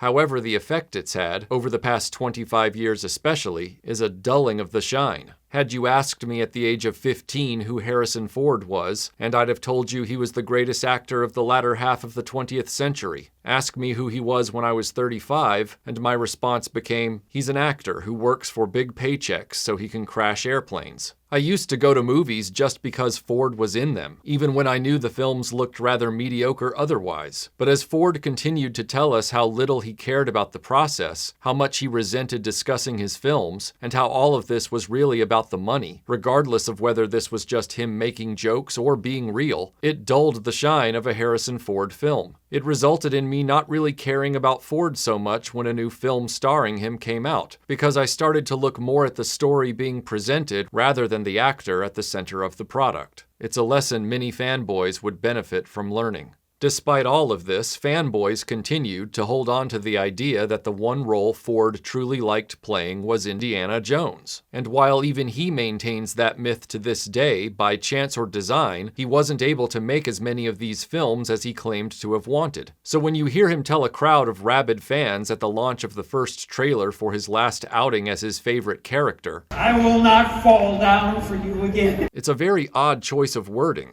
And it further makes you focus on the writing and direction of Indiana Jones' latest sequel rather than getting hyped thanks to Ford to go see it. And it's put me in a mindset for the past 20 years that the character of Indiana Jones should have been recast, for which I always received lots of negative backlash for that attitude. In that respect, isn't it odd that a character like Indiana Jones has been put on a pedestal, even as he has been relatively neglected by both his creators and his audience compared to other film series? As film legacies like Star Wars, James Bond, and Marvel dwarf Indiana Jones in terms of box office sums, the number of films produced, and the success in merchandising where fans of Indiana Jones have consistently failed to show up, there remains this fervent cry that Indiana Jones is a special character and only Harrison Ford can play him. Let's forget the fact that Indiana Jones has already been played by 4 different actors on screen. Even now, Harrison Ford has gotten in on the game in his twilight years, saying he's the only Indiana Jones, and when he's gone, Indy's gone. Who would you like to see as Indiana Jones? Nobody. I'm Indiana Jones. So when you're gone, it's gone. When I'm gone, he's gone. A brave claim given Disney's $4 billion investment to buy Lucasfilm for its properties, of which Star Wars and Indiana Jones were the top 2. Do we truly believe it's a smart move to spend billions on something, make one film, and then throw it all away? That's bad. And is Indiana Jones truly more special than a myriad other characters throughout the history of cinema? Would anyone dare say Indiana Jones is more sacred than James Bond, who has had 8 actors play him if you make sure to count Barry Nelson and David Niven? Doctor Who has officially had 15, with some making the count as high as 31. There have been at least 6 on-screen Spider-Men, and don't even get me started on Jesus. No, seriously, which one of you has the mental impairment to publicly claim Indiana Jones is a more sacred role in storytelling than Jesus? All good questions. Adventure should always be about the excitement of discovery and the courage to take risks. Recasting Indiana Jones as he's a serial hero akin to James Bond would have been a risk worth taking to keep the adventures going in a franchise that's potential is fatally untapped. Unfortunately, Lucas and Spielberg took that off the table in 1989 when they made Indiana Jones a family affair. Mirroring the family affair, the production of these movies had become in real life for Lucas, Spielberg, and friends. In a lot of cases, we've all worked together before. You know, it's a kind of a fun reunion. We all like each other. We all get along really well. And it was something we all shared together. Because so many of us worked together. Frank, who I'm now married to because we met on the first Raiders. And Kathy's been working with Steven ever since. And this is like a reunion of all of us coming back together again. Spielberg himself never took the franchise all that seriously. I told George when I first accepted the project, I said, I'll do the movie, but I'm going to shoot it real fast. We're not going to do 20 takes on a 14-inch dolly shot. And we're not going to spend time getting the girl's hair out of her eye every shot. There's a time and a place for long schedules like, Close Encounters and Jaws, and a real short schedule like this. And felt it was beneath him. I was the one that said, I'm done with this series. It was great. Let's walk away. And then we were all going to move on and mature into other aspects of filmmaking, and I never thought I would ever see Indiana Jones again. Claiming he really only did the movies after Raiders of the Lost Ark just to appease Lucas and hang out with Ford and the crew. I also never thought I'd be making Indiana Jones 4, so I guess I kind of humored George. And if you want to argue that point, just look at the project he chose over the final Indiana Jones film. Rather than say goodbye behind the camera on Ford's last turn, he opted to go make a movie about himself as a kid. That takes some serious ego. Then he probably made some statement about how he's scared of climate change before hopping on his $300 million diesel-driven super yacht. My point is, these guys aren't special. They're hucksters and hypocrites in their own way, and they have to take a shit just like the rest of us. Indiana Jones, on the other hand, that's a special creation that wasn't just the achievement of these few people. It took an army of very talented artists and fearless stuntmen to make this character jump off the page in 1981. Without them, no amount of Harrison Ford's natural charisma could have launched this kind of movie alone. The guys that don't pretend, the ones who really do it, and sometimes tragically lose their lives doing it, well, we all know they're a special breed. We couldn't have done it without them. For 3 amazing movies, and even one questionable Johnny-come-lately installment, Indiana Jones showed us that your passion is worth taking risks on. That discovery and illumination are fueled by never giving up, no matter the odds. The energy and anxiety that comes from taking a chance and walking the razor's edge is a palpable feeling that bled over from the productions into the final results that became Raiders of the Lost Ark and Temple of Doom. These 2 movies felt like risky breakneck adventures in every sense because the chances they took with the throwback genre, the fast shooting schedule, and the dark overtones that would challenge the audience complemented the very adventure material they were trying to make. And even as the latter 2 films made things a little lighter overall, there was the consistent theme in all 4 movies that Indiana Jones was never beaten, even if in the end things didn't turn out the way he expected. Even at the end of Raiders, when the Ark has been taken from him by the government, he was frustrated, but there was that hint of a grin and a twinkle in his eye, leaving us with the encouraging feeling that life might have roughed him up, but it hadn't killed his spirit. That moment carried over into every Indiana Jones film. Until this one. This is the last Indiana Jones film. Yet sadly, this is the first Indiana Jones movie to come from a parent company that is completely risk-averse. And it feels like it. This is a film made by people with no sense of adventure whatsoever. They weren't even brave enough to fully commit to time travel. Yeah, time travel was a terrible idea and always breaks everything in an established world build, but the writers didn't even have the moxie to stick to it fully. I would have respected them a little if they'd committed to it like a jackass stunt. But like everything else in this film, they choked and delivered neither intelligence nor lunacy, just a cinematic graham cracker. Director James Mangold appears to be a man who believes aging and sadness go hand in hand. And I guess when you live and work in an industry where youth is celebrated constantly while actors are put out to pasture at 40 in most cases, you would be poisoned by that perspective. But it goes beyond aging. Mangold and many of his peers have an obsession with despair. They've done nothing to turn our culture around and revive it from its bleak depression as the films of the late 1970s did for the previous generation. Instead of seizing the opportunity to take these characters and use them to give the world desperately needed hope, they made Superman an angst-filled murderer, James Bond a self-destructive lost soul, Luke Skywalker an angry, resentful husk, Doctor Who a tortured, tormented orphan, Jean-Luc Picard a galactic failure, and Han Solo a deadbeat dad and absent husband. And yet we wonder sometimes why the first few rounds of Marvel films were so astronomically successful, even as some critics and fans threw shade at their simplistic morality tales and alleged two-dimensional characters. These were the same criticisms levied at the original 1977 Star Wars. As the Marvel films have attempted to become more clever, cute, and above all more cynical in recent years, they have lost that connection with the audience. James Mangold's point of view on Indiana Jones has resulted in a film that never manages to make that crucial reconnection between the audience and this beloved character.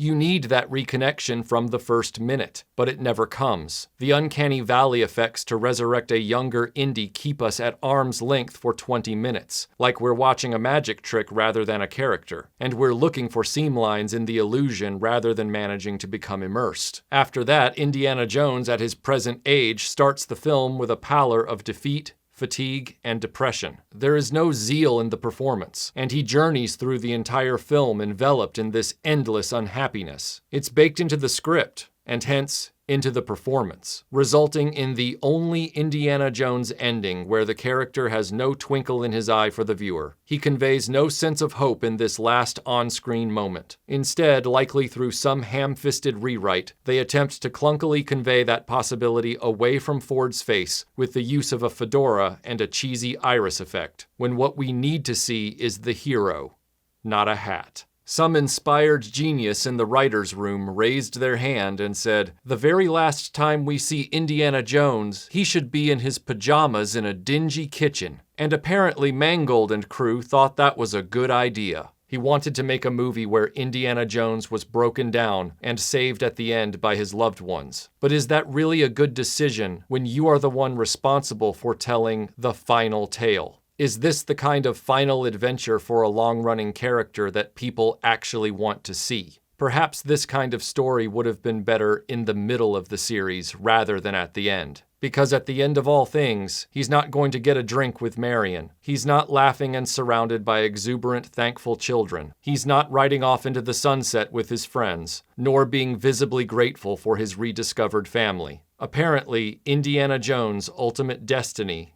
is sorrow. Sorrow at the beginning, sorrow throughout the quest, fatalistic sorrow at the climax, and soul-crushing unhappiness in his last moments on screen as he tells us how everything hurts. Everything hurts. In interviews, Ford claims this is the story he wanted to tell. And from everything he's said, unless Ford's just playing the game, as he once said to Shia LaBeouf about an actor's responsibility to promote a film, this may very well have been the script he wanted to make. The possibility that Harrison Ford saw this as Indiana Jones' destiny might just be the most depressing part of all. Starring the $6 Million Man, but as he is today, like an old man. Because, you know, at one time, he got a phone call from his agent, you know? You got something for me? Well, let me guess. I bet I know what it is. It's the story we wanted to tell. And to see that he was diminished in his physical capacity and capabilities, but the spark is still there. The energy was still there. Why are you chasing the thing that drove your father crazy? I think what's probably the most important contribution that the character has made is his tenacity, his unwillingness to give up. This is not an adventure, Sala. Those days have come and gone. The energy was still there. You want to stay? No, you're not serious. his unwillingness to give up. Get on the plane.